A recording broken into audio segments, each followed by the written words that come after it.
Introduction. Friedrich Nietzsche was born at Rocken near Lutzen, in the Prussian province of Saxony, on the 15th of October 1844. At 10 a.m., the day happened to be the anniversary of the birth of Friedrich Wilhelm Roman IV, then King of Prussia, and the peal of the local church bells, which was intended to celebrate this event, was, by a happy coincidence, just timed to greet my brother on his entrance into the world. In 1841, at the time when our father was tutor to the Altenburg princesses, Theresa of Saxe-Altenburg, Elizabeth, Grand Duchess of Oldenburg, and Alexandra, Grand Duchess Constantine of Russia, he had had the honor of being presented to his witty and pious sovereign. The meeting seems to have impressed both parties very favorably, for very shortly after it had taken place, our father received his living at Rocken by supreme command.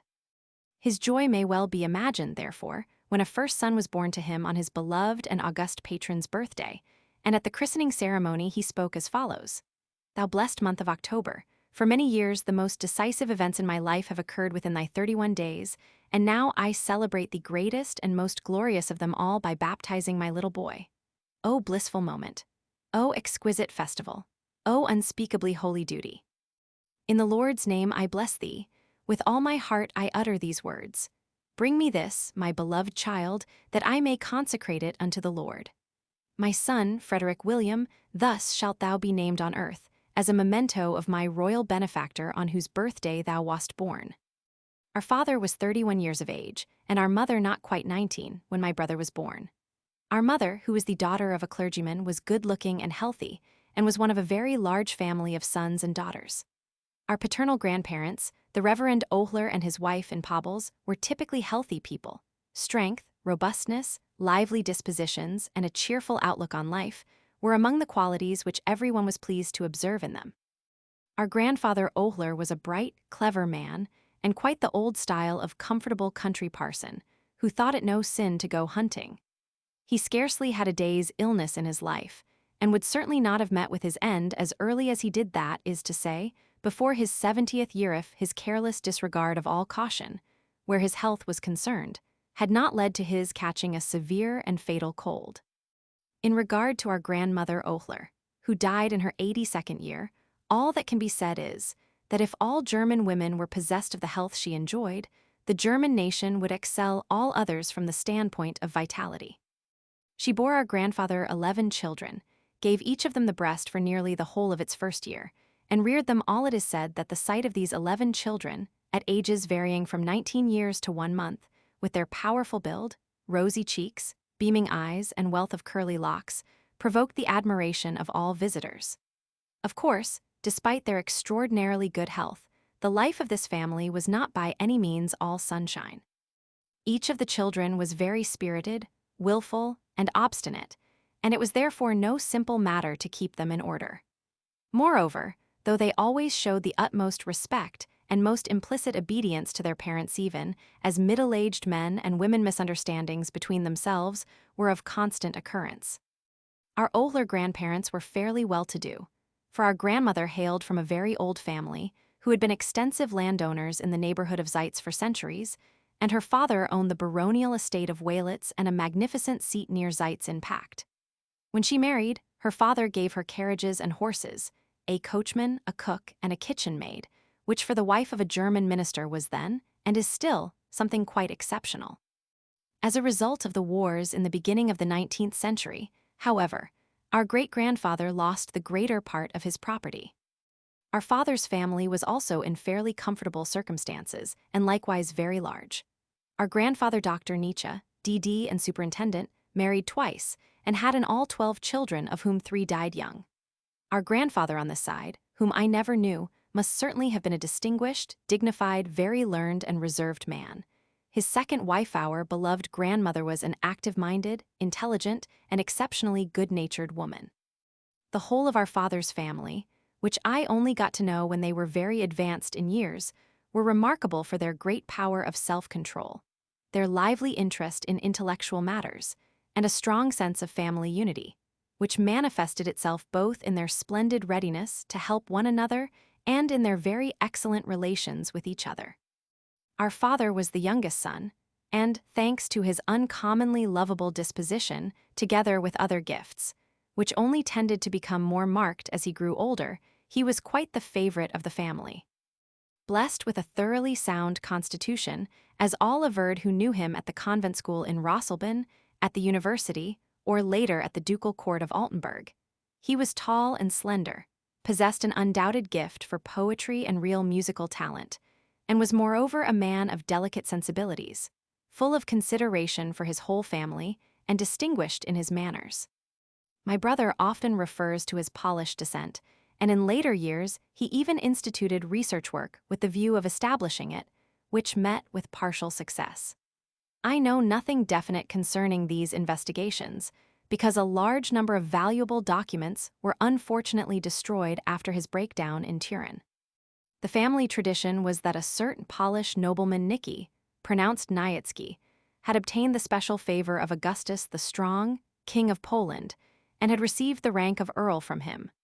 When, however, Stanislas Leszczyński the Pole became king, our supposed ancestor became involved in a conspiracy in favor of the Saxons and Protestants. He was sentenced to death, but taking flight, according to the evidence of the documents, he was ultimately befriended by a certain Earl of Brule, who gave him a small post in an obscure little provincial town. Occasionally, our aged aunts would speak of our great-grandfather Nietzsche, who was said to have died in his 91st year, and words always seemed to fail them when they attempted to describe his handsome appearance, good breeding, and vigor. Our ancestors, both on the Nietzsche and the Ohler side, were very long-lived. Of the 4 pairs of great-grandparents, 1 great-grandfather reached the age of 90, 5 great-grandmothers and fathers died between 82 and 86 years of age, and 2 only failed to reach their 70th year. The sorrow which hung as a cloud over our branch of the family was our father's death, as the result of a heavy fall at the age of 38. One night, upon leaving some friends whom he had accompanied home, he was met at the door of the vicarage by our little dog. The little animal must have got between his feet, for he stumbled and fell backwards down 7 stone steps on to the paving stones of the vicarage courtyard. As a result of this fall, he was laid up with concussion of the brain, and, after a lingering illness, which lasted 11 months, he died on the 30th of July, 1849. The early death of our beloved and highly gifted father spread gloom over the whole of our childhood. In 1850, our mother withdrew with us to Naumburg on the Saale, where she took up her abode with our widowed grandmother Nietzsche. And there, she brought us up with Spartan severity and simplicity, which, besides being typical of the period, was quite de rigueur in her family. Of course, Grandmama Nietzsche helped somewhat to temper her daughter-in-law's severity, and in this respect our Ohler grandparents, who were less rigorous with us, their eldest grandchildren, than with their own children, were also very influential. Grandfather Ohler was the first who seems to have recognized the extraordinary talents of his eldest grandchild. From his earliest childhood upwards, my brother was always strong and healthy. He often declared that he must have been taken for a peasant boy throughout his childhood and youth, as he was so plump, brown, and rosy. The thick fair hair which fell picturesquely over his shoulders tended somewhat to modify his robust appearance. Had he not possessed those wonderfully beautiful, large, and expressive eyes, however, and had he not been so very ceremonious in his manner, neither his teachers nor his relatives would ever have noticed anything at all remarkable about the boy, for he was both modest and reserved. He received his early schooling at a preparatory school and later at a grammar school in Naumburg. In the autumn of 1858, when he was 14 years of age, he entered the Forda school, so famous for the scholars it has produced. There, too, very severe discipline prevailed, and much was exacted from the pupils, with the view of inuring them to great mental and physical exertions. Thus, if my brother seems to lay particular stress upon the value of rigorous training, free from all sentimentality, it should be remembered that he speaks from experience in this respect. At Forda, he followed the regular school course, and he did not enter a university until the comparatively late age of 20. His extraordinary gifts manifested themselves chiefly in his independent and private studies and artistic efforts. As a boy, his musical talent had already been so noticeable that he himself and other competent judges were doubtful as to whether he ought not perhaps to devote himself altogether to music. It is, however, worth noting that everything he did in his later years, whether in Latin, Greek, or German work, bore the stamp of perfection, subject, of course, to the limitation imposed upon him by his years. His talents came very suddenly to the fore, because he had allowed them to grow for such a long time in concealment. His very first performance in philology, executed while he was a student under Ritschl, the famous philologist, was also typical of him in this respect, seeing that it was ordered to be printed for the Rhenish Museum. Of course, this was done amid general and grave expressions of doubt. For, as Dr. Ritschl often declared, it was an unheard-of occurrence for a student in his third term to prepare such an excellent treatise. Being a great lover of outdoor exercise, such as swimming, skating, and walking, he developed into a very sturdy lad. Rode gives the following description of him as a student. With his healthy complexion, his outward and inner cleanliness, his austere chastity, and his solemn aspect, he was the image of that delightful youth described by Adalbert Stifter. Though as a child he was always rather serious, as a lad and a man he was ever inclined to see the humorous side of things, while his whole being, and everything he said or did, was permeated by an extraordinary harmony. He belonged to the very few who could control even a bad mood and conceal it from others. All his friends are unanimous in their praise of his exceptional evenness of temper and behavior, and his warm, hearty, and pleasant laugh that seemed to come from the very depths of his benevolent and affectionate nature. In him, it might therefore be said, nature had produced a being who in body and spirit was a harmonious whole. His unusual intellect was fully in keeping with his uncommon bodily strength.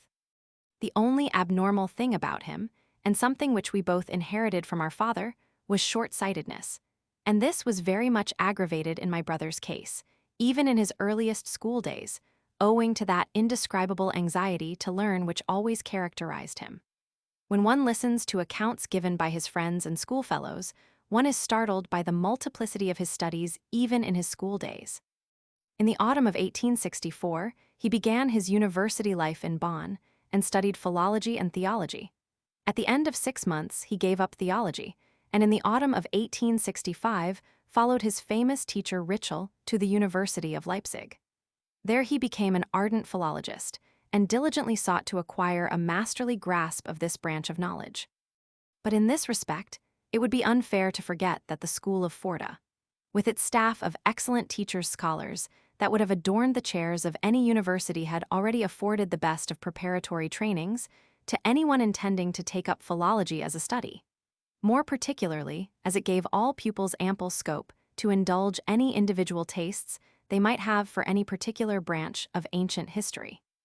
The last important Latin thesis, which my brother wrote for the Landschule, Forda, dealt with the Megarian poet Theognis, and it was in the role of a lecturer on this very subject that, on the 18th January 1866, he made his first appearance in public before the Philological Society he had helped to found in Leipzig.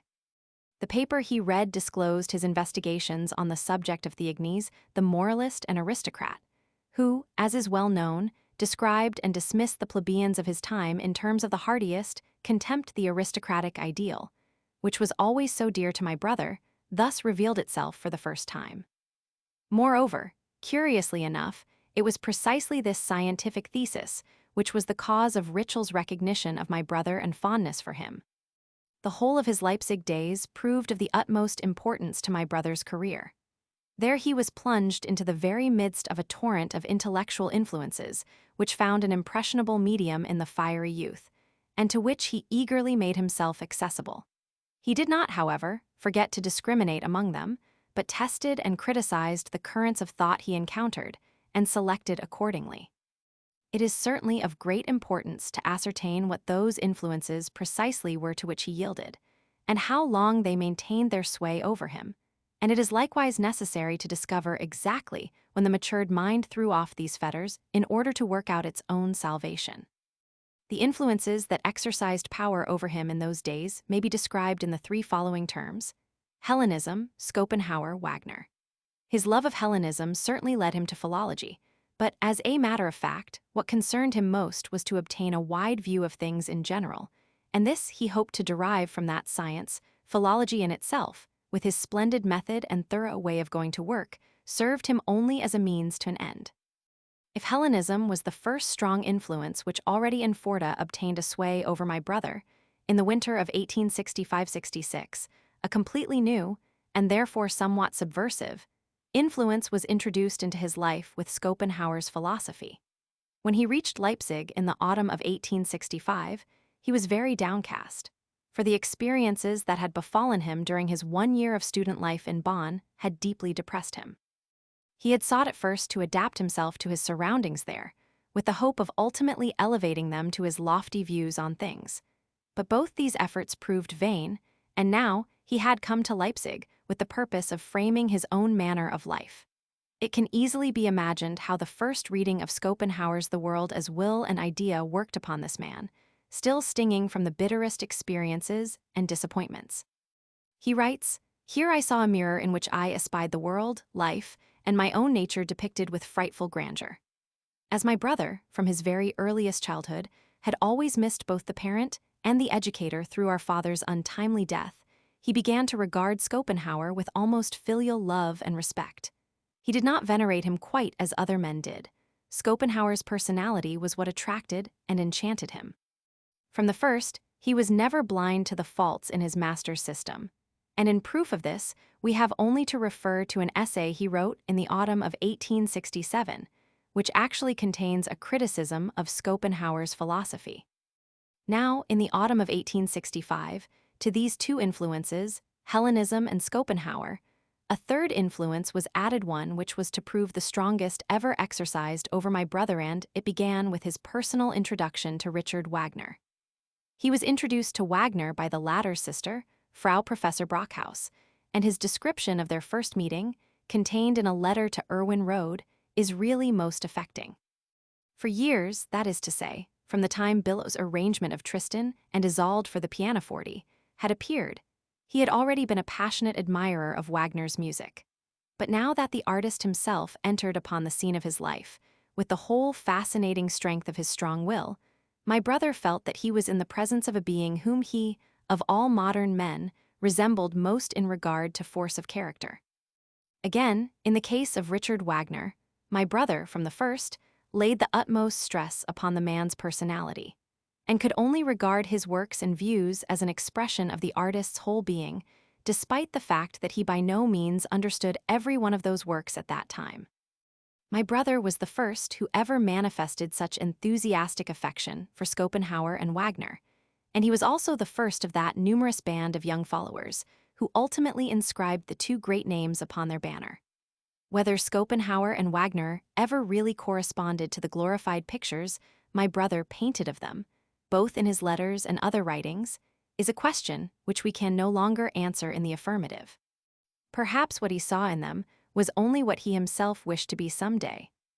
The amount of work my brother succeeded in accomplishing during his student days really seems almost incredible. When we examine his record for the years 1865-67, we can scarcely believe it refers to only 2 years' industry, for at a guess, no one would hesitate to suggest 4 years at least. But in those days, as he himself declares, he still possessed the constitution of a bear. He knew neither what headaches nor indigestion meant, and, despite his short sight, his eyes were able to endure the greatest strain without giving him the smallest trouble. That is why, regardless of seriously interrupting his studies, he was so glad at the thought of becoming a soldier in the forthcoming autumn of 1867, for he was particularly anxious to discover some means of employing his bodily strength.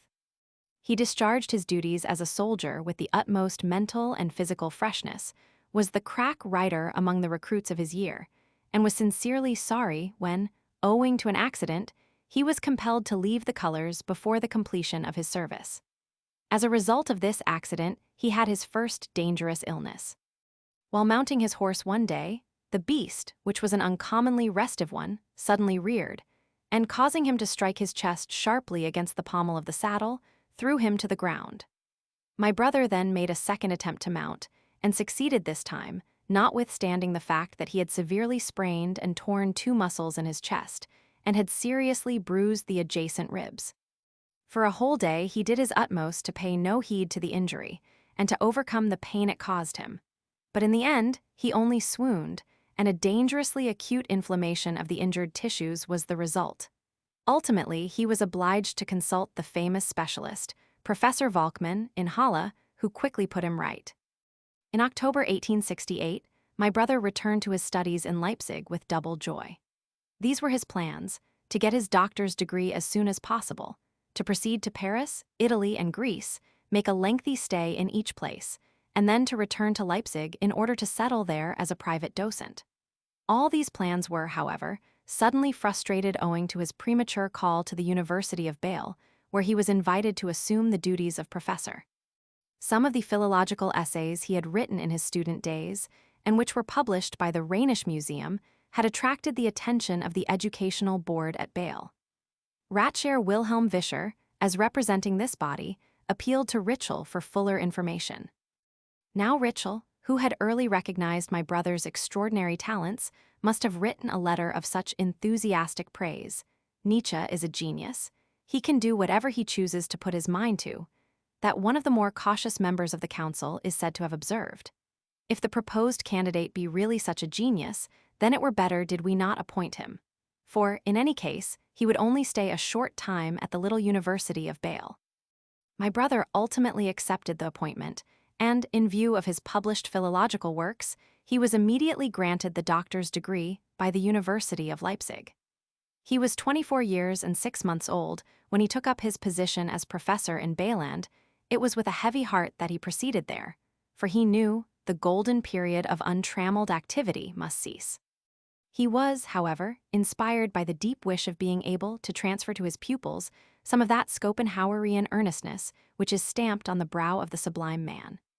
I should like to be something more than a mere trainer of capable philologists. The present generation of teachers, the care of the growing broods, all this is in my mind. If we must live, let us at least do so in such wise that others may bless our life once we have been peacefully delivered from its toils. When I look back upon that month of May 1869 and ask both of friends and of myself what the figure of this youthful university professor of 24 meant to the world at that time, the reply is naturally, in the first place, that he was one of Ritschl's best pupils. Secondly, that he was an exceptionally capable exponent of classical antiquity with a brilliant career before him. And thirdly, that he was a passionate adorer of Wagner and Schopenhauer. But no one has any idea of my brother's independent attitude to the science he had selected, to his teachers, and to his ideals, and he deceived both himself and us when he passed as a disciple who really shared all the views of his respected master. On the 28th May 1869, my brother delivered his inaugural address at Bâle University, and it is said to have deeply impressed the authorities. The subject of the address was Homer and classical philology. Musing deeply, the worthy counselors and professors walked homeward. What had they just heard? A young scholar discussing the very justification of his own science in a cool and philosophically critical spirit. A man able to impart so much artistic glamour to his subject, that the once stale and arid study of philology suddenly struck them, and they were certainly not impressionable, men as the messenger of the gods. And just as the muses descended upon the dull and tormented Boeotian peasants, so philology comes into a world full of gloomy colors and pictures, full of the deepest, most incurable woes, and speaks to men comfortingly of the beautiful and brilliant godlike figure of a distant, blue, and happy fairyland. "We have indeed got hold of a rare bird, Herr Ratsherr," said one of these gentlemen to his companion, and the latter heartily agreed, for my brother's appointment had been chiefly his doing. Even in Leipzig, it was reported that Jacob Burckhardt had said, "Nietzsche is as much an artist as a scholar."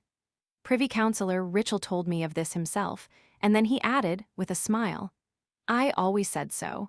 He can make his scientific discourses as palpitatingly interesting as a French novelist his novels." Homer and classical philology, my brother's inaugural address at the university was by no means the first literary attempt he had made, for we have already seen that he had had papers published by the Rhenish Museum. Still, this particular discourse is important, seeing that it practically contains the program of many other subsequent essays.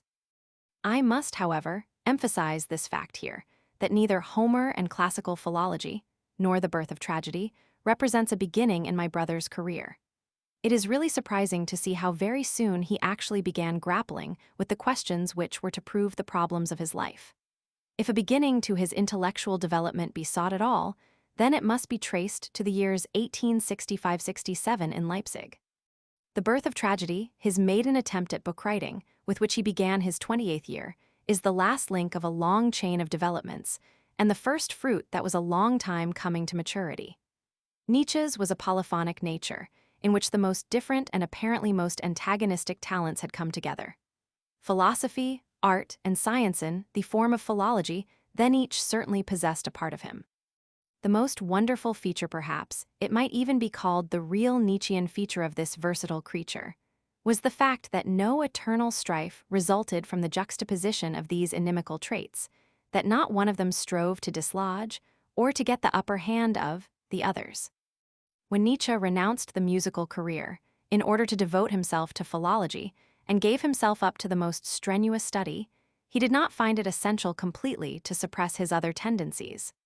As before, he continued both to compose and derive pleasure from music, and even studied counterpoint somewhat seriously. Moreover, during his years at Leipzig, when he consciously gave himself up to philological research, he began to engross himself in Schopenhauer, and was thereby won by philosophy forever. Everything that could find room took up its abode in him, and these juxtaposed factors, far from interfering with one another's existence, were rather mutually fertilizing and stimulating. All those who have read the first volume of the biography with attention must have been struck with the perfect way in which the various impulses in his nature combined in the end to form one general torrent, and how this flowed with ever greater force in the direction of a single goal. Thus science, art, and philosophy developed and became ever more closely related in him, until, in the Birth of Tragedy, they brought forth a centaur, that is to say, a work which would have been an impossible achievement to a man with only a single special talent. This polyphony of different talents, all coming to utterance together and producing the richest and boldest of harmonies, is the fundamental feature not only of Nietzsche's early days, but of his whole development. It is once again the artist, philosopher, and man of science, who as one man in later years, after many wanderings, recantations, and revulsions of feeling, produces that other and rarer centaur of highest rank Zarathustra. The Birth of Tragedy requires perhaps a little explaining more particularly, as we have now ceased to use either Schopenhauerian or Wagnerian terms of expression. And it was for this reason that 5 years after its appearance, my brother wrote an introduction to it, in which he very plainly expresses his doubts concerning the views it contains and the manner in which they are presented. The kernel of its thought he always recognized as perfectly correct, and all he deplored in later days was that he had spoiled the grand problem of Hellenism, as he understood it, by adulterating it with ingredients taken from the world of most modern ideas. As time went on, he grew ever more and more anxious to define the deep meaning of this book with greater precision and clearness. A very good elucidation of its aims, which unfortunately was never published, appears among his notes of the year 1886, and is as follows. Concerning the Birth of Tragedy, a book consisting of mere experiences relating to pleasurable and unpleasurable aesthetic states with a metaphysico-artistic background. At the same time, the confession of a romanticist, the sufferer, feels the deepest longing for beauty he begets it. Finally, a product of youth, full of youthful courage and melancholy. Fundamental psychological experiences. The word Apollonian stands for that state of rapt repose in the presence of a visionary world, in the presence of the world of beautiful appearance designed as a deliverance from becoming. The word Dionysos, on the other hand, stands for strenuous becoming, grown self-conscious, in the form of the rampant voluptuousness of the creator, who is also perfectly conscious of the violent anger of the destroyer. The antagonism of these two attitudes and the desires that underlie them. The first named would have the vision it conjures up eternal. In its light man must be quiescent, apathetic, peaceful, healed, and on friendly terms with himself and all existence. The second strives after creation, after the voluptuousness of willful creation, i.e., constructing and destroying. Creation felt and explained as an instinct would be merely the unremitting inventive action of a dissatisfied being, overflowing with wealth and living at high tension and high pressure, of a god who would overcome the sorrows of existence by means only of continual changes and transformations appearance as a transient and momentary deliverance. The world as an apparent sequence of godlike visions and deliverances. This metaphysico-artistic attitude is opposed to Schopenhauer's one-sided view which values art, not from the artist's standpoint but from the spectator's, because it brings salvation and deliverance by means of the joy produced by unreal as opposed to the existing or the real, the experience only of him who is suffering and is in despair owing to himself and everything existing. Deliverance in the form and its eternity, just as Plato may have pictured it. Save that he rejoiced in a complete subordination of all too excitable sensibilities, even in the idea itself. To this is opposed the second point of view art regarded as a phenomenon of the artist, above all of the musician, the torture of being obliged to create as a Dionysian instinct. Tragic art, rich in both attitudes, represents the reconciliation of Apollo and Dionysus. Appearance is given the greatest importance by Dionysus, and yet it will be denied and cheerfully denied. This is directed against Schopenhauer's teaching of resignation as the tragic attitude towards the world. Against Wagner's theory that music is a means and drama an end. A desire for tragic myth, for religion and even pessimistic religion as for a forcing frame in which certain plants flourish. Mistrust of science, although its ephemerally soothing optimism be strongly felt. The serenity of the theoretical man. Deep antagonism to Christianity. Why? The degeneration of the Germanic spirit is ascribed to its influence. Any justification of the world can only be an aesthetic one. Profound suspicions about morality, it is part and parcel of the world of appearance. The happiness of existence is only possible as the happiness derived from appearance. Being is a fiction invented by those who suffer from becoming.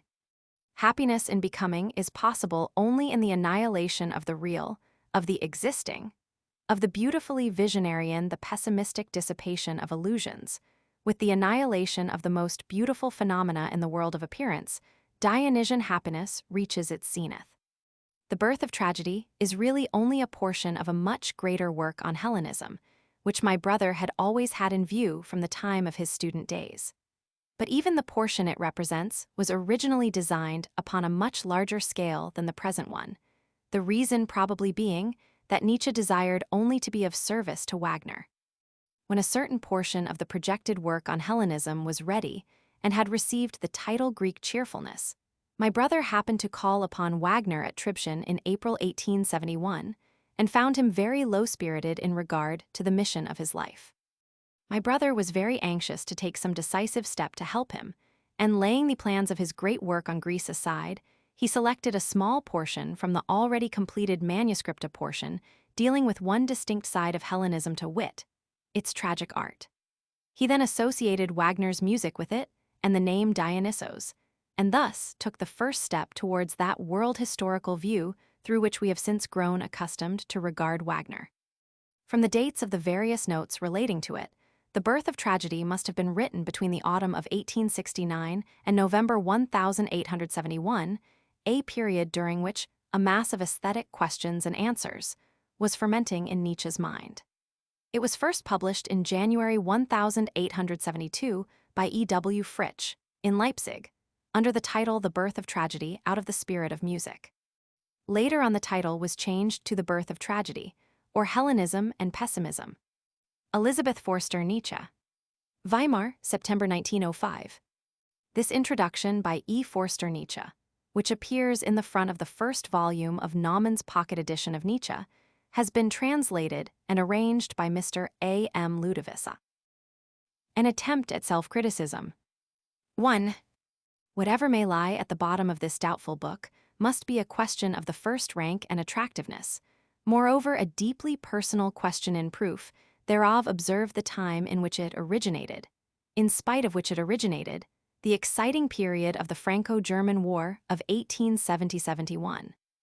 While the thunder of the Battle of Worth rolled over Europe, the ruminator and riddle lover, who had to be the parent of this book, sat somewhere in a nook of the Alps, lost in riddles and ruminations, consequently very much concerned and unconcerned at the same time, and wrote down his meditations on the Greeks. the kernel of the curious and almost inaccessible book to which this belated prologue, or epilogue, is to be devoted.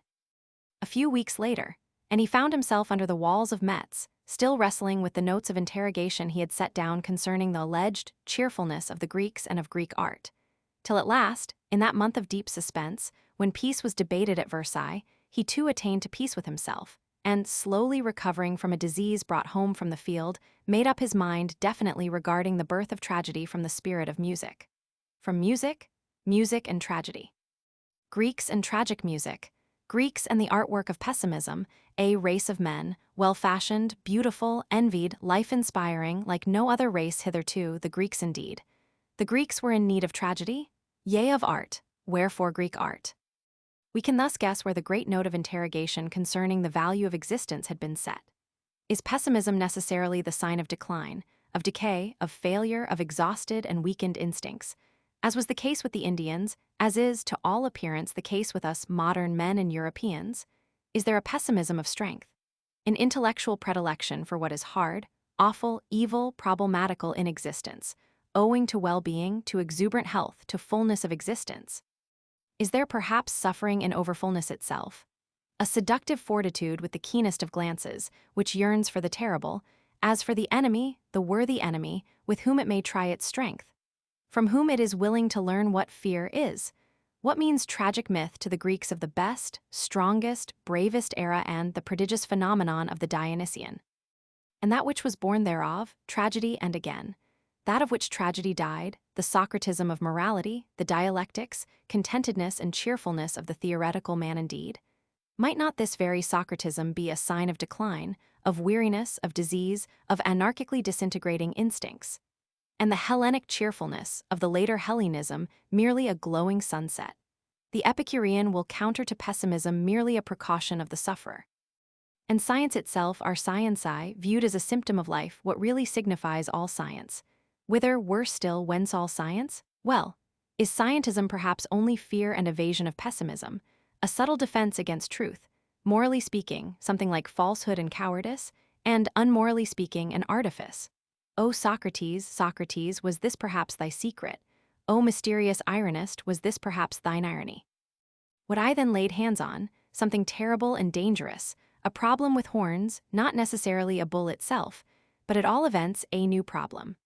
I should say today it was the problem of science itself, science conceived for the first time as problematic, as questionable. But the book, in which my youthful ardor and suspicion then discharged themselves, what an impossible book must needs grow out of a task so disagreeable to youth. Constructed of naught but precocious, unripened self-experiences, all of which lay close to the threshold of the communicable, based on the groundwork of art for the problem of science, cannot be discerned on the groundwork of science, a book perhaps for artists, with collateral analytical and retrospective aptitudes. That is, an exceptional kind of artists, for whom one must seek and does not even care to seek. Full of psychological innovations and artist's secrets, with an artist's metaphysics in the background, a work of youth, full of youth's mettle and youth's melancholy, independent, defiantly self-sufficient even when it seems to bow to some authority and self-veneration. In short, a firstling work, even in every bad sense of the term.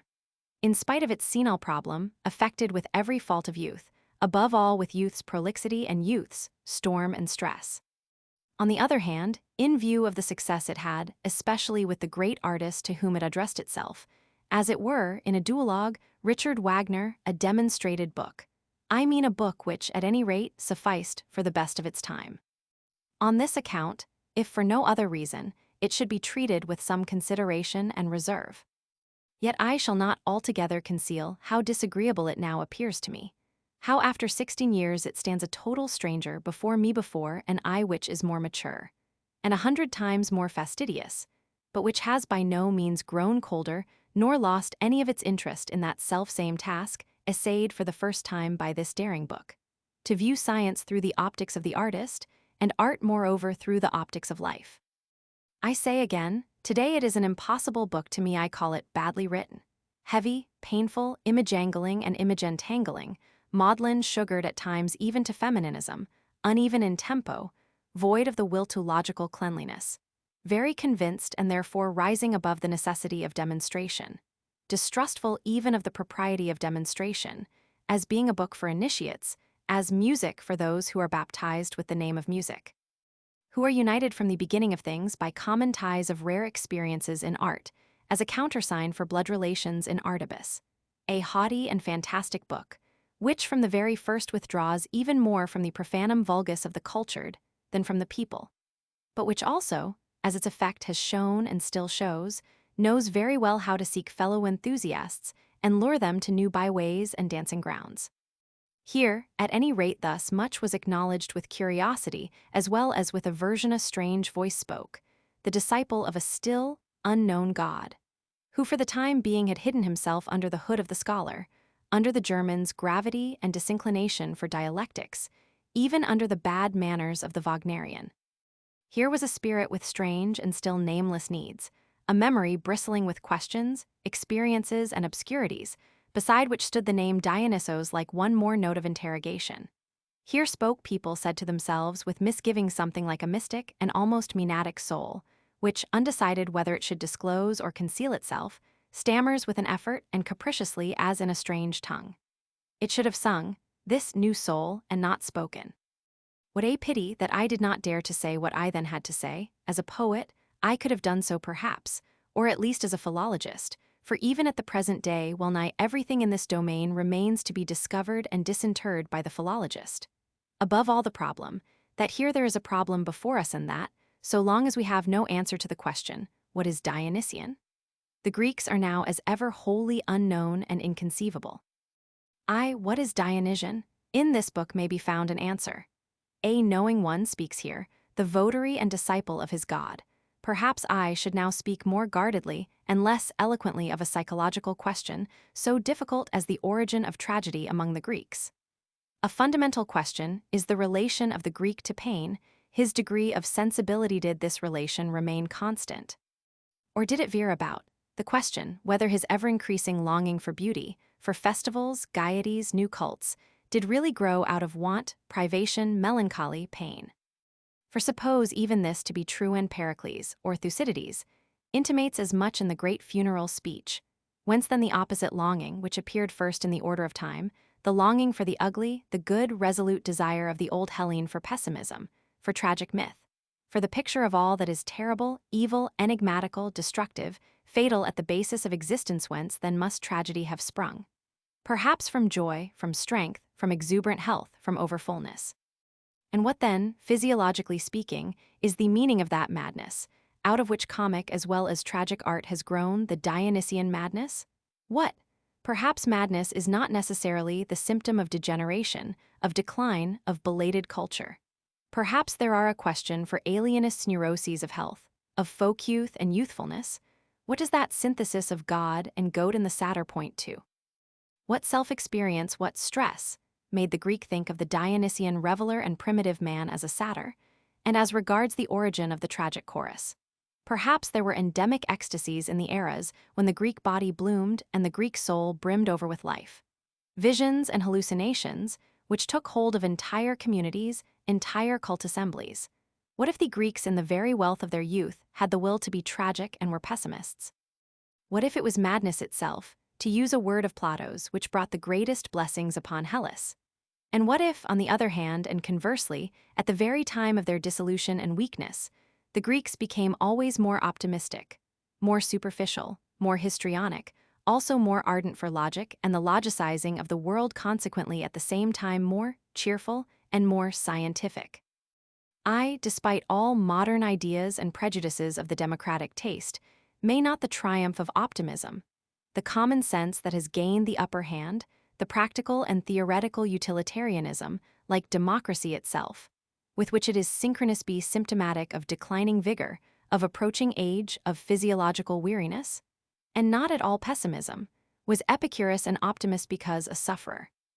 We see it is a whole bundle of weighty questions which this book has taken upon itself. Let us not fail to add its weightiest question. Viewed through the optics of life, what is the meaning of morality?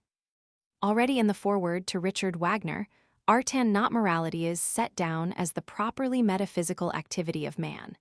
In the book itself, the piquant proposition recurs time and again, that the existence of the world is justified only as an aesthetic phenomenon.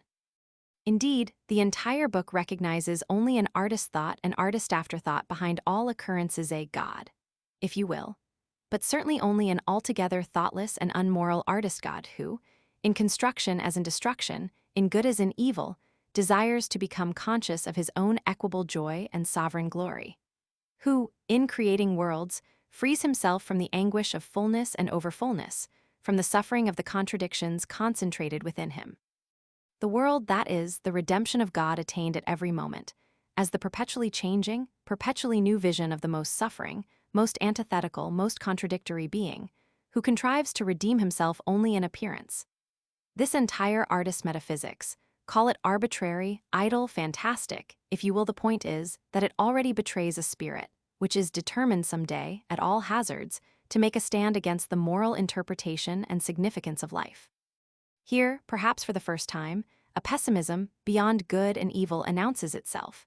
Here that perverseness of disposition obtains expression and formulation against which Schopenhauer never grew tired of hurling beforehand his angriest imprecations and thunderbolts, a philosophy which dares to derogatorily put, morality itself in the world of phenomena, and not only among phenomena, in the sense of the idealistic terminus technicus, but among the illusions as appearance.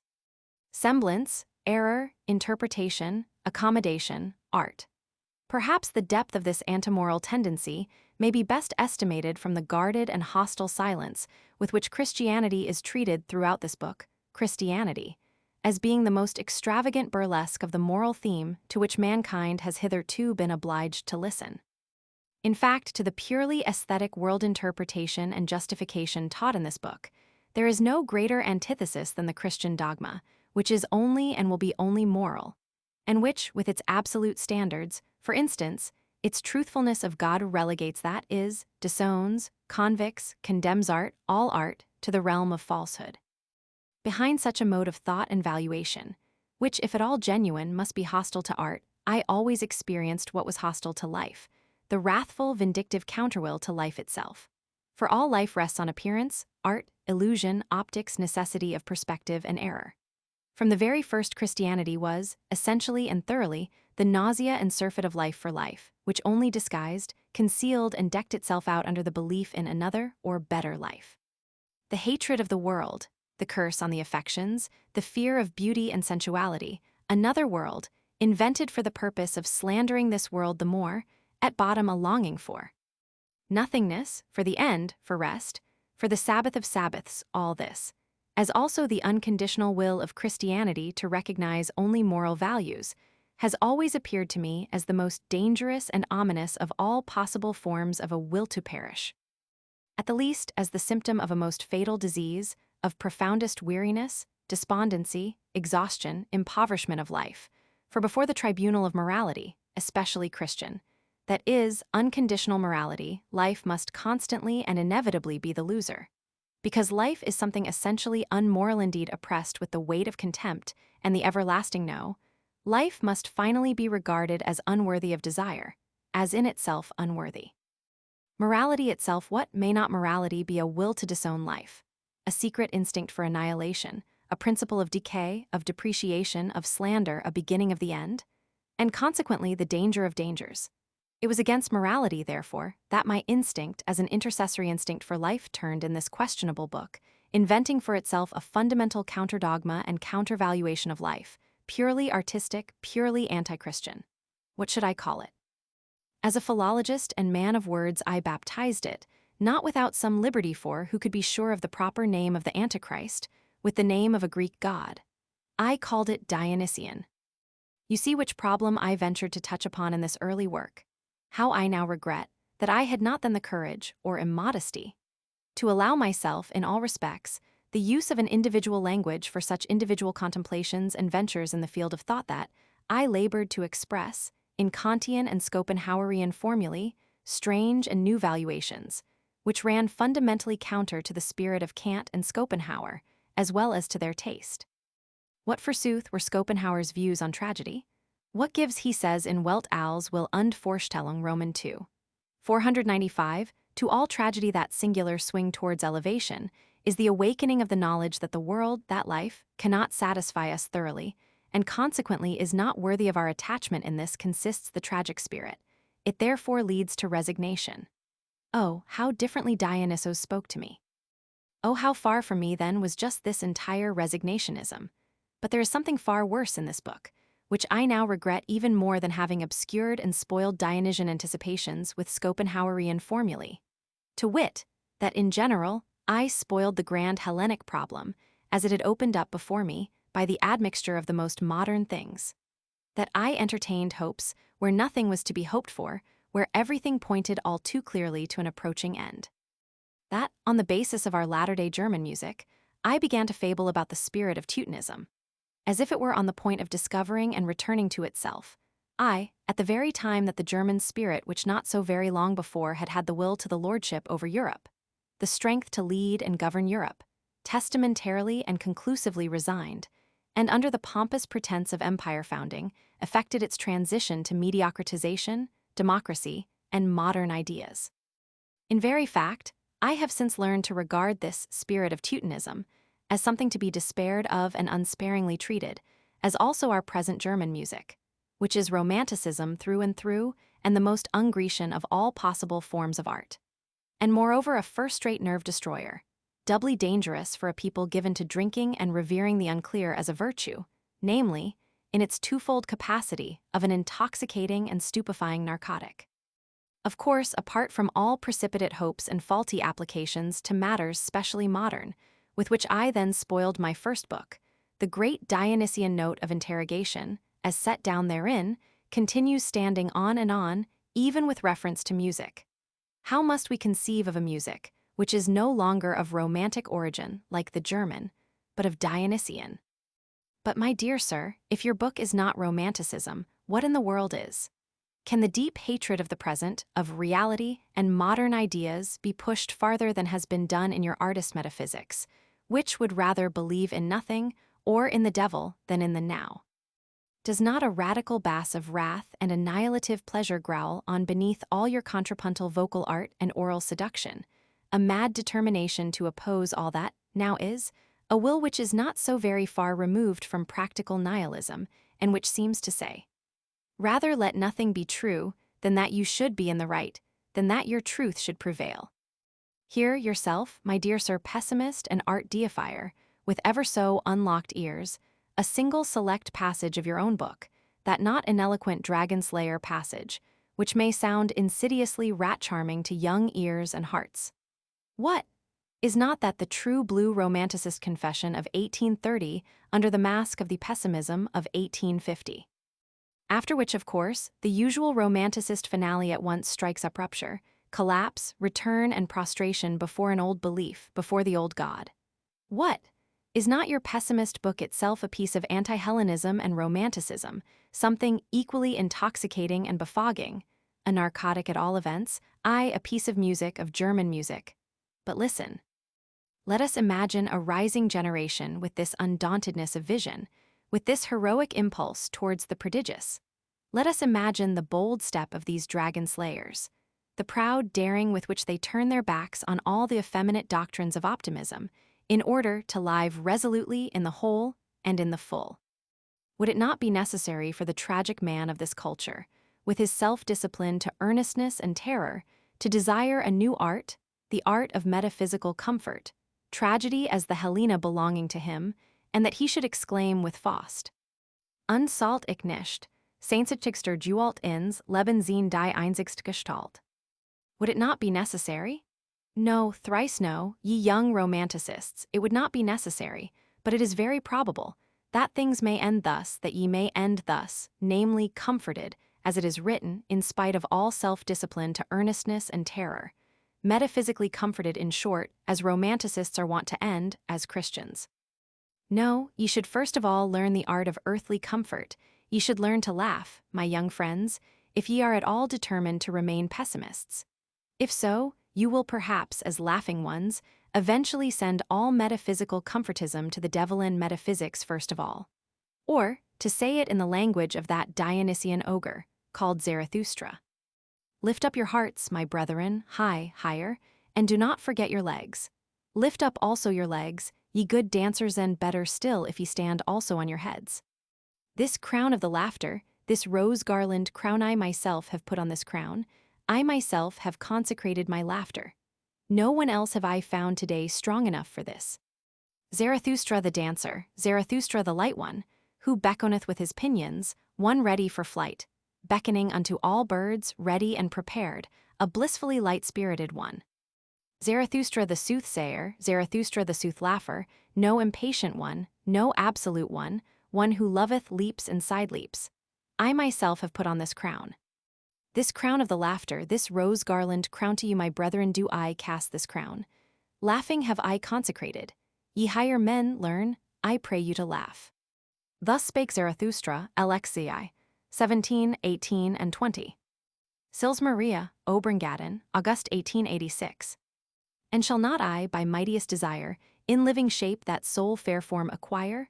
Swanwick, Trans of Faust. The birth of tragedy. From the spirit of music. Foreword to Richard Wagner.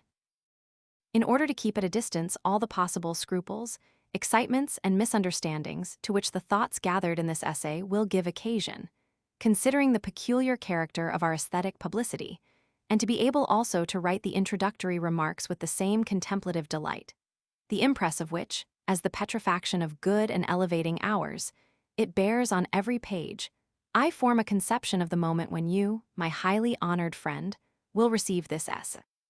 How you, say after an evening walk in the winter snow, will behold the unbound Prometheus on the title page, read my name, and be forthwith convinced that, whatever this essay may contain, the author has something earnest and impressive to say, and moreover, that in all his meditations he communed with you as with one present, and could thus write only what befitted your presence. You will thus remember that it was at the same time as your magnificent dissertation on Beethoven originated, viz., amidst the horrors and sublimities of the war which had just then broken out, that I collected myself for these thoughts. But those persons would err, to whom this collection suggests no more perhaps than the antithesis of patriotic excitement and aesthetic revelry, of gallant earnestness and sportive delight. Upon a real perusal of this essay, such readers will, rather to their surprise, discover how earnest is the German problem we have to deal with, which we properly place, as a vortex and turning point, in the very midst of German hopes. Perhaps, however, this same class of readers will be shocked at seeing an aesthetic problem taken so seriously, especially if they can recognize in art no more than a merry diversion, a readily dispensable court jester to the earnestness of existence. As if no one were aware of the real meaning of this confrontation with the earnestness of existence. These earnest ones may be informed that I am convinced that art is the highest task and the properly metaphysical activity of this life, as it is understood by the man, to whom, as my sublime protagonist on this path, I would now dedicate this essay. Basel, end of the year 1871. The birth of tragedy. We shall have gained much for the science of aesthetics, when once we have perceived not only by logical inference, but by the immediate certainty of intuition, that the continuous development of art is bound up with the duplexity of the Apollonian and the Dionysian. In like manner as procreation is dependent on the duality of the sexes, involving perpetual conflicts with only periodically intervening reconciliations. These names we borrow from the Greeks, who disclose to the intelligent observer the profound mysteries of their view of art, not indeed in concepts, but in the impressively clear figures of their world of deities. It is in connection with Apollo and Dionysus, the two art deities of the Greeks, that we learn that there existed in the Grecian world a wide antithesis, in origin and aims, between the art of the shaper, the Apollonian, and the non-plastic art of music, that of Dionysus. Both these so heterogeneous tendencies run parallel to each other, for the most part openly at variance, and continually inciting each other to new and more powerful births, to perpetuate in them the strife of this antithesis, which is but seemingly bridged over by their mutual term art.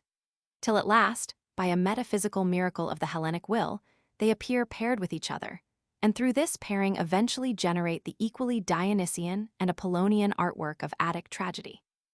In order to bring these two tendencies within closer range, let us conceive them first of all as the separate art worlds of dreamland and drunkenness, between which physiological phenomena a contrast may be observed analogous to that existing between the Apollonian and the Dionysian.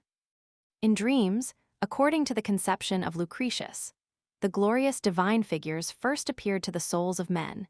In dreams, the great shaper beheld the charming corporeal structure of superhuman beings, and the Hellenic poet, if consulted on the mysteries of poetic inspiration, would likewise have suggested dreams and would have offered an explanation resembling that of Hans Sachs in the Meistersingers.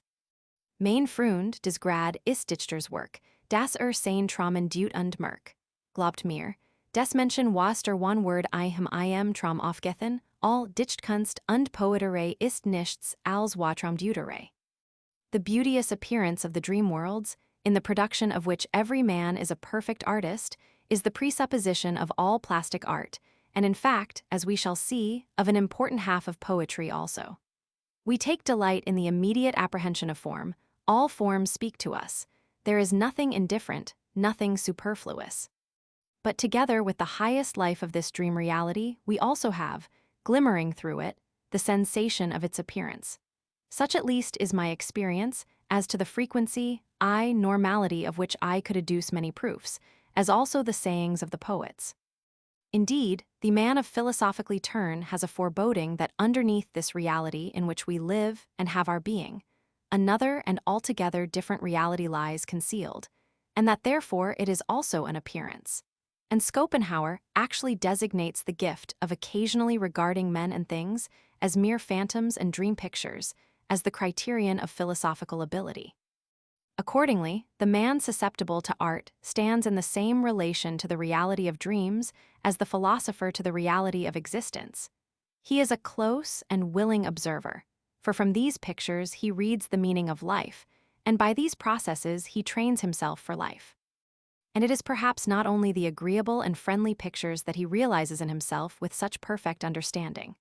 The earnest, the troubled, the dreary, the gloomy, the sudden checks, the tricks of fortune, the uneasy presentiments, in short, the whole divine comedy of life, and the inferno also pass before him, not merely like pictures on the wall, for he too lives and suffers in these scenes, and yet not without that fleeting sensation of appearance. And perhaps many a one will, like myself, recollect having sometimes called out cheeringly, and not without success amid the dangers and terrors of dream life, "It is a dream, I will dream on." I have likewise been told of persons capable of continuing the causality of one and the same dream for 3 and even more successive nights, all of which facts clearly testify that our innermost being, the common substratum of all of us, experiences our dreams with deep joy and cheerful acquiescence. This cheerful acquiescence in the dream experience has likewise been embodied by the Greeks in their Apollo. For Apollo, as the god of all shaping energies, is also the soothsaying god. He, who, as the etymology of the name indicates, is the shining one, the deity of light, also rules over the fair appearance of the inner world of fantasies. The higher truth, the perfection of these states in contrast to the only partially intelligible everyday world. The deep consciousness of nature, healing and helping in sleep and dream, is at the same time the symbolical analog of the faculty of soothsaying and, in general, of the arts, through which life is made possible and worth living. But also that delicate line, which the dream picture must not overstep lest it act pathologically, in which case appearance, being reality pure and simple, would impose upon us, must not be wanting in the picture of Apollo. That measured limitation, that freedom from the wilder emotions, that philosophical calmness of the sculptor god. His eye must be sun-like, according to his origin. Even when it is angry and looks displeased, the sacredness of his beauteous appearance is still there. And so we might apply to Apollo, in an eccentric sense, what Schopenhauer says of the man wrapped in the veil of Maya. Welt als will und Vorstellung, IP 416. Just as in a stormy sea, unbounded in every direction, rising and falling with howling mountainous waves, a sailor sits in a boat and trusts in his frail bark. So in the midst of a world of sorrows, the individual sits quietly supported by and trusting in his principium individuationis. Indeed, we might say of Apollo, that in him the unshaken faith in this principium and the quiet sitting of the man wrapped therein have received their sublimest expression. and we might even designate Apollo as the glorious divine image of the principium individuationis, from out of the gestures and looks of which all the joy and wisdom of appearance, together with its beauty, speak to us. In the same work, Schopenhauer has described to us the stupendous awe which seizes upon man, when of a sudden he is at a loss to account for the cognitive forms of a phenomenon, in that the principle of reason, in some one of its manifestations, seems to admit of an exception. Add to this all the blissful ecstasy which rises from the innermost depths of man, of nature, at this same collapse of the principium individuationis, and we shall gain an insight into the being of the Dionysian, which is brought within closest ken perhaps by the analogy of drunkenness. It is either under the influence of the narcotic draught, of which the hymns of all primitive men and peoples tell us, or by the powerful approach of spring penetrating all nature with joy, that those Dionysian emotions awake, in the augmentation of which the subjective vanishes to complete self-forgetfulness. So also in the German Middle Ages, singing and dancing crowds, ever increasing in number, were borne from place to place under this same Dionysian power. In these St. John's and St. Vitus's dancers, we again perceive the Bacchic choruses of the Greeks, with their previous history in Asia Minor, as far back as Babylon and the orgiastic Sakia. There are some who, from lack of experience or obtuseness, will turn away from such phenomena as folk diseases with a smile of contempt or pity prompted by the consciousness of their own health. Of course, the poor wretches do not divine what a cadaverous-looking and ghastly aspect this very health of theirs presents when the glowing life of the Dionysian revelers rushes past them. Under the charm of the Dionysian, not only is the covenant between man and man again established, but also estranged, hostile, or subjugated nature again celebrates her reconciliation with her lost son, man. Of her own accord earth proffers her gifts, and peacefully the beasts of prey approach from the desert and the rocks. The chariot of Dionysus is bedecked with flowers and garlands. Panthers and tigers pass beneath his yoke. Change Beethoven's Jubilee Song into a painting, and if your imagination be equal to the occasion when the awestruck millions sink into the dust, you will then be able to approach the Dionysian. Now is the slave a free man, now all the stubborn, hostile barriers which necessity, caprice, or shameless fashion has set up between man and man are broken down. Now, at the evangel of cosmic harmony, each one feels himself not only united, reconciled, blended with his neighbor, but as one with him, as if the veil of Maya has been torn and were now merely fluttering in tatters before the mysterious primordial unity. In song and in dance, man exhibits himself as a member of a higher community, has forgotten how to walk and speak, and is on the point of taking a dancing flight into the air. His gestures bespeak enchantment. Even as the animals now talk, and as the earth yields milk and honey, so also something supernatural sounds forth from him. He feels himself a god. He himself now walks about enchanted and elated, even as the gods whom he saw walking about in his dreams. Man is no longer an artist. He has become a work of art. The artistic power of all nature here reveals itself in the tremors of drunkenness to the highest gratification of the primordial unity. The noblest clay, the costliest marble, namely man, is here kneaded and cut, and the chisel strokes of the Dionysian world artist are accompanied with the cry of the Eleusinian mysteries. I hörstörst nieder, Millionen, honest du den Skapfer, Welt. My friend, just this is poet's task, his dreams to read and to unmask. Trust me, illusions, truths thrice sealed in dream to man will be revealed. All versecraft and poetization is but soothe dream interpretation. Cf. World and Will as Idea, 1455 ff. Trans. by Haldane and Kemp. Ye bow in the dust, O millions, thy maker mortal dost divine. Cf. Schiller's Hymn to Joy, and Beethoven, Ninth Symphony tr. Thus far we have considered the Apollonian and his antithesis, the Dionysian, as artistic powers, which burst forth from nature herself without the mediation of the human artist, and in which her art impulses are satisfied in the most immediate and direct way. First, as the pictorial world of dreams, the perfection of which has no connection whatever with the intellectual height or artistic culture of the unit man. And again, as drunken reality, which likewise does not heed the unit man, but even seeks to destroy the individual and redeem him by a mystic feeling of oneness. Anent these immediate art states of nature every artist is either an imitator, to wit, either an Apollonian, an artist in dreams, or a Dionysian, an artist in ecstasies, or finally as for instance in Greek tragedy an artist in both dreams and ecstasies. So we may perhaps picture him, as in his Dionysian drunkenness and mystical self-abnegation, lonesome and apart from the reveling choruses, he sinks down, and how now, through Apollonian dream inspiration, his own state, i.e., his oneness with the primal source of the universe, reveals itself to him in a symbolical dream picture. After these general premisings and contrastings, let us now approach the Greeks in order to learn in what degree and to what height these art impulses of nature were developed in them, whereby we shall be enabled to understand and appreciate more deeply the relation of the Greek artist to his archetypes, or, according to the Aristotelian expression, the imitation of nature. In spite of all the dream literature and the numerous dream anecdotes of the Greeks, we can speak only conjecturally, though with a fair degree of certainty, of their dreams. Considering the incredibly precise and unerring plastic power of their eyes, as also their manifest and sincere delight in colors, we can hardly refrain, to the shame of every one born later, from assuming for their very dreams a logical causality of lines and contours, colors and groups, a sequence of scenes resembling their best reliefs, the perfection of which would certainly justify us, if a comparison were possible, in designating the dreaming Greeks as Homers and Homer as a dreaming Greek. In a deeper sense than when modern man, in respect to his dreams, ventures to compare himself with Shakespeare. On the other hand, we should not have to speak conjecturally, if asked to disclose the immense gap which separated the Dionysian Greek from the Dionysian barbarian.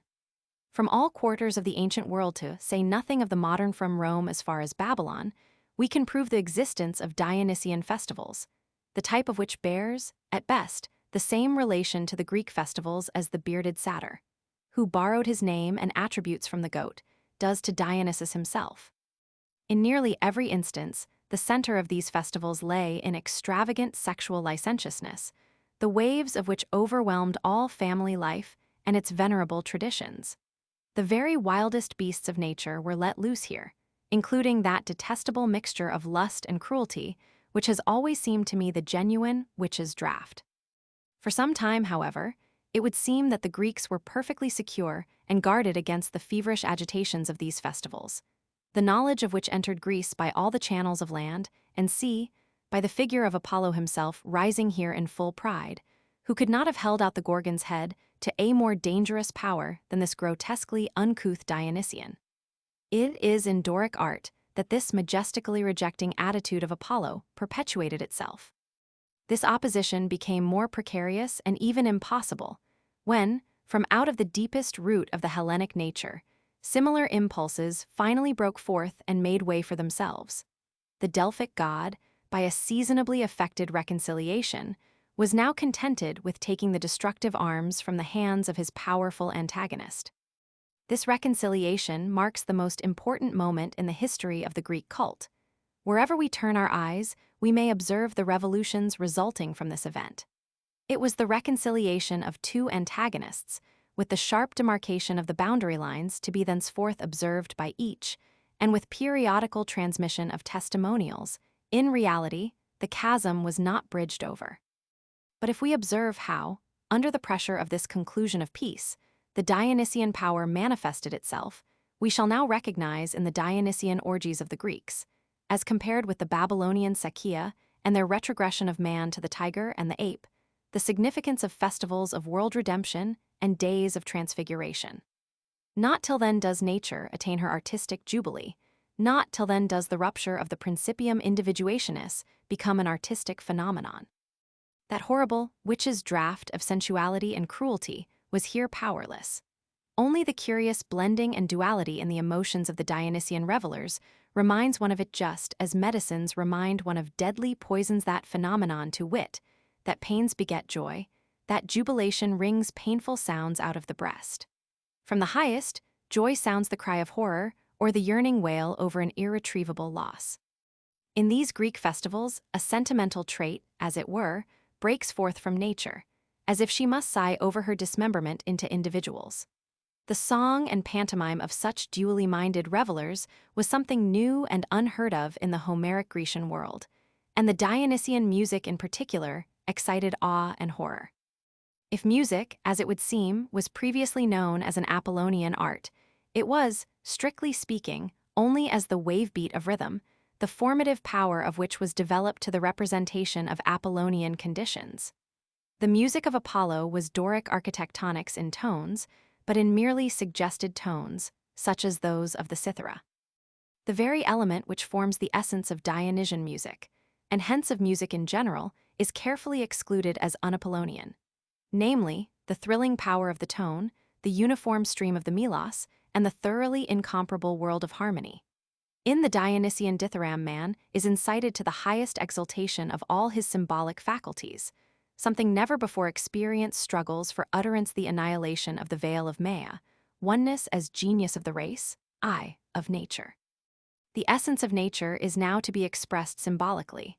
A new world of symbols is required, for once the entire symbolism of the body, not only the symbolism of the lips, face, and speech, but the whole pantomime of dancing which sets all the members into rhythmical motion.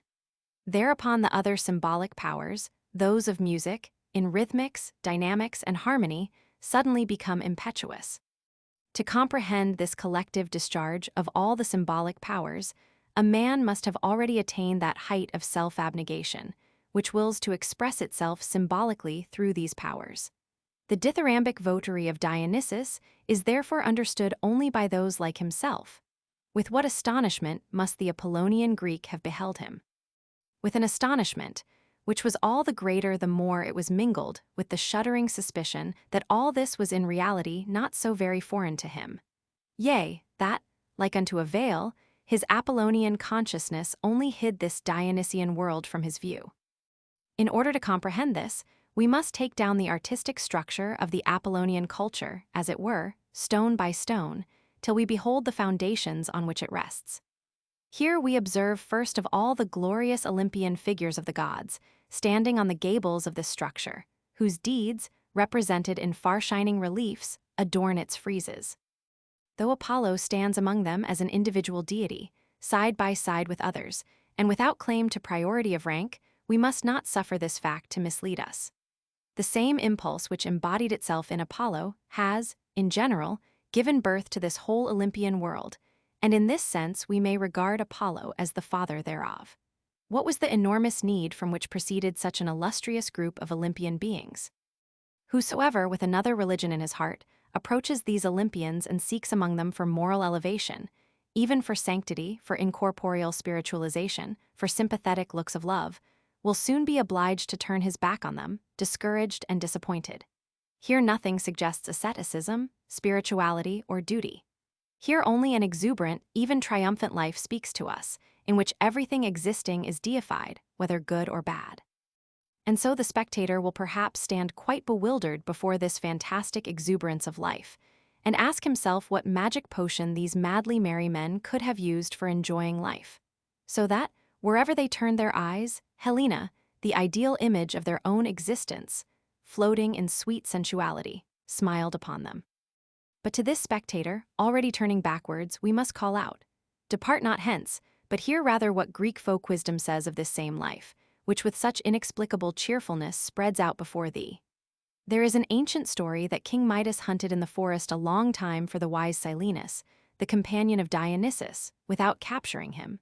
When at last he fell into his hands, the king asked what was best of all and most desirable for man. Fixed and immovable, the demon remained silent, till at last, forced by the king, he broke out with shrill laughter into these words: "O, wretched race of a day, children of chance and misery, why do you compel me to say to you what it were most expedient for you not to hear? What is best of all is forever beyond your reach. Not to be born, not to be nothing. The second best for you, however, is soon to die."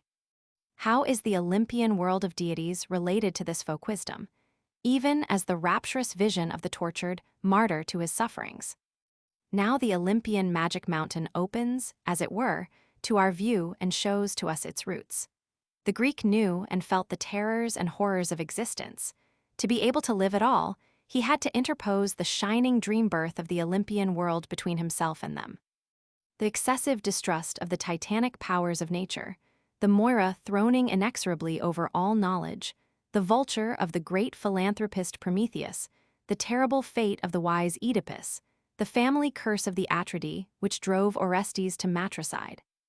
In short, that entire philosophy of the sylvan god, with its mythical exemplars, which wrought the ruin of the melancholy Etruscans, was again and again surmounted anew by the Greeks through the artistic middle world of the Olympians, or at least veiled and withdrawn from sight. To be able to live, the Greeks had, from direst necessity, to create these gods, which process we may perhaps picture to ourselves in this manner: that out of the original Titan thearchy of terror, the Olympian thearchy of joy was evolved, by slow transitions, through the Apollonian impulse to beauty, even as roses break forth from thorny bushes. How else could this so sensitive people, so vehement in its desires, so singularly qualified for sufferings, have endured existence, if it had not been exhibited to them in their gods, surrounded with a higher glory? The same impulse which calls art into being, as the complement and consummation of existence, seducing to a continuation of life, caused also the Olympian world to arise, in which the Hellenic will held up before itself a transfiguring mirror.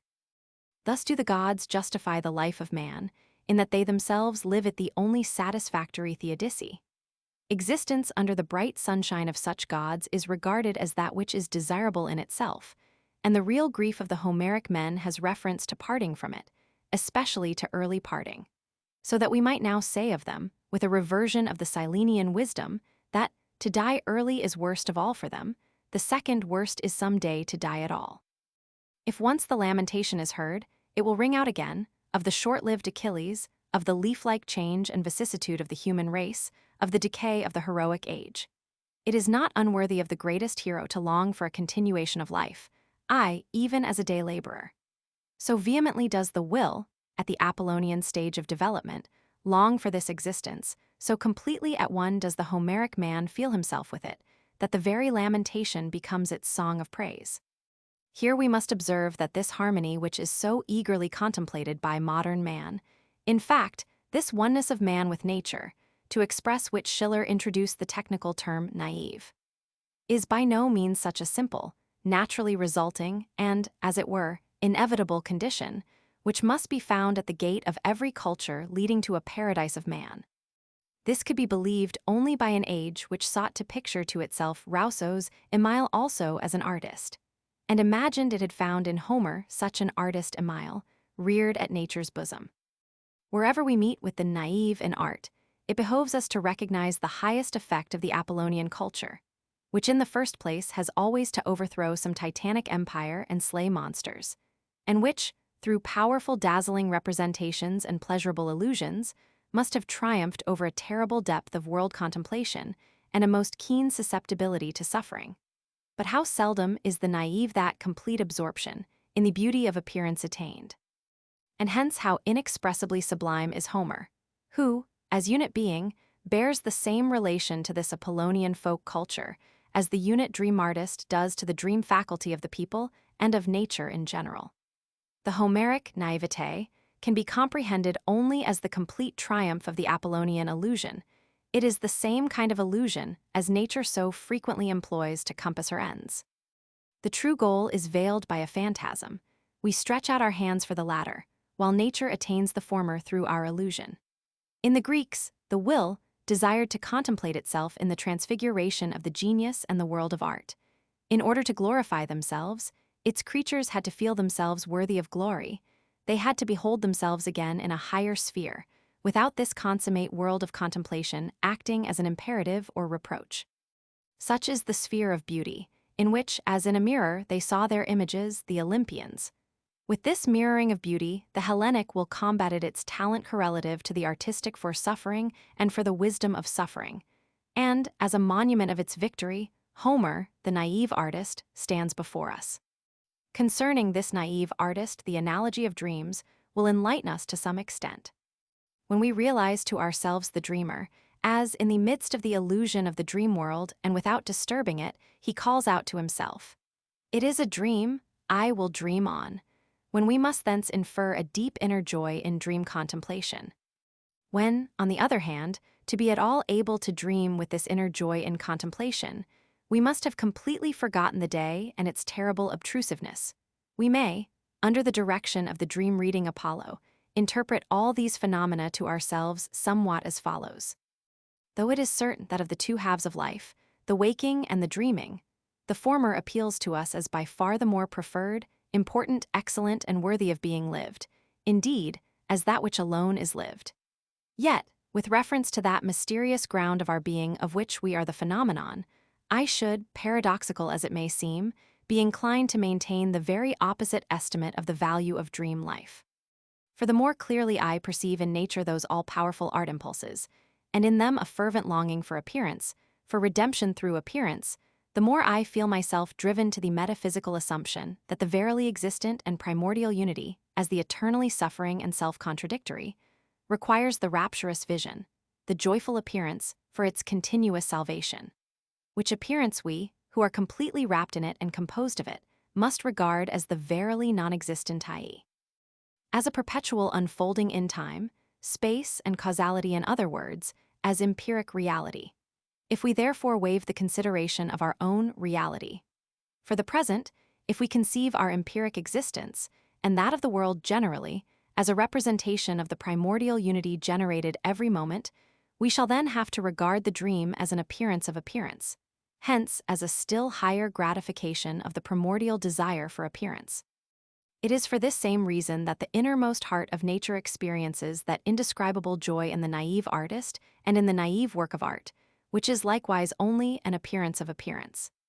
In a symbolic painting, Raphael, himself one of these immortal naive ones, has represented to us this depotentiating of appearance to appearance, the primordial process of the naive artist and at the same time of Apollonian culture. In his Transfiguration, the lower half, with the possessed boy, the despairing bearers, the helpless, terrified disciples, shows to us the reflection of eternal primordial pain, the sole basis of the world. The appearance here is the counter-appearance of eternal contradiction, the father of things. Out of this appearance then arises, like an ambrosial vapor, a vision-like new world of appearances, of which those wrapped in the first appearance see nothing a radiant floating in purest bliss and painless contemplation beaming from wide-open eyes. Here there is presented to our view, in the highest symbolism of art, that Apollonian world of beauty and its substratum, the terrible wisdom of Silenus, and we comprehend, by intuition, their necessary interdependence. Apollo, however, again appears to us as the apotheosis of the principium individuationis, in which alone the perpetually attained end of the primordial unity, its redemption through appearance, is consummated. He shows us, with sublime attitudes, how the entire world of torment is necessary, that thereby the individual may be impelled to realize the redeeming vision, and then, sunk in contemplation thereof, quietly sit in his fluctuating bark in the midst of the sea. This apotheosis of individuation, if it be at all conceived as imperative and laying down precepts, knows but one law: the individual, i.e., the observance of the boundaries of the individual measure in the Hellenic sense. Apollo, as ethical deity, demands due proportion of his disciples, and that this may be observed, he demands self-knowledge.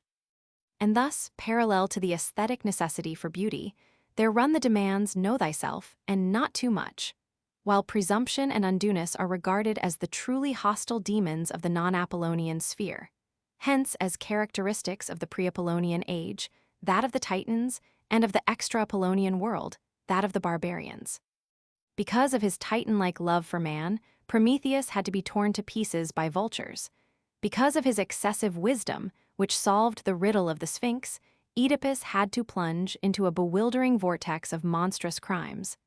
Thus did the Delphic god interpret the Grecian past. So also the effects wrought by the Dionysian appeared titanic and barbaric to the Apollonian Greek, while at the same time he could not conceal from himself that he too was inwardly related to these overthrown titans and heroes. Indeed, he had to recognize still more than this.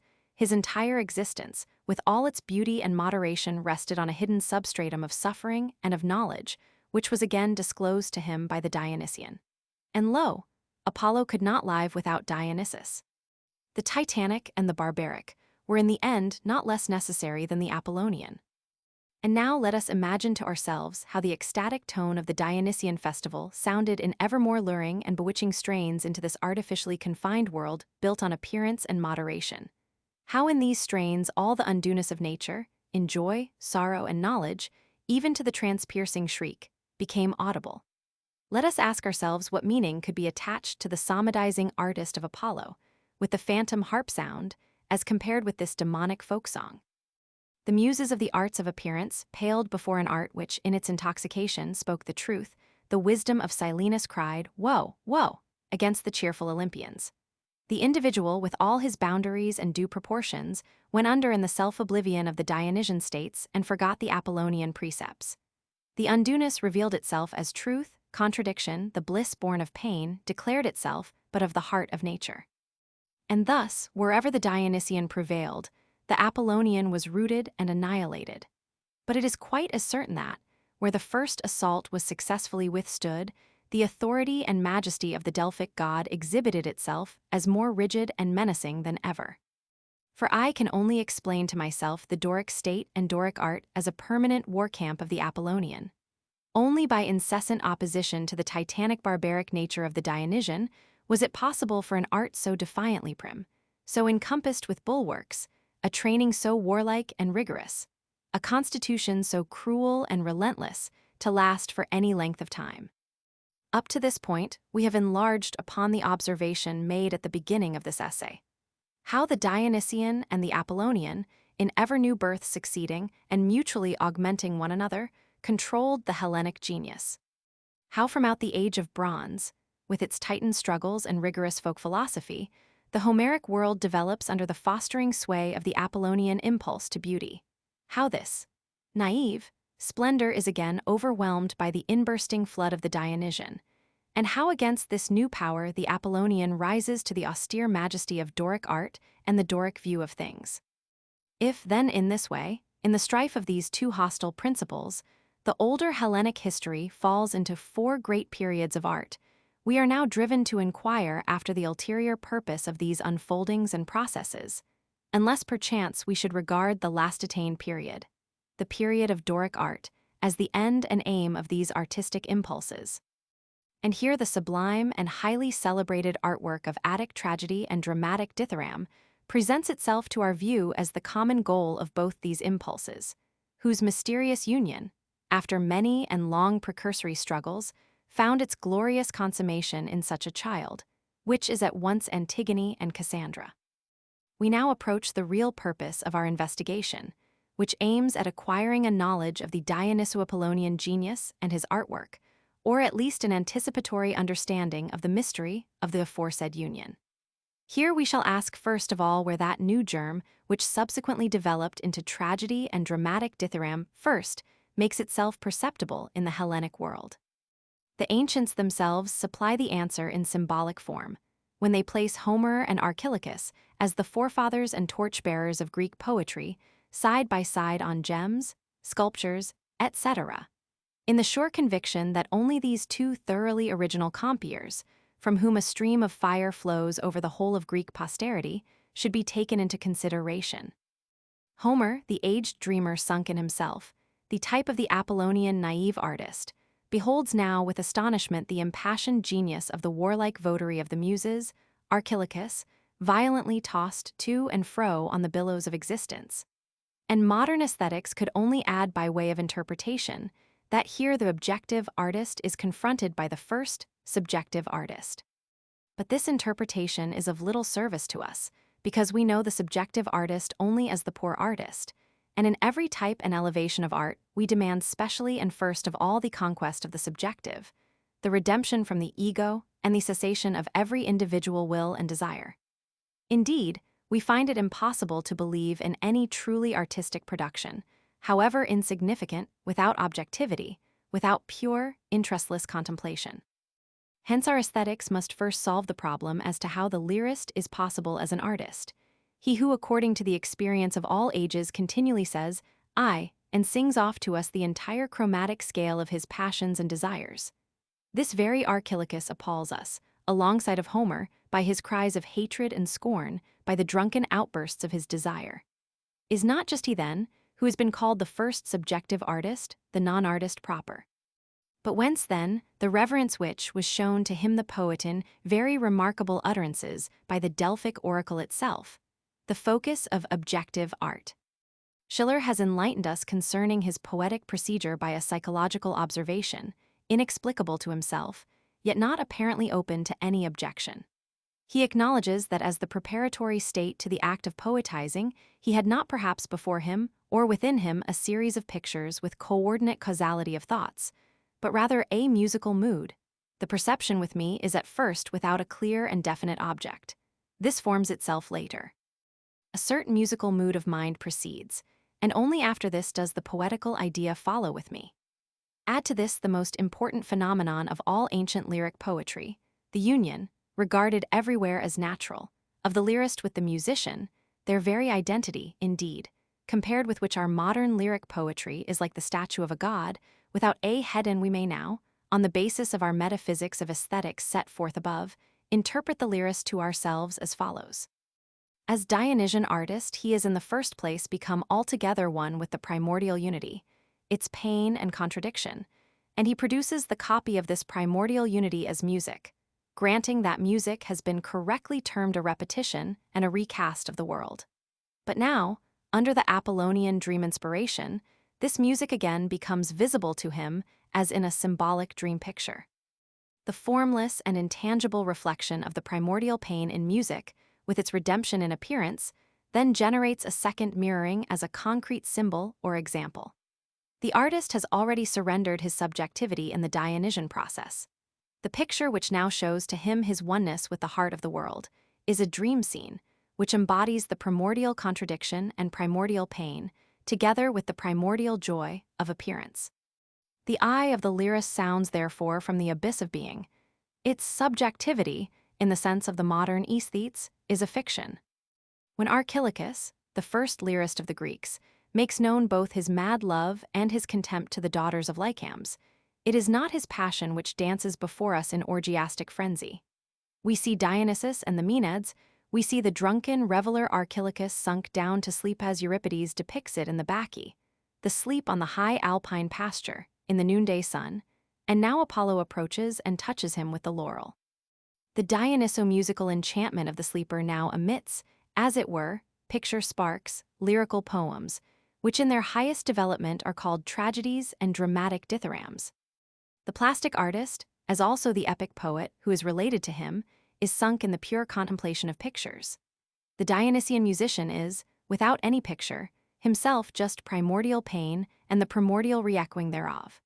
The lyric genius is conscious of a world of pictures and symbols growing out of the state of mystical self-abnegation, and oneness which has a coloring, causality, and velocity quite different from that of the world of the plastic artist and epic poet. While the latter lives in these pictures, and only in them, with joyful satisfaction, and never grows tired of contemplating them with love, even in their minutest characters, while even the picture of the angry Achilles is to him but a picture, the angry expression of which he enjoys with the dream joy in appearance, so that, by this mirror of appearance, he is guarded against being unified and blending with his figures. The pictures of the lyrist, on the other hand, are nothing but his very self and, as it were, only different projections of himself, on account of which he as the moving center of this world is entitled to say I. Only of course this self is not the same as that of the waking, empirically real man, but the only verily existent and eternal self resting at the basis of things, by means of the images whereof the lyric genius sees through even to this basis of things. Now let us suppose that he beholds himself also among these images as non-genius, i.e., his subject, the whole throng of subjective passions and impulses of the will directed to a definite object which appears real to him. If now it seems as if the lyric genius and the allied non-genius were one, and as if the former spoke that little word, I, of his own accord, this appearance will no longer be able to lead us astray, as it certainly led those astray who designated the lyrist as the subjective poet. In truth, Archilochus, the passionately inflamed, loving, and hating man, is but a vision of the genius, who by this time is no longer Archilochus, but a genius of the world, who expresses his primordial pain symbolically in the figure of the man Archilochus. while the subjectively willing and desiring man, Archilochus, can never at any time be a poet. It is by no means necessary, however, that the lyrist should see nothing but the phenomenon of the man Archilochus before him as a reflection of eternal being. And tragedy shows how far the visionary world of the lyrist may depart from this phenomenon, to which, of course, it is most intimately related. Schopenhauer, who did not shut his eyes to the difficulty presented by the lyrist in the philosophical contemplation of art, thought he had found a way out of it, on which, however, I cannot accompany him, while he alone, in his profound metaphysics of music, held in his hands the means whereby this difficulty could be definitely removed, as I believe I have removed it here in his spirit and to his honor. In contrast to our view, he describes the peculiar nature of song as follows: Welt als will und Vorstellung, I 295. It is the subject of the will, i.e., his own volition, which fills the consciousness of the singer, often as an unbound and satisfied desire, joy, but still more often as a restricted desire, grief, always as an emotion, a passion, or an agitated frame of mind. Besides this, however, and along with it by the sight of surrounding nature, the singer becomes conscious of himself as the subject of pure will-less knowing, the unbroken, blissful peace of which now appears, in contrast to the stress of desire, which is always restricted and always needy. The feeling of this contrast, this alternation, is really what the song as a whole expresses and what principally constitutes the lyrical state of mind.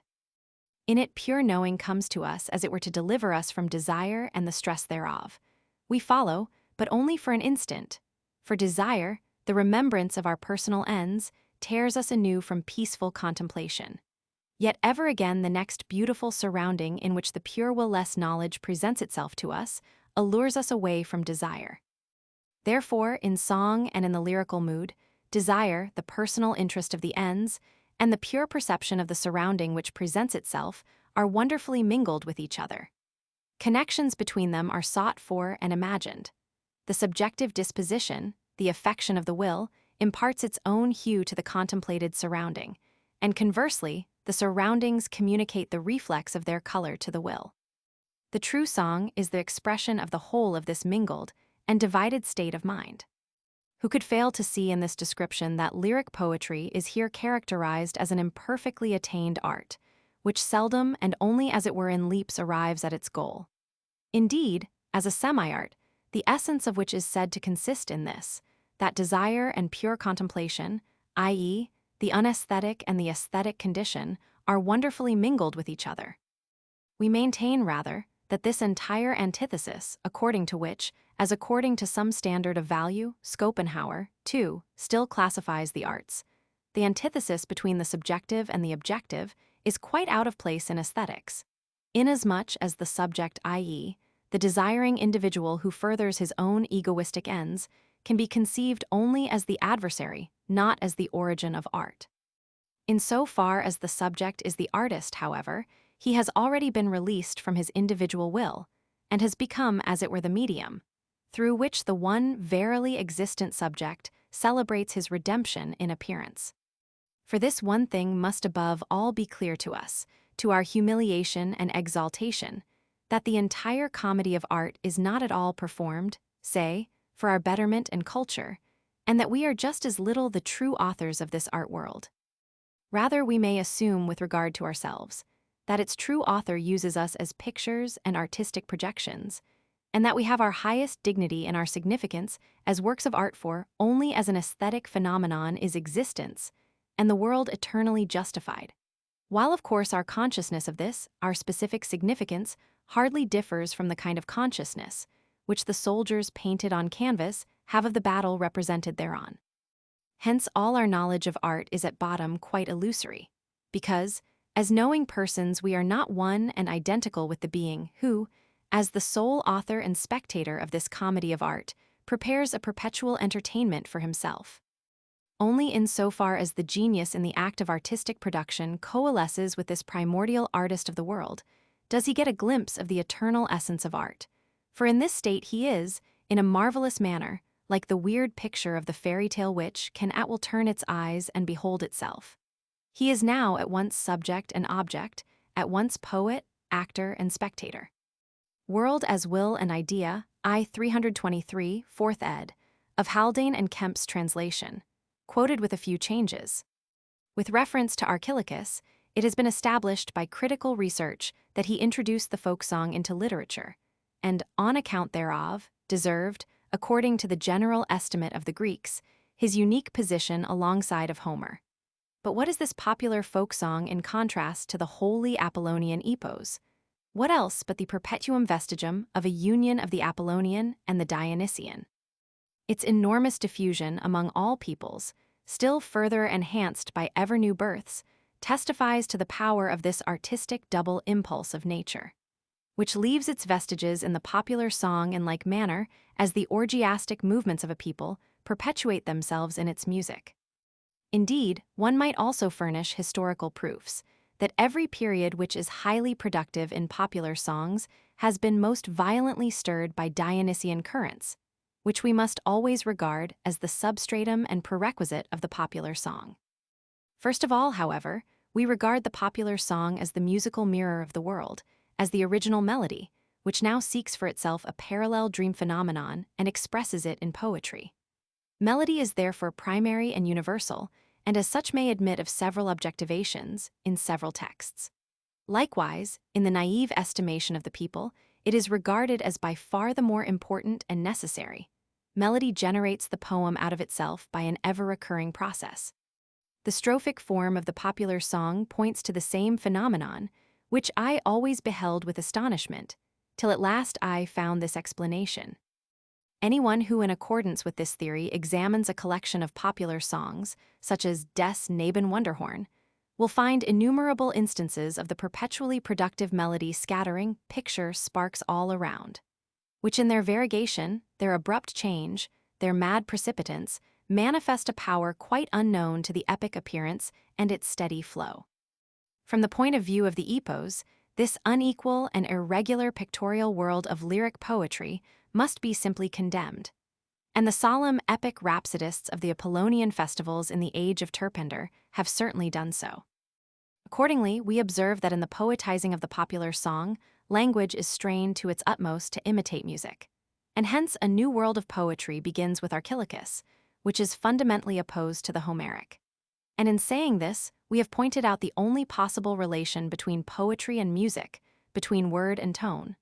The word, the picture, the concept here seeks an expression analogous to music and now experiences in itself the power of music. In this sense, we may discriminate between two main currents in the history of the language of the Greek people, according as their language imitated either the world of phenomena and of pictures or the world of music. One has only to reflect seriously on the linguistic difference with regard to color, syntactical structure, and vocabulary in Homer and Pindar, in order to comprehend the significance of this contrast. Indeed, it becomes palpably clear to us that in the period between Homer and Pindar, the orgiastic flute tones of Olympus must have sounded forth, which, in an age as late as Aristotle's, when music was infinitely more developed, transported people to drunken enthusiasm, and which, when their influence was first felt, undoubtedly incited all the poetic means of expression of contemporaneous man to imitation. I here call attention to a familiar phenomenon of our own times, against which our aesthetics raises many objections. We again and again have occasion to observe how a symphony of Beethoven compels the individual hearers to use figurative speech, though the appearance presented by a collocation of the different pictorial world generated by a piece of music may be never so fantastically diversified and even contradictory. To practice its small wit on such compositions, and to overlook a phenomenon which is certainly worth explaining, is quite in keeping with this aesthetics. Indeed, even if the tone poet has spoken in pictures concerning a composition, when for instance he designates a certain symphony as the pastoral symphony, or a passage therein as the scene by the brook, or another as the merry gathering of rustics, these are likewise only symbolical representations born out of musicand, not perhaps the imitated objects of music representations, which can give us no information whatever concerning the Dionysian content of music, and which in fact have no distinctive value of their own alongside of other pictorial expressions. This process of a discharge of music in pictures we have now to transfer to some youthful, linguistically productive people to get a notion as to how the strophic popular song originates, and how the entire faculty of speech is stimulated by this new principle of imitation of music. If, therefore, we may regard lyric poetry as the effulguration of music in pictures and concepts, we can now ask, how does music appear in the mirror of symbolism and conception? It appears as will, taking the word in the Schopenhauerian sense, i.e., as the antithesis of the aesthetic, purely contemplative, and passive frame of mind. Here, however, we must discriminate as sharply as possible between the concept of essentiality and the concept of phenomenality. For music, according to its essence, cannot be will, because as such it would have to be wholly banished from the domain of art, for the will is the unaesthetic in itself, yet it appears as will. For in order to express the phenomenon of music in pictures, the lyrist requires all the stirrings of passion, from the whispering of infant desire to the roaring of madness. Under the impulse to speak of music in Apollonian symbols, he conceives of all nature, and himself therein, only as the eternally willing, desiring, longing existence. But in so far as he interprets music by means of pictures, he himself rests in the quiet calm of Apollonian contemplation. However much all around him, which he beholds through the medium of music, is in a state of confused and violent motion. Indeed, when he beholds himself through this same medium, his own image appears to him in a state of unsatisfied feeling. His own willing, longing, moaning, and rejoicing are to him symbols by which he interprets music. Such is the phenomenon of the lyrist. As Apollonian genius, he interprets music through the image of the will, while he himself, completely released from the avidity of the will, is the pure, undimmed eye of day. Our whole disquisition insists on this, that lyric poetry is dependent on the spirit of music, just as music itself in its absolute sovereignty does not require the picture and the concept, but only endures them as accompaniments. The poems of the lyrist can express nothing which has not already been contained in the vast universality and absoluteness of the music, which compelled him to use figurative speech. By no means is it possible for language adequately to render the cosmic symbolism of music, for the very reason that music stands in symbolic relation to the primordial contradiction and primordial pain in the heart of the primordial unity, and therefore symbolizes a sphere which is above all appearance and before all phenomena. Rather should we say that all phenomena, compared with it, are but symbols. Hence language, as the organ and symbol of phenomena, cannot at all disclose the innermost essence of music. Language can only be in superficial contact with music when it attempts to imitate music, while the profoundest significance of the latter cannot be brought one step nearer to us by all the eloquence of lyric poetry. We shall now have to avail ourselves of all the principles of art hitherto considered, in order to find our way through the labyrinth, as we must designate the origin of Greek tragedy. I shall not be charged with absurdity in saying that the problem of this origin has as yet not even been seriously stated, not to say solved. However often the fluttering tatters of ancient tradition have been sewed together in sundry combinations and torn asunder again. This tradition tells us in the most unequivocal terms that tragedy sprang from the tragic chorus, and was originally only chorus and nothing but chorus. And hence we feel it our duty to look into the heart of this tragic chorus as being the real proto-drama, without in the least contenting ourselves with current art phraseology according to which the chorus is the ideal spectator, or represents the people in contrast to the regal side of the scene. The latter explanatory notion, which sounds sublime to many a politician, that the immutable moral law was embodied by the democratic Athenians in the popular chorus, which always carries its point over the passionate excesses and extravagances of kings, may be ever so forcibly suggested by an observation of Aristotle. Still, it has no bearing on the original formation of tragedy, inasmuch as the entire antithesis of king and people, and, in general, the whole politico-social sphere, is excluded from the purely religious beginnings of tragedy. But, considering the well-known classical form of the chorus in Aeschylus and Sophocles, we should even deem it blasphemy to speak here of the anticipation of a constitutional representation of the people, from which blasphemy others have not shrunk, however. The ancient governments knew of no constitutional representation of the people in praxi, and it is to be hoped that that they did not even so much as anticipate it in tragedy. Much more celebrated than this political explanation of the chorus is the notion of A.W. Schlegel, who advises us to regard the chorus, in a manner, as the essence and extract of the crowd of spectators as the ideal spectator. This view, when compared with the historical tradition that tragedy was originally only chorus, reveals itself in its true character, as a crude, unscientific, yet brilliant assertion, which, however, has acquired its brilliancy only through its concentrated form of expression, through the truly Germanic bias in favor of whatever is called ideal, and through our momentary astonishment.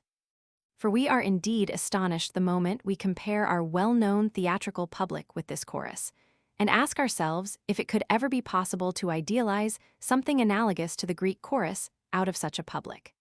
We tacitly deny this, and now wonder as much at the boldness of Schlegel's assertion as at the totally different nature of the Greek public. For hitherto, we always believed that the true spectator, be he who he may, had always to remain conscious of having before him a work of art, and not an empiric reality, whereas the tragic chorus of the Greeks is compelled to recognize real beings in the figures of the stage. The chorus of the Oceanides really believes that it sees before it the Titan Prometheus, and considers itself as real as the god of the scene. And are we to own that he is the highest and purest type of spectator, who, like the Oceanides, regards Prometheus as real and present in body? And is it characteristic of the ideal spectator that he should run on the stage and free the god from his torments? We had believed in an aesthetic public, and considered the individual spectator the better qualified the more he was capable of viewing a work of art as art, that is, aesthetically. But now the Schlegelian expression has intimated to us that the perfect ideal spectator does not at all suffer the world of the scenes to act aesthetically on him, but corporeo, empirically. Oh, these Greeks, we have sighed, they will upset our aesthetics. But once accustomed to it, we have reiterated the saying of Schlegel, as often as the subject of the chorus has been broached. But the tradition which is so explicit here speaks against Schlegel, the chorus as such, without the stage the primitive form of tragedy, and the chorus of ideal spectators do not harmonize. What kind of art would that be which was extracted from the concept of the spectator, and whereof we are to regard the spectator as such as the true form? The spectator without the play is something absurd.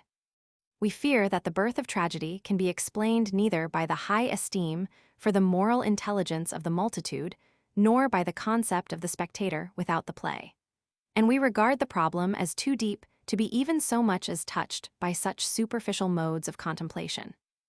An infinitely more valuable insight into the signification of the chorus had already been displayed by Schiller in the celebrated preface to his Bride of Messina, where he regarded the chorus as a living wall which tragedy draws round herself to guard her from contact with the world of reality, and to preserve her ideal domain and poetical freedom.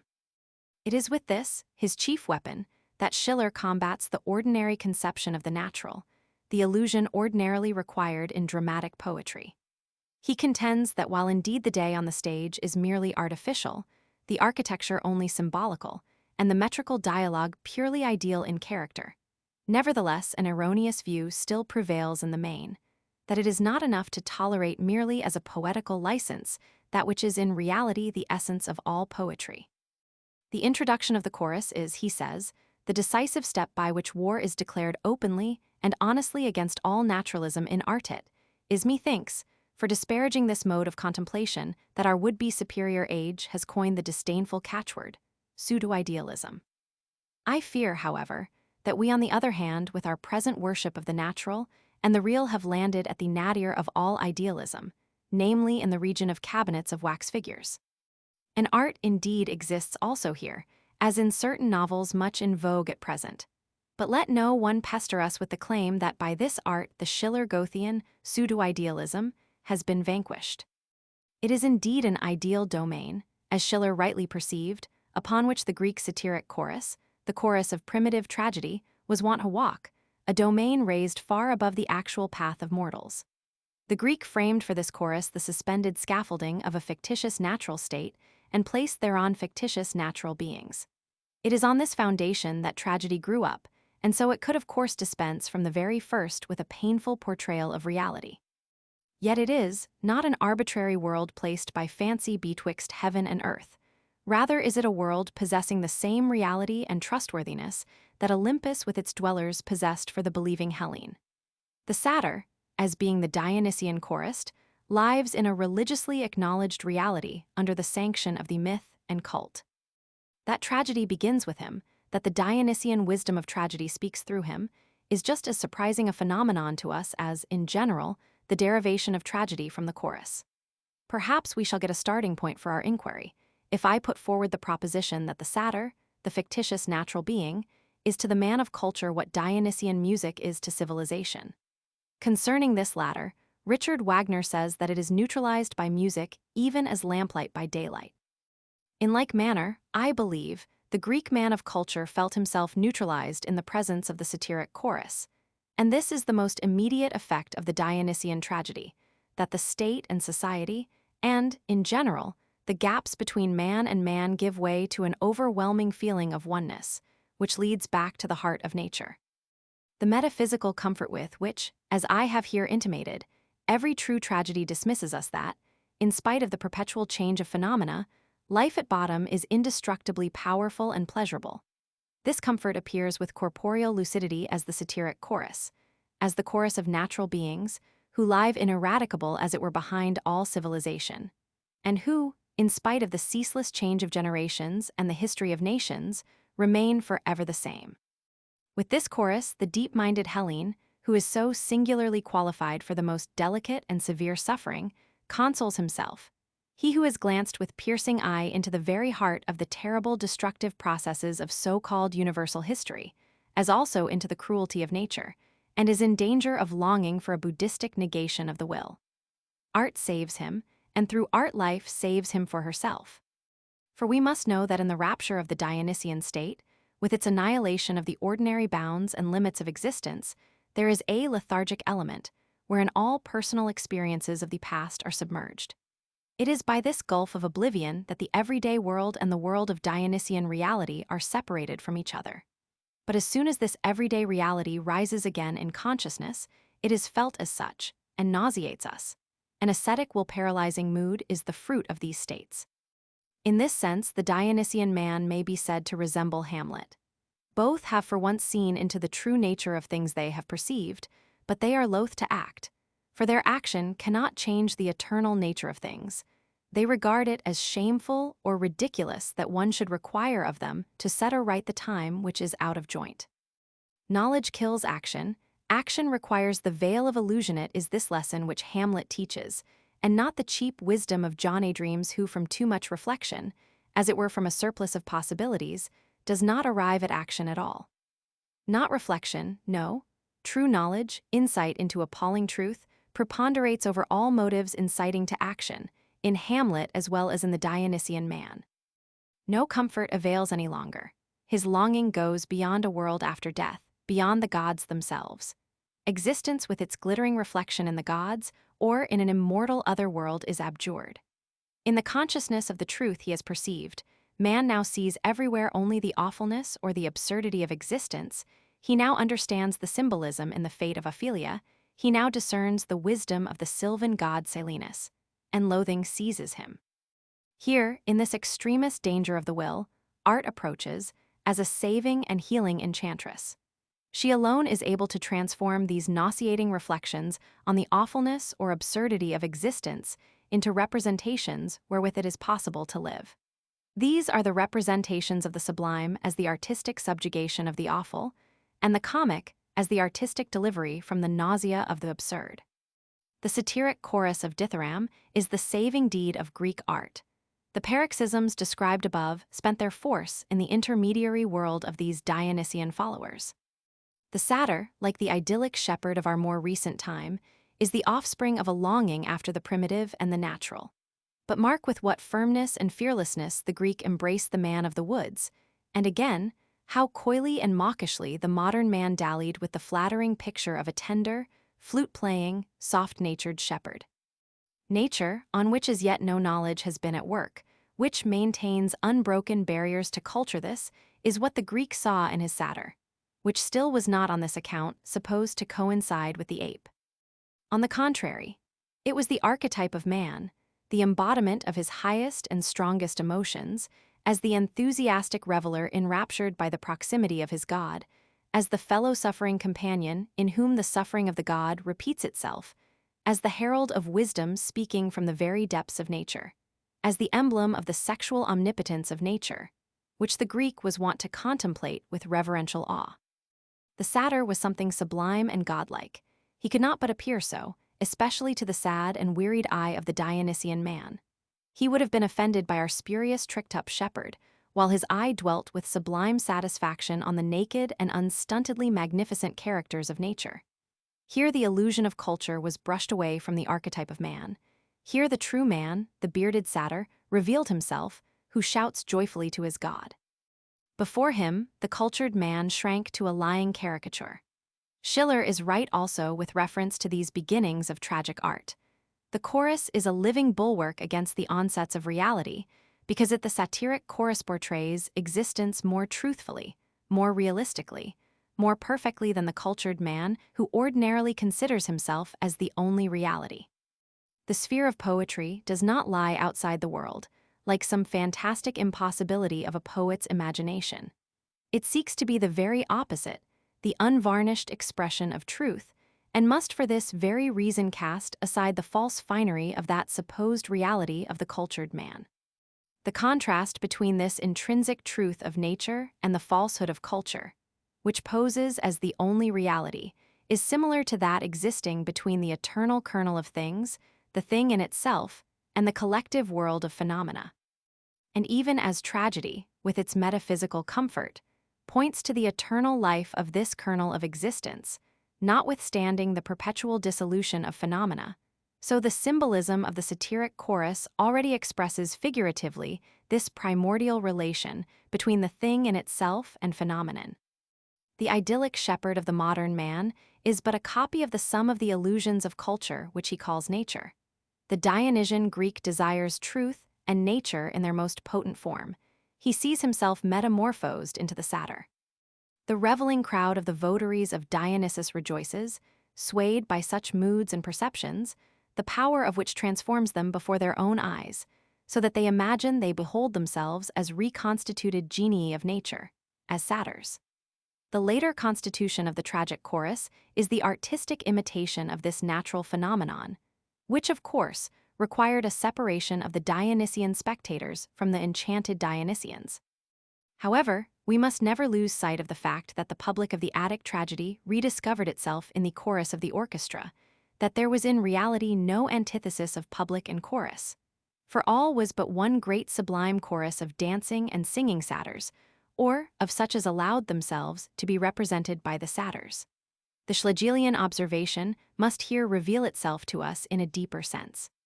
The chorus is the ideal spectator, in so far as it is the only beholder, the beholder of the visionary world of the scene. A public of spectators, as known to us, was unknown to the Greeks.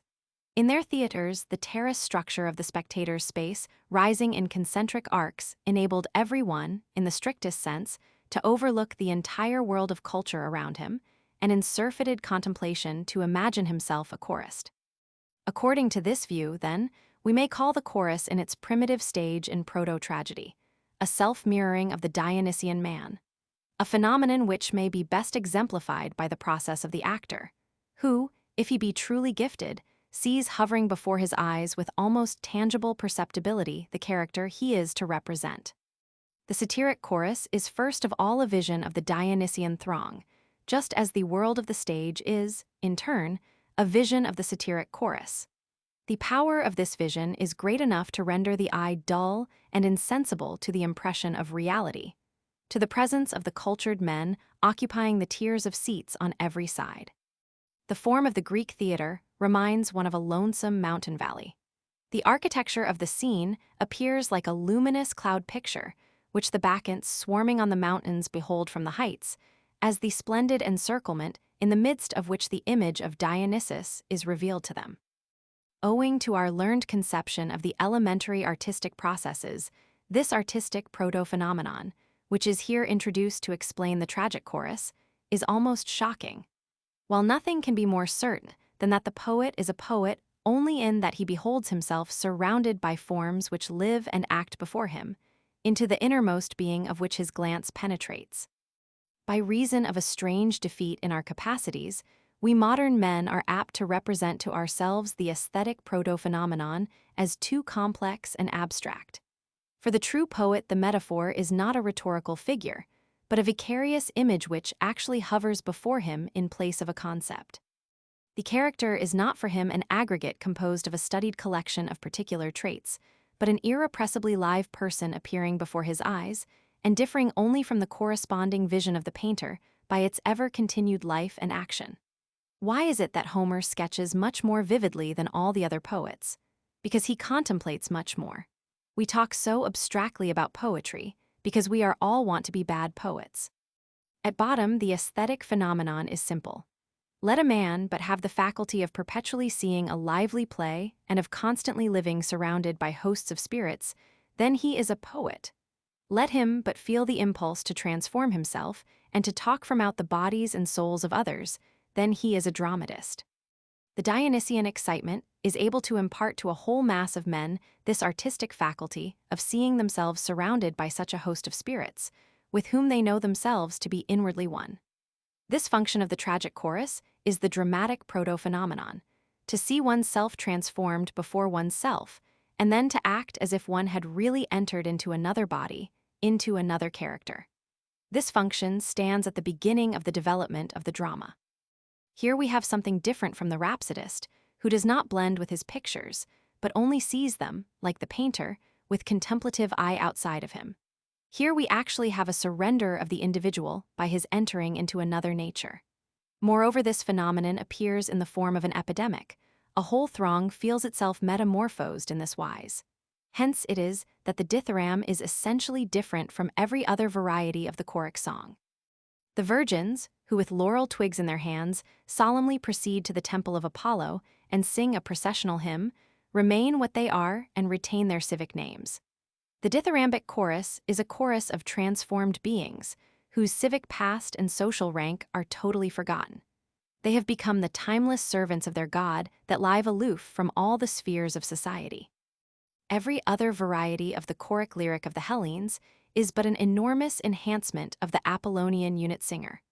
While in the dithyramb, we have before us a community of unconscious actors who mutually regard themselves as transformed among one another. This enchantment is the prerequisite of all dramatic art. In this enchantment, the Dionysian reveler sees himself as a satyr, and as satyr he in turn beholds the god, that is, in his transformation he sees a new vision outside him as the Apollonian consummation of his state. With this new vision, the drama is complete. According to this view, we must understand Greek tragedy as the Dionysian chorus, which always disburdens itself anew in an Apollonian world of pictures. The choric parts, therefore, with which tragedy is interlaced, are in a manner the mother womb of the entire so-called dialogue, that is, of the whole stage world of the drama proper. In several successive outbursts does this primordial basis of tragedy beam forth the vision of the drama, which is a dream phenomenon throughout, and, as such, epic in character. On the other hand, however, as objectivation of a Dionysian state, it does not represent the Apollonian redemption in appearance, but conversely, the dissolution of the individual and his unification with primordial existence. Accordingly, the drama is the Apollonian embodiment of Dionysian perceptions and influences, and is thereby separated from the epic as by an immense gap. The chorus of Greek tragedy, the symbol of the mass of the people moved by Dionysian excitement, is thus fully explained by our conception of it as here set forth. Whereas, being accustomed to the position of a chorus on the modern stage, especially an operatic chorus, we could never comprehend why the tragic chorus of the Greeks should be older, more primitive, indeed, more important than the action proper as has been so plainly declared by the voice of tradition. Whereas, furthermore, we could not reconcile with this traditional paramount importance and primitiveness the fact of the chorus being composed only of humble, ministering beings. Indeed, at first only of goat-like satyrs.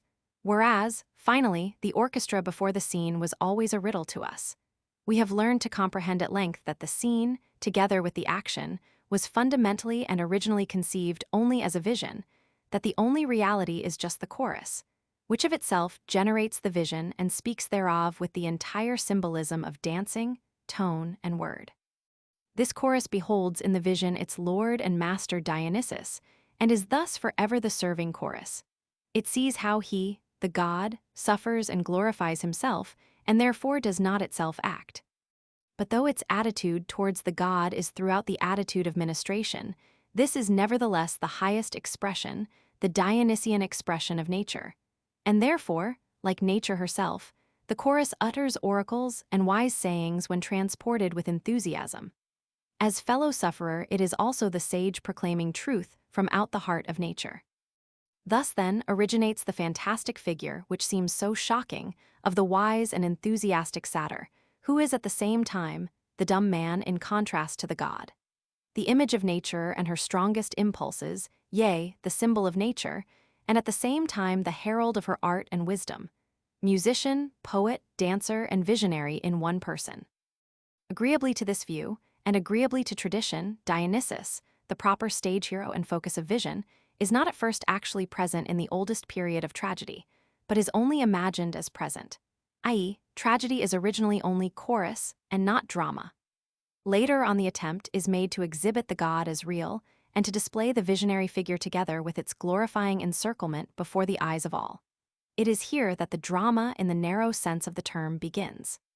To the dithyrambic chorus is now assigned the task of exciting the minds of the hearers to such a pitch of Dionysian frenzy that, when the tragic hero appears on the stage, they do not behold in him, say, the unshapely masked man, but a visionary figure, born as it were of their own ecstasy.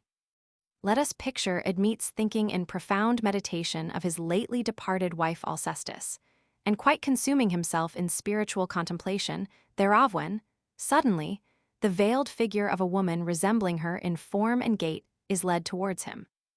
Let us picture his sudden trembling anxiety, his agitated comparisons, his instinctive conviction, and we shall have an analogon to the sensation with which the spectator, excited to Dionysian frenzy, saw the god approaching on the stage, a god with whose sufferings he had already become identified. He involuntarily transferred the entire picture of the god, fluttering magically before his soul, to this masked figure, and resolved its reality as it were into a phantasmal unreality.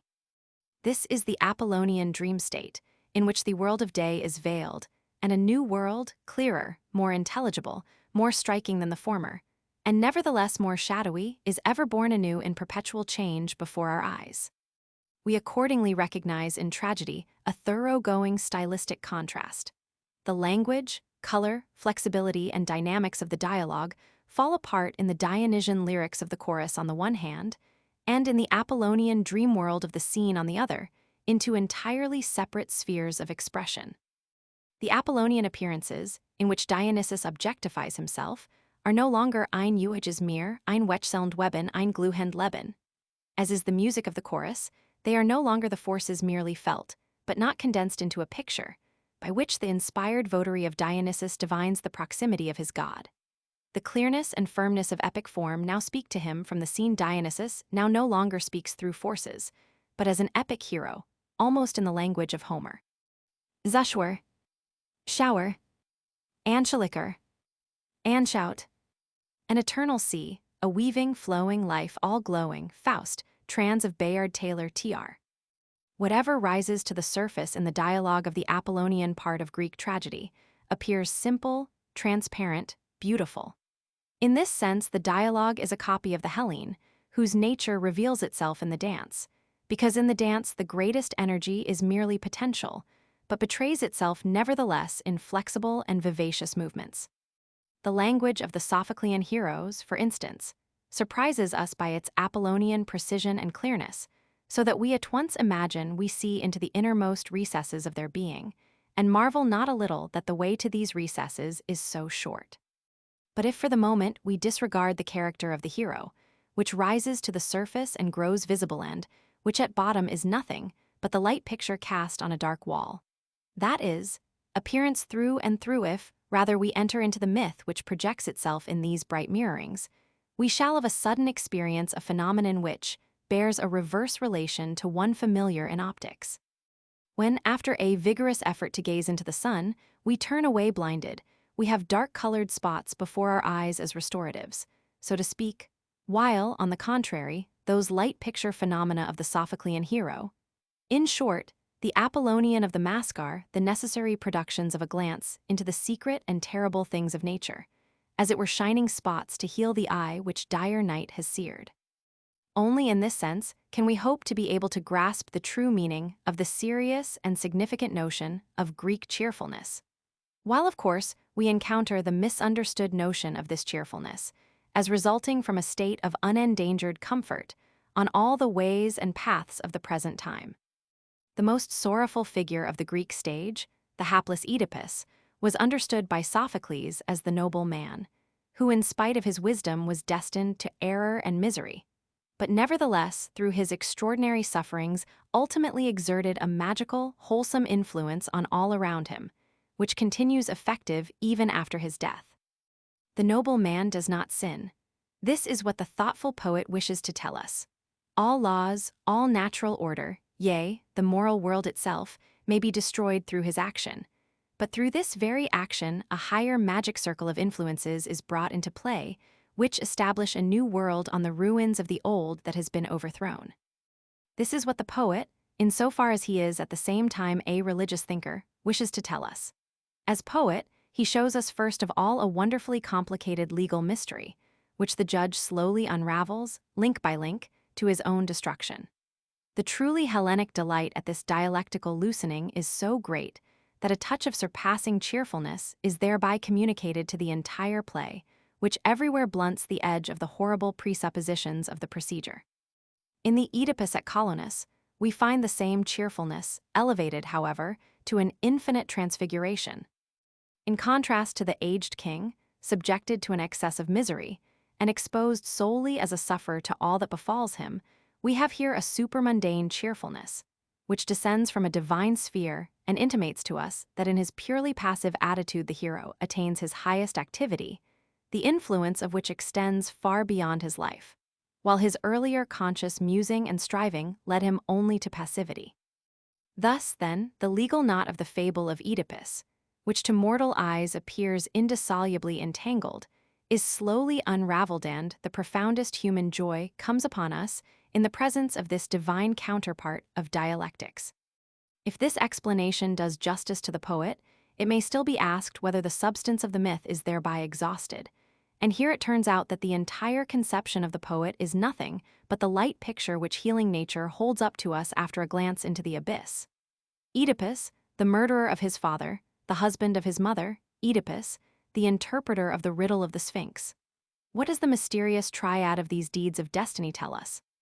There is a primitive popular belief, especially in Persia, that a wise Magian can be born only of incest, which we have forthwith to interpret to ourselves with reference to the riddle-solving and mother-marrying Oedipus, to the effect that when the boundary of the present and future, the rigid law of individuation, and, in general, the intrinsic spell of nature, are broken by prophetic and magical powers, an extraordinary counternaturalness as, in this case, incest must have proceeded as a cause. For how else could one force nature to surrender her secrets but by victoriously opposing her, i.e., by means of the unnatural? It is this intuition which I see imprinted in the awful triad of the destiny of Oedipus. The very man who solves the riddle of nature, that double-constituted Sphinx, must also, as the murderer of his father and husband of his mother, break the holiest laws of nature. Indeed, it seems as if the myth sought to whisper into our ears that wisdom, especially Dionysian wisdom, is an unnatural abomination, and that whoever, through his knowledge, plunges nature into an abyss of annihilation, must also experience the dissolution of nature in himself. The sharpness of wisdom turns round upon the sage. Wisdom is a crime against nature. Such terrible expressions does the myth call out to us. But the Hellenic poet touches like a sunbeam the sublime and formidable Memnonian statue of the myth, so that it suddenly begins to sound in Sophoclean melodies. With the glory of passivity, I now contrast the glory of activity, which illuminates the Prometheus of Aeschylus. That which Aeschylus the thinker had to tell us here, but which as a poet he only allows us to surmise by his symbolic picture, the youthful Goethe succeeded in disclosing to us in the daring words of his Prometheus. Hierer sitz ich, vormenschen nach meinem Bilde eingeschlecht, des mir gleich sei, zu leiden, zu weinen, zu genießen und zu freuen sich, und den nicht zu ichten, why ich. Man, elevating himself to the rank of the Titans, acquires his culture by his own efforts, and compels the gods to unite with him, because in his self-sufficient wisdom he has their existence and their limits in his hand. What is most wonderful, however, in this Promethean form, which according to its fundamental conception is the specific hymn of impiety, is the profound Aeschylean yearning for justice. The untold sorrow of the bold, single-handed being on the one hand, and the divine need, the foreboding of a twilight of the gods, on the other, the power of these two worlds of suffering constraining to reconciliation. To metaphysical oneness all, this suggests most forcibly the central and main position of the Aeschylean view of things, which sees Moira as eternal justice enthroned above gods and men. In view of the astonishing boldness with which Aeschylus places the Olympian world on his scales of justice, it must be remembered that the deep-minded Greek had an immovably firm substratum of metaphysical thought in his mysteries, and that all his skeptical paroxysms could be discharged upon the Olympians. With reference to these deities, the Greek artist, in particular, had an obscure feeling as to mutual dependency, and it is just in the Prometheus of Aeschylus that this feeling is symbolized. The Titanic artist found in himself the daring belief that he could create men and at least destroy Olympian deities, namely by his superior wisdom, for which, to be sure, he had to atone by eternal suffering. The splendid canning of the great genius, bought too cheaply even at the price of eternal suffering, the stern pride of the artist. This is the essence and soul of Aeschylean poetry, while Sophocles in his Oedipus preludingly strikes up the victory song of the saint. But even this interpretation which Aeschylus has given to the myth does not fathom its astounding depth of terror. The fact is rather that the artist's delight in unfolding, the cheerfulness of artistic creating bidding defiance to all calamity, is but a shining stellar and nebular image reflected in a black sea of sadness. The tale of Prometheus is an original possession of the entire Aryan family of races, and documentary evidence of their capacity for the profoundly tragic. Indeed, it is not improbable that this myth has the same characteristic significance for the Aryan race that the myth of the fall of man has for the Semitic, and that there is a relationship between the two myths like that of brother and sister. The presupposition of the Promethean myth is the transcendent value which a naive humanity attached to fire as the true palladium of every ascending culture. That man, however, should dispose at will of this fire, and should not receive it only as a gift from heaven, as the igniting lightning or the warming solar flame appeared to the contemplative primordial men as crime and robbery of the divine nature. And thus the first philosophical problem at once causes a painful, irreconcilable antagonism between man and God, and puts as it were a mass of rock at the gate of every culture. The best and highest that men can acquire they obtain by a crime, and must now in their turn take upon themselves its consequences, namely the whole flood of sufferings and sorrows with which the offended celestials must visit the nobly aspiring race of man. A bitter reflection, which, by the dignity it confers on crime, contrasts strangely with the Semitic myth of the fall of man, in which curiosity, beguilement, seducibility, wantonness, in short, a whole series of preeminently feminine passions were regarded as the origin of evil. What distinguishes the Aryan representation is the sublime view of active sin as the properly Promethean virtue, which suggests at the same time the ethical basis of pessimistic tragedy as the justification of human evil of human guilt, as well as of the suffering incurred thereby. The misery in the essence of things which the contemplative Aryan is not disposed to explain away the antagonism in the heart of the world, manifests itself to him as a medley of different worlds.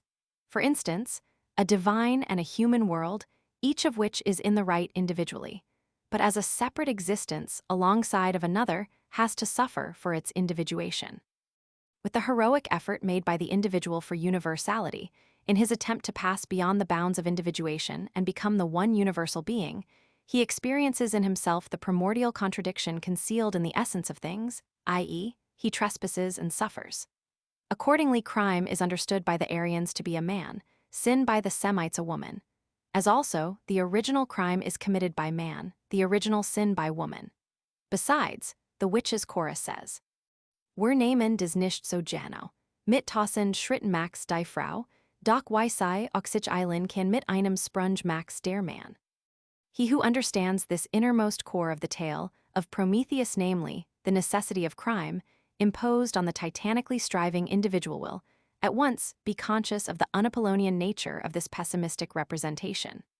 For Apollo seeks to pacify individual beings precisely by drawing boundary lines between them, and by again and again calling attention thereto, with his requirements of self-knowledge and due proportion, as the holiest laws of the universe.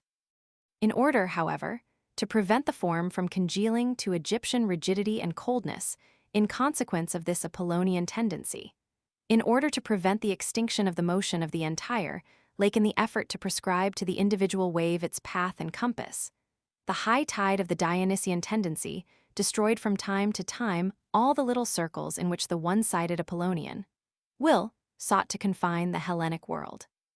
The suddenly swelling tide of the Dionysian then takes the separate little wave mountains of individuals on its back, just as the brother of Prometheus, the Titan Atlas, does with the earth. This titanic impulse, to become as it were the Atlas of all individuals, and to carry them on broad shoulders higher and higher, farther and farther, is what the Promethean and the Dionysian have in common. In this respect, the Aeschylean Prometheus is a Dionysian mask, while, in the aforementioned profound yearning for justice, Aeschylus betrays to the intelligent observer his paternal descent from Apollo, the god of individuation and of the boundaries of justice. And so the double being of the Aeschylean Prometheus, his conjoint Dionysian and Apollonian nature, might be thus expressed in an abstract formula. Whatever exists is alike just and unjust, and equally justified in both. Des ist dein Welt, des heißt ein Welt.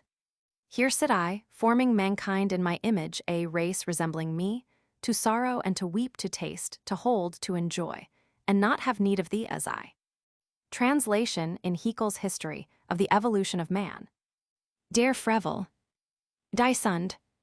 We do not measure with such care, woman in thousand steps is there, but howsoe'er she hasten may. Man in one leap has cleared the way, Faust, trans of Bayard Taylor Tr. This is thy world, and what a world, Faust. It is an indisputable tradition that Greek tragedy in its earliest form had for its theme only the sufferings of Dionysus, and that for some time the only stage hero therein was simply Dionysus himself.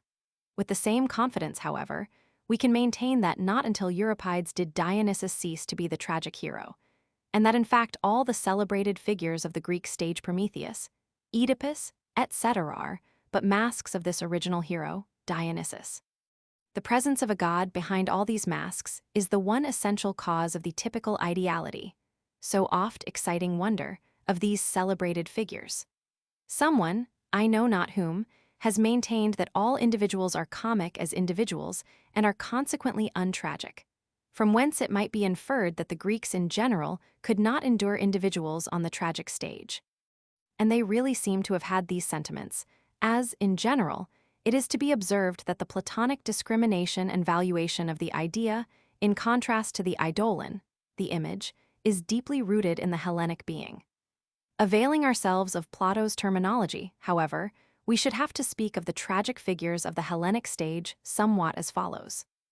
The one truly real Dionysus appears in a multiplicity of forms, in the mask of a fighting hero and entangled, as it were, in the net of an individual will. As the visibly appearing god now talks and acts, he resembles an erring, striving, suffering individual. And that, in general, he appears with such epic precision and clearness is due to the dream-reading Apollo, who reads to the chorus its Dionysian state through this symbolic appearance. In reality, however, this hero is the suffering Dionysus of the mysteries, a god experiencing in himself the sufferings of individuation, of whom wonderful myths tell that as a boy he was dismembered by the Titans and has been worshipped in this state as Zagreus. Whereby is intimated that this dismemberment, the properly Dionysian suffering, is like a transformation into air, water, earth, and fire that we must therefore regard the state of individuation as the source and primal cause of all suffering, as something objectionable in itself. From the smile of this Dionysus sprang the Olympian gods, from his tears sprang man. In his existence as a dismembered god, Dionysus has the dual nature of a cruel, barbarized demon and a mild, pacific ruler. But the hope of the epops looked for a new birth of Dionysus, which we have now to conceive of in anticipation as the end of individuation.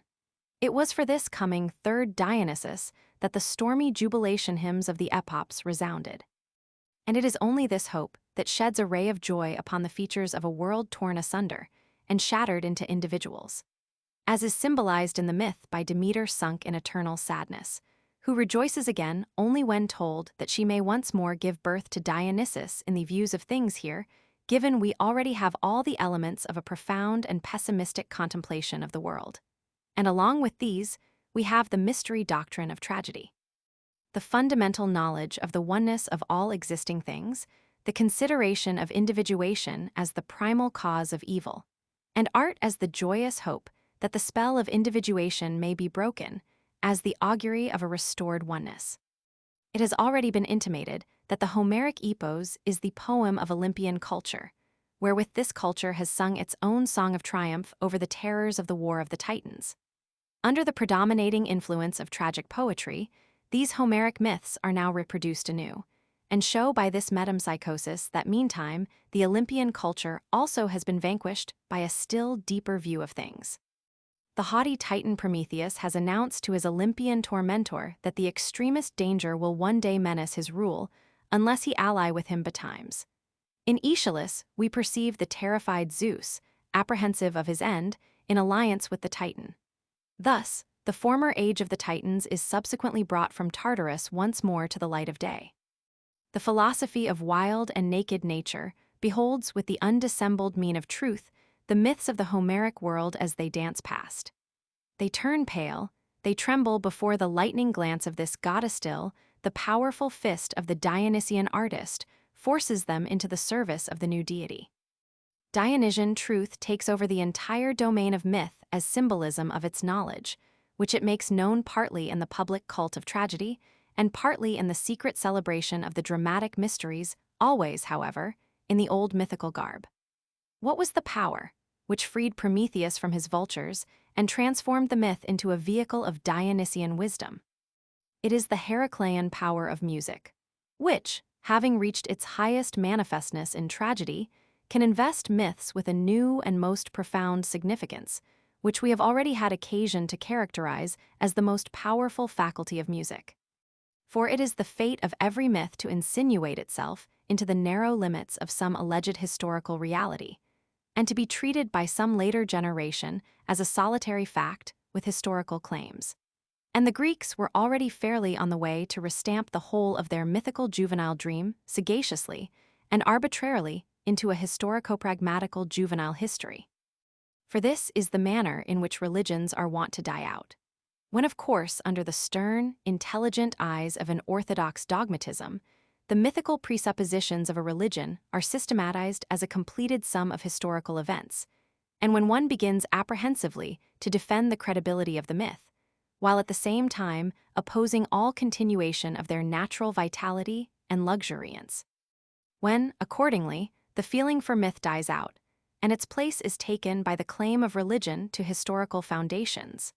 This dying myth was now seized by the newborn genius of Dionysian music, in whose hands it bloomed once more, with such colors as it had never yet displayed, with a fragrance that awakened a longing anticipation of a metaphysical world. After this final effulgence it collapses, its leaves wither, and soon the scoffing Lucians of antiquity catch at the discolored and faded flowers which the winds carry off in every direction. Through tragedy, the myth attains its profoundest significance, its most expressive form. It rises once more like a wounded hero, and the whole surplus of vitality, together with the philosophical calmness of the dying, burns in its eyes with a last powerful gleam. What meantest thou, O impious Euripides, in seeking once more to enthrall this dying one?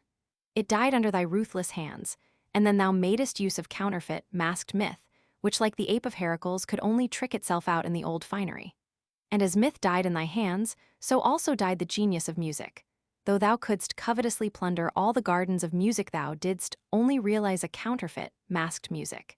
And because thou hast forsaken Dionysus, Apollo hath also forsaken thee.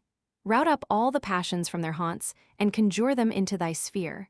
Sharpen and polish a sophistical dialectics for the speeches of thy heroes. Thy very heroes have only counterfeit, masked passions, and speak only counterfeit, masked music.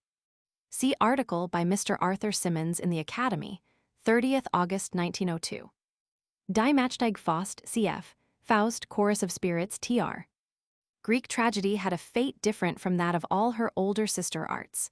She died by suicide, in consequence of an irreconcilable conflict. Accordingly, she died tragically, while they all passed away very calmly and beautifully in ripe old age. For if it be in accordance with a happy state of things to depart this life without a struggle, leaving behind a fair posterity, the closing period of these older arts exhibits such a happy state of things. Slowly they sink out of sight, and before their dying eyes already stand their fairer progeny, who impatiently lift up their heads with courageous mien. The death of Greek tragedy, on the other hand, left an immense void, deeply felt everywhere. Even as certain Greek sailors in the time of Tiberius once heard upon a lonesome island the thrilling cry, "Great Pan is dead," so now as it were sorrowful wailing sounded through the Hellenic world, "Tragedy is dead. Poetry itself has perished with her. Begone, begone, ye stunted, emaciated epigones. Begone to Hades, that ye may for once eat your fill of the crumbs of your former masters." But when after all a new art blossomed forth, which revered tragedy as her ancestress and mistress, it was observed with horror that she did indeed bear the features of her mother, but those very features the latter had exhibited in her long death struggle. It was Euripides who fought this death struggle of tragedy. The later art is known as the New Attic Comedy. In it, the degenerate form of tragedy lived on as a monument of the most painful and violent death of tragedy proper. This connection between the two serves to explain the passionate attachment to Euripides evinced by the poets of the New Comedy. And hence, we are no longer surprised at the wish of Philemon, who would have got himself hanged at once, with the sole design of being able to visit Euripides in the lower regions. If only he could be assured generally that the deceased still had his wits. But if we desire, as briefly as possible, and without professing to say aught exhaustive on the subject, to characterize what Euripides has in common with Menander and Philemon, and what appealed to them so strongly as worthy of imitation, it will suffice to say that the spectator was brought upon the stage by Euripides. He who has perceived the material of which the Promethean tragic writers prior to Euripides formed their heroes, and how remote from their purpose it was to bring the true mask of reality on the stage, will also know what to make of the wholly divergent tendency of Euripides. Through him, the commonplace individual forced his way from the spectators' benches to the stage itself. The mirror in which formerly only great and bold traits found expression now showed the painful exactness that conscientiously reproduces even the abortive lines of nature. Odysseus, the typical Hellene of the old art, sank in the hands of the new poets to the figure of the Greekulus, who, as the good-naturedly cunning domestic slave, stands henceforth in the center of dramatic interest. What Euripides takes credit for in the Aristophanian frogs, namely, that by his household remedies he freed tragic art from its pompous corpulency, is apparent above all in his tragic heroes. The spectator now virtually saw and heard his double on the Euripidean stage, and rejoiced that he could talk so well. But this joy was not all. One even learned of Euripides how to speak. He prides himself upon this in his contest with Aeschylus. How the people have learned from him how to observe, debate, and draw conclusions according to the rules of art and with the cleverest sophistications. In general, it may be said that through this revolution of the popular language, he made the new comedy possible. For it was henceforth no longer a secret how and with what saws the commonplace could represent and express itself on the stage. Civic mediocrity, on which Euripides built all his political hopes, was now suffered to speak, while heretofore the demigod in tragedy and the drunken satyr, or demimon, in comedy, had determined the character of the language. And so the Aristophanian Euripides prides himself on having portrayed the common, familiar, everyday life and dealings of the people, concerning which all are qualified to pass judgment. If now the entire populace philosophizes, manages land and goods with unheard-of circumspection, and conducts lawsuits, he takes all the credit to himself and glories in the splendid results of the wisdom with which he inoculated the rabble. It was to a populace prepared and enlightened in this manner that the new comedy could now address itself, of which Euripides had become as it were the chorus master. Only that in this case, the chorus of spectators had to be trained. As soon as this chorus was trained to sing in the Euripidean key, there arose that chess-like variety of the drama, the new comedy, with its perpetual triumphs of cunning and artfulness. But Euripides the chorus master was praised incessantly. Indeed, people would have killed themselves in order to learn yet more from him, had they not known that tragic poets were quite as dead as tragedy. But with it, the Hellene had surrendered the belief in his immortality, not only the belief in an ideal past, but also the belief in an ideal future. The saying taken from the well-known epitaph, "As an old man, frivolous and capricious," applies also to aged Hellenism. The passing moment, wit, levity, and caprice are its highest deities. The fifth class, that of the slaves, now attains to power, at least in sentiment. And if we can still speak at all of Greek cheerfulness, it is the cheerfulness of the slave who has nothing of consequence to answer for, nothing great to strive for, and cannot value anything of the past or future higher than the present. It was this semblance of Greek cheerfulness which so revolted the deep-minded and formidable natures of the first 4 centuries of Christianity. This womanish flight from earnestness and terror, this cowardly contentedness with easy pleasure, was not only contemptible to them, but seemed to be a specifically anti-Christian sentiment.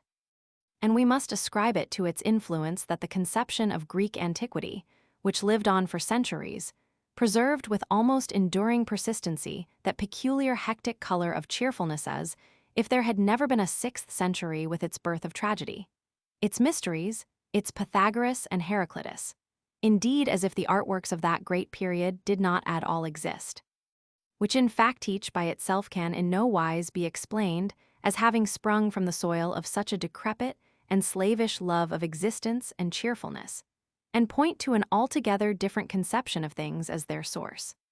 The assertion made a moment ago, that Euripides introduced the spectator on the stage to qualify him the better to pass judgment on the drama, will make it appear as if the old tragic art was always in a false relation to the spectator. And one would be tempted to extol the radical tendency of Euripides to bring about an adequate relation between artwork and public as an advance on Sophocles. But, as things are, public is merely a word, and not at all a homogeneous and constant quantity. Why should the artist be under obligations to accommodate himself to a power whose strength is merely in numbers? And, if by virtue of his endowments and aspirations he feels himself superior to every one of these spectators, how could he feel greater respect for the collective expression of all these subordinate capacities than for the relatively highest endowed individual spectator? In truth, if ever a Greek artist treated his public throughout a long life with presumptuousness and self-sufficiency, it was Euripides, who, even when the masses threw themselves at his feet, with sublime defiance made an open assault on his own tendency, the very tendency with which he had triumphed over the masses. If this genius had had the slightest reverence for the pandemonium of the public, he would have broken down long before the middle of his career beneath the weighty blows of his own failures. These considerations here make it obvious that our formula, namely, that Euripides brought the spectator upon the stage, in order to make him truly competent to pass judgment, was but a provisional one, and that we must seek for a deeper understanding of his tendency. Conversely, it is undoubtedly well known that Aeschylus and Sophocles, during all their lives, indeed, far beyond their lives, enjoyed the full favor of the people, and that therefore in the case of these predecessors of Euripides, the idea of a false relation between artwork and public was altogether excluded. What was it that thus forcibly diverted this highly gifted artist, so incessantly impelled to production, from the path over which shone the sun of the greatest names in poetry and the cloudless heaven of popular favor? What strange consideration for the spectator led him to defy the spectator? How could he, owing to too much respect for the public, disrespect the public?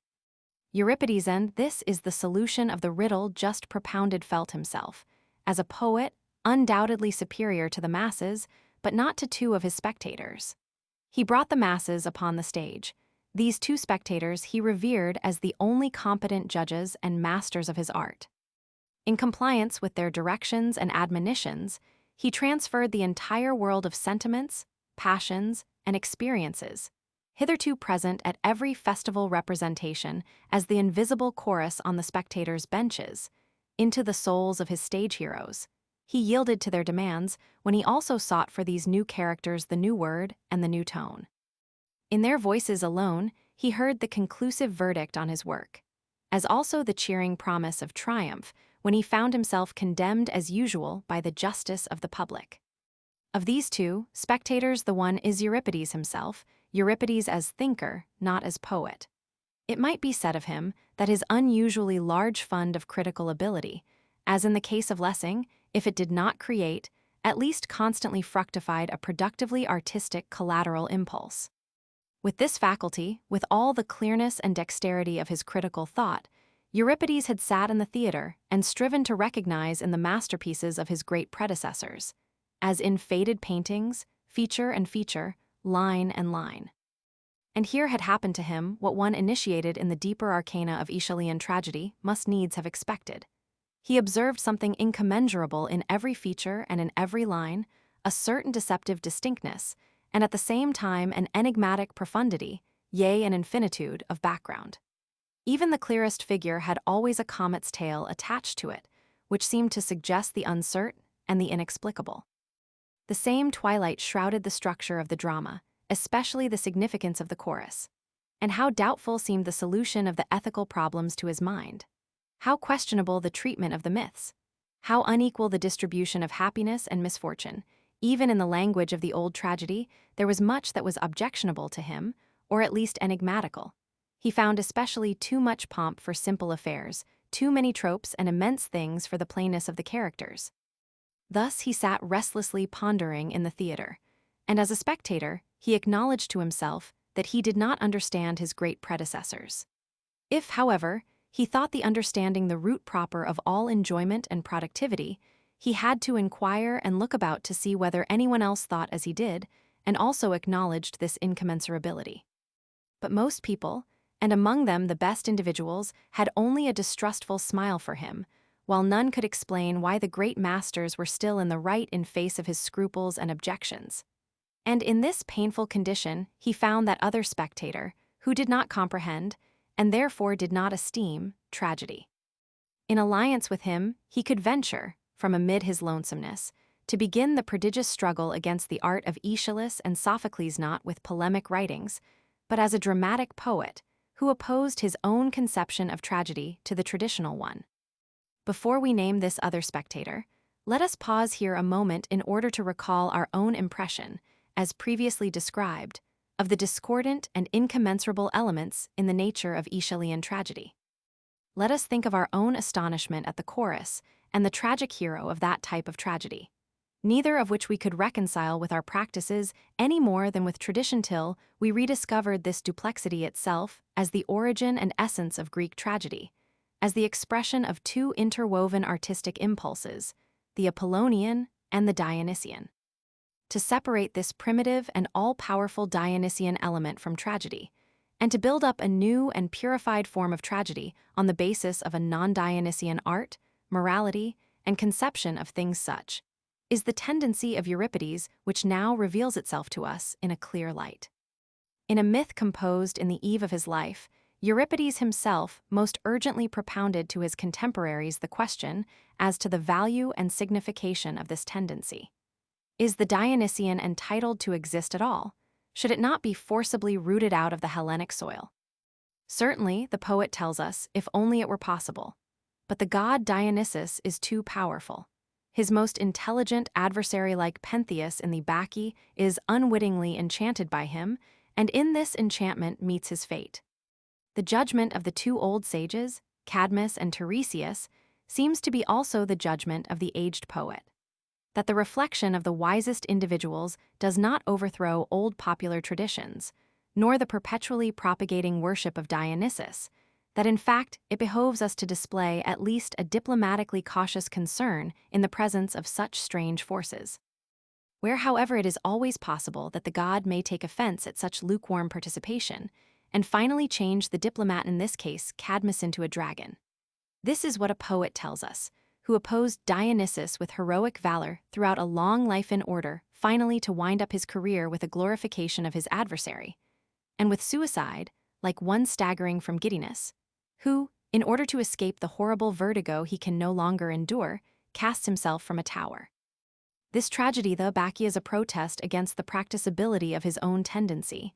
Alas, and it has already been put into practice. The surprising thing had happened. When the poet recanted, his tendency had already conquered.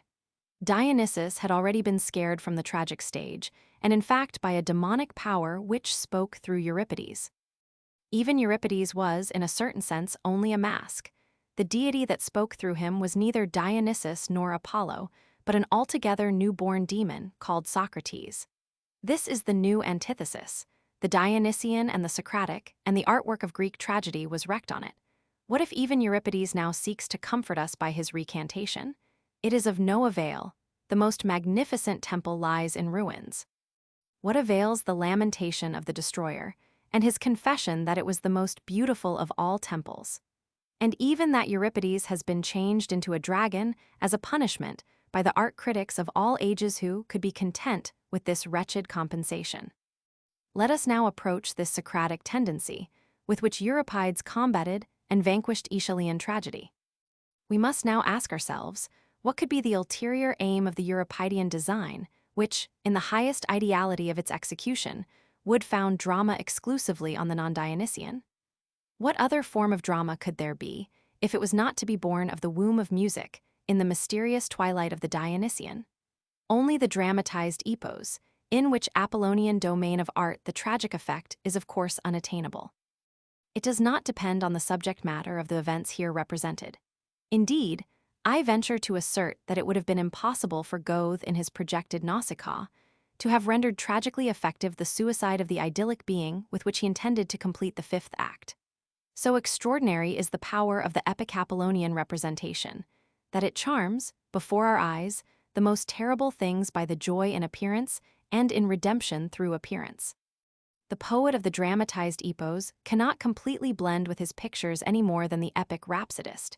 He is still just the calm, unmoved embodiment of contemplation whose wide eyes see the picture before them. The actor in this dramatized epos still remains intrinsically rhapsodist. The consecration of inner dreaming is on all his actions, so that he is never wholly an actor. How, then, is the Euripidean play related to this ideal of the Apollonian drama? Just as the younger rhapsodist is related to the solemn rhapsodist of the old time. The former describes his own character in the Platonic Ion as follows: "When I am saying anything sad, my eyes fill with tears. When, however, what I am saying is awful and terrible, then my hair stands on end through fear, and my heart leaps." Here we no longer observe anything of the epic absorption in appearance, or of the unemotional coolness of the true actor, who precisely in his highest activity is wholly appearance and joy in appearance. Euripides is the actor with leaping heart, with hair standing on end. As Socratic thinker, he designs the plan. As passionate actor, he executes it. Neither in the designing nor in the execution is he an artist pure and simple. And so the Euripidean drama is a thing both cool and fiery, equally capable of freezing and burning. It is impossible for it to attain the Apollonian effect of the epos, while, on the other hand, it has severed itself as much as possible from Dionysian elements. And now, in order to act at all, it requires new stimulants, which can no longer lie within the sphere of the two unique art impulses, the Apollonian and the Dionysian. The stimulants are cool, paradoxical thoughts. In place of Apollonian intuitions and fiery passions place Dionysian ecstasies. And in fact, thoughts and passions very realistically copied, and not at all steeped in the ether of art. Accordingly, if we have perceived this much, that Euripides did not succeed in establishing the drama exclusively on the Apollonian, but that rather his non-Dionysian inclinations deviated into a naturalistic and inartistic tendency, we shall now be able to approach nearer to the character aesthetic Socratism. Supreme law of which reads about as follows: to be beautiful, everything must be intelligible. As the parallel to the Socratic proposition, only the knowing is one virtuous. With this canon in his hands, Euripides measured all the separate elements of the drama and rectified them according to his principle: the language, the characters, the dramaturgic structure, and the choric music. The poetic deficiency and retrogression, which we are so often wont to impute to Euripides in comparison with Sophoclean tragedy, is for the most part the product of this penetrating critical process, this daring intelligibility.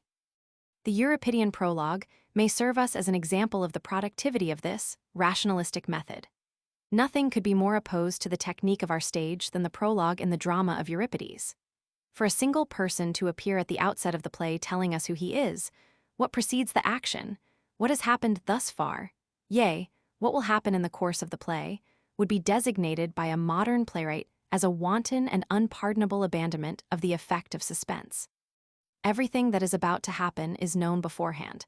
Who then cares to wait for it actually to happen, considering, moreover, that here there is not by any means the exciting relation of a predicting dream to a reality taking place later on. Euripides speculated quite differently. The effect of tragedy never depended on epic suspense, on the fascinating uncertainty as to what is to happen now and afterwards, but rather on the great rhetorilyric scenes in which the passion and dialectics of the chief hero swelled to a broad and mighty stream. Everything was arranged for pathos, not for action, and whatever was not arranged for pathos was regarded as objectionable. But what interferes most with the hearer's pleasurable satisfaction in such scenes is a missing link, a gap in the texture of the previous history. So long as the spectator has to divine the meaning of this or that person, or the presuppositions of this or that conflict of inclinations and intentions, his complete absorption in the doings and sufferings of the chief persons is impossible, as is likewise breathless fellow-feeling and fellow-fearing. The Aeschylio-Sophoclean tragedy employed the most ingenious devices in the first scenes to place in the hands of the spectator, as if by chance all the threads requisite for understanding the whole. A trait in which that noble artistry is approved, which as it were masks the inevitably formal and causes it to appear as something accidental. But nevertheless Euripides thought he observed that during these first scenes the spectator was in a strange state of anxiety to make out the problem of the previous history, so that the poetic beauties and pathos of the exposition were lost to him. Accordingly, he placed the prologue even before the exposition, and put it in the mouth of a person who could be trusted. Some deity had often, as it were, to guarantee the particulars of the tragedy to the public and remove every doubt as to the reality of the myth. As in the case of Descartes, who could only prove the reality of the empiric world by an appeal to the truthfulness of God and his inability to utter falsehood. Euripides makes use of the same divine truthfulness once more at the close of his drama, in order to ensure to the public the future of his heroes. This is the task of the notorious Deus ex machina. Between the preliminary and the additional epic spectacle, there is the dramatico-lyric present, the drama proper. Thus Euripides as a poet echoes above all his own conscious knowledge, and it is precisely on this account that he occupies such a notable position in the history of Greek art. With reference to his critico-productive activity, he must often have felt that he ought to actualize in the drama the words at the beginning of the essay of Anaxagoras. In the beginning, all things were mixed together. Then came the understanding and created order.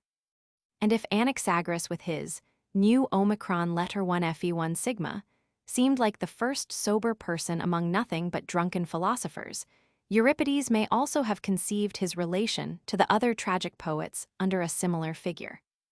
As long as the sole ruler and disposer of the universe, the new Omicron letter 1 Phi 1 sigma, was still excluded from artistic activity, things were all mixed together in a chaotic primitive mess.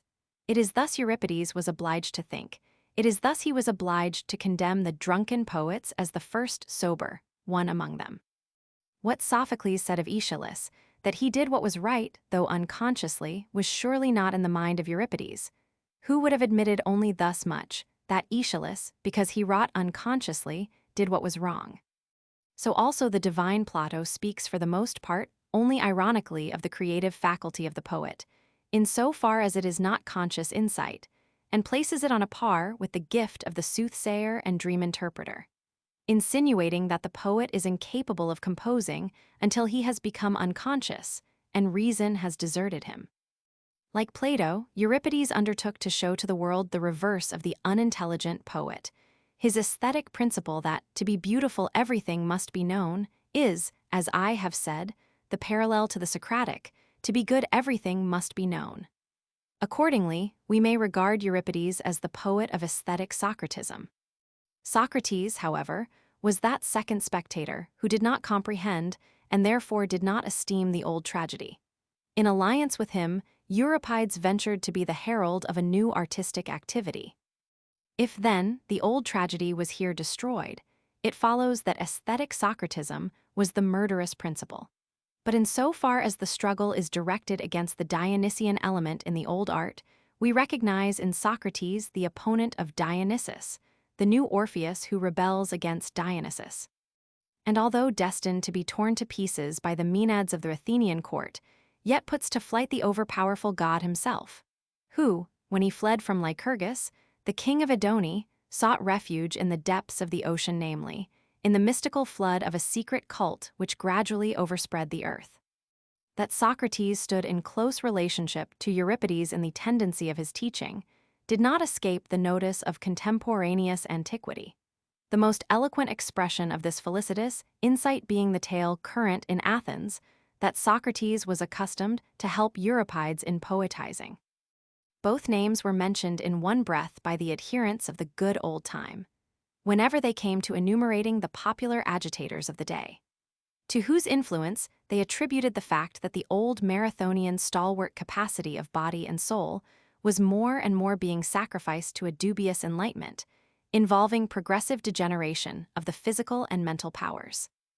It is in this tone, half indignantly and half contemptuously, that Aristophanic comedy is wont to speak of both of them to the consternation of modern men, who would indeed be willing enough to give up Euripides, but cannot suppress their amazement that Socrates should appear in Aristophanes as the first and head sophist, as the mirror and epitome of all sophistical tendencies, in connection with which it offers the single consolation of putting Aristophanes himself in the pillory, as a rakish, lying Alcibiades of poetry.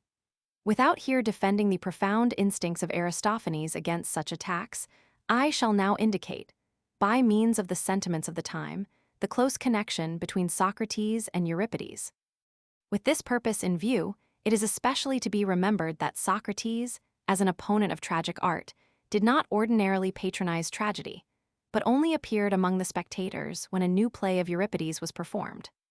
The most noted thing, however, is the close juxtaposition of the two names in the Delphic oracle, which designated Socrates as the wisest of men, but at the same time decided that the second prize in the contest of wisdom was due to Euripides.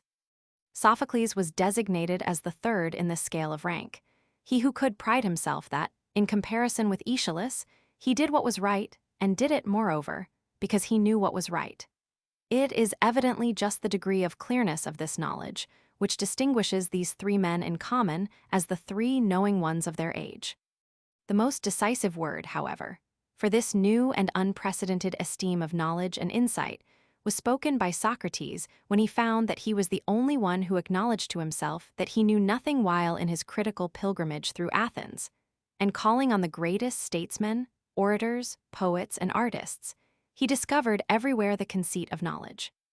He perceived, to his astonishment, that all these celebrities were without a proper and accurate insight, even with regard to their own callings, and practiced them only by instinct. Only by instinct.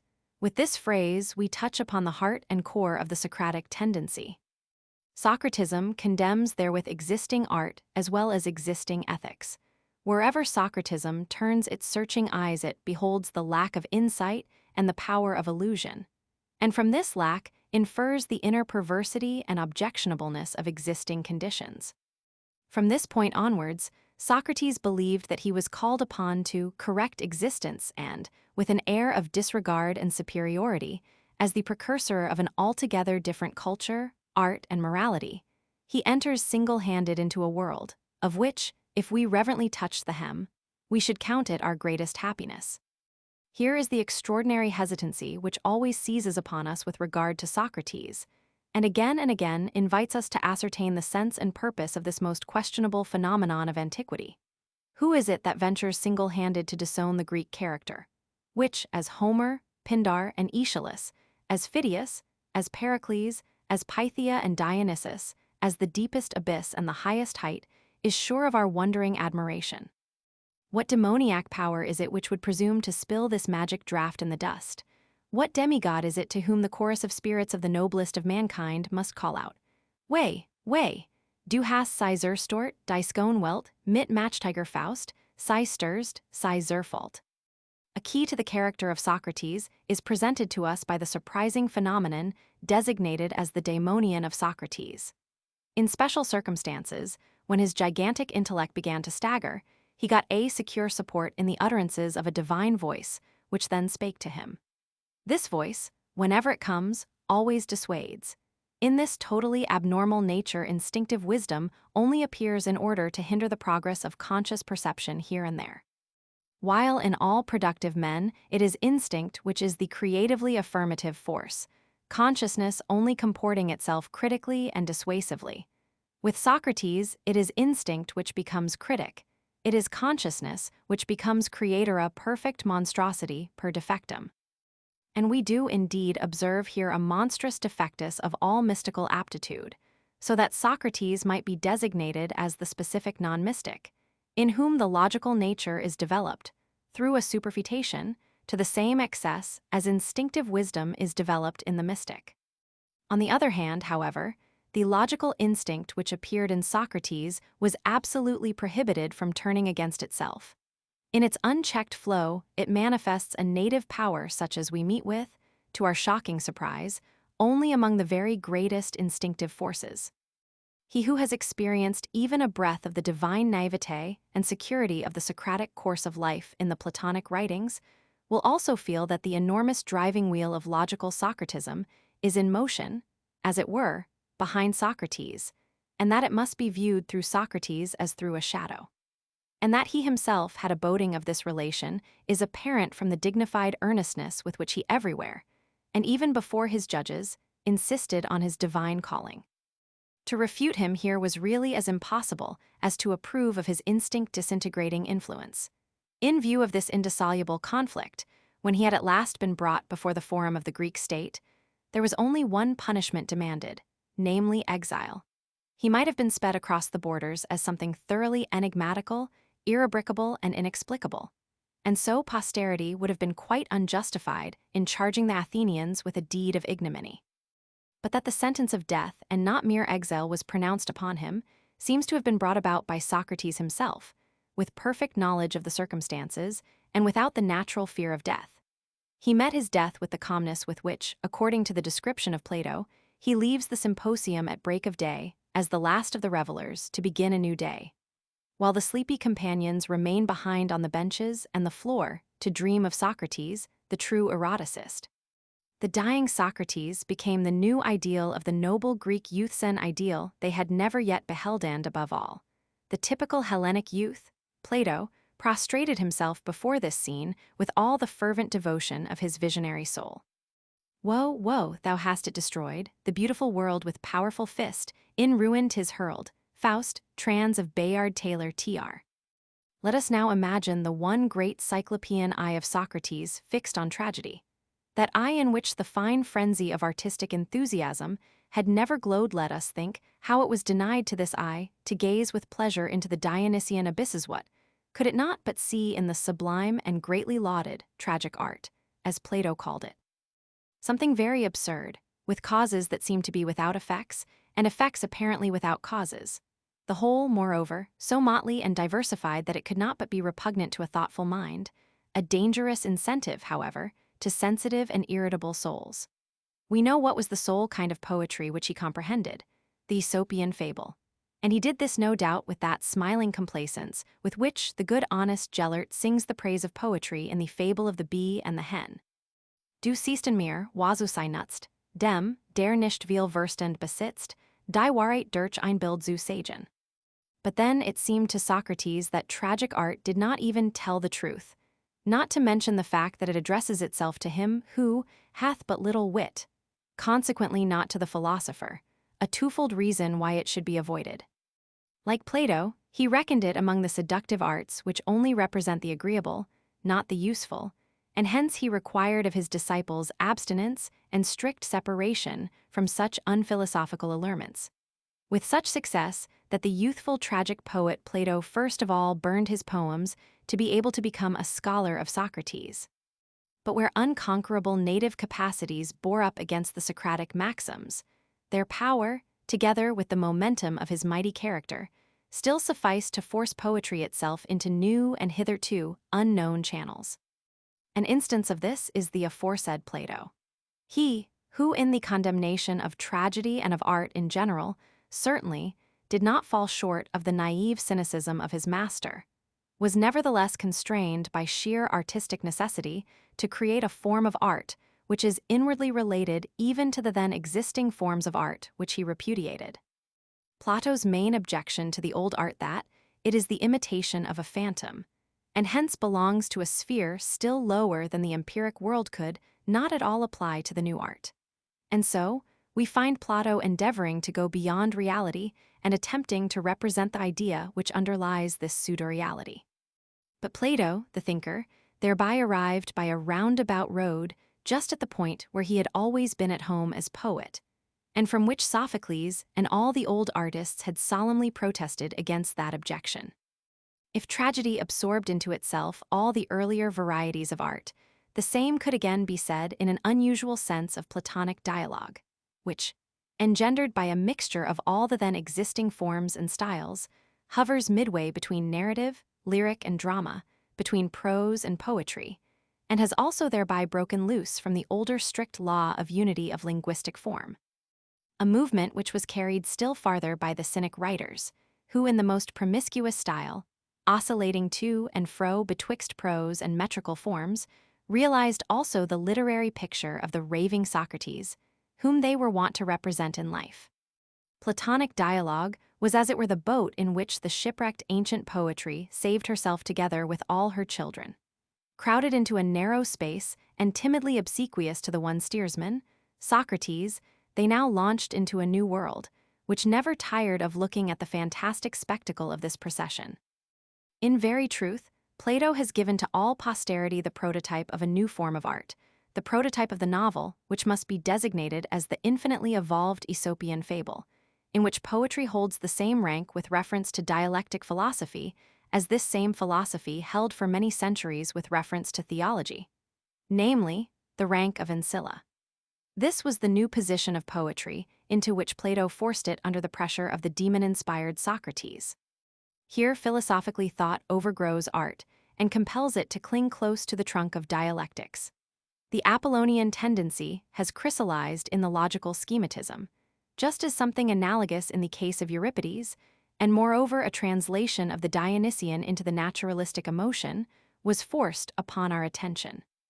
Socrates, the dialectical hero in Platonic drama, reminds us of the kindred nature of the Euripidean hero, who has to defend his actions by arguments and counterarguments, and thereby so often runs the risk of forfeiting our tragic pity. For who could mistake the optimistic element in the essence of dialectics, which celebrates a jubilee in every conclusion, and can breathe only in cool clearness and consciousness? The optimistic element, which, having once forced its way into tragedy, must gradually overgrow its Dionysian regions, and necessarily impel it to self-destruction even to the death leap into the bourgeois drama. Let us but realize the consequences of the Socratic maxims. Virtue is knowledge. Man only sins from ignorance. He who is virtuous is happy. These three fundamental forms of optimism involve the death of tragedy. For the virtuous hero must now be a dialectician. There must now be a necessary, visible connection between virtue and knowledge, between belief and morality. The transcendental justice of the plot in Aeschylus is now degraded to the superficial and audacious principle of poetic justice with its usual deus ex machina.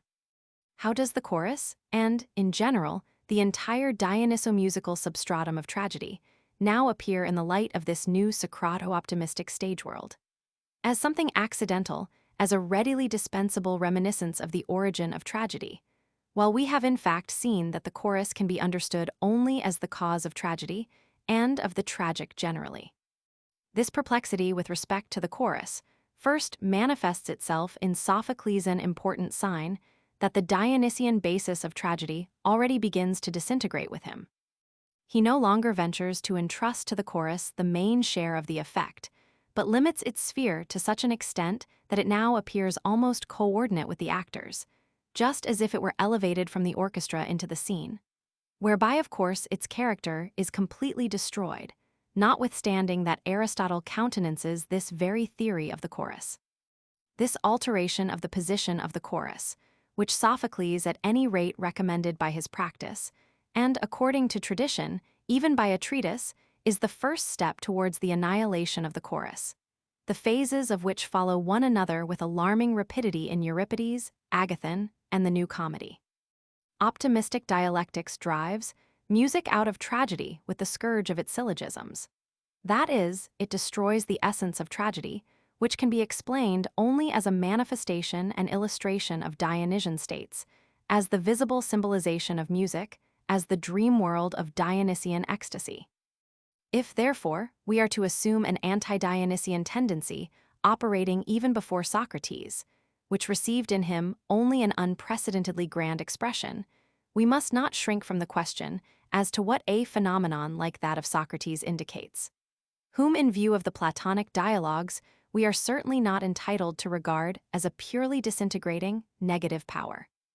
And though there can be no doubt whatever that the most immediate effect of the Socratic impulse tended to the dissolution of Dionysian tragedy, yet a profound experience of Socrates' own life compels us to ask whether there is necessarily only an antipodal relation between Socratism and art, and whether the birth of an artistic Socrates is in general something contradictory in itself.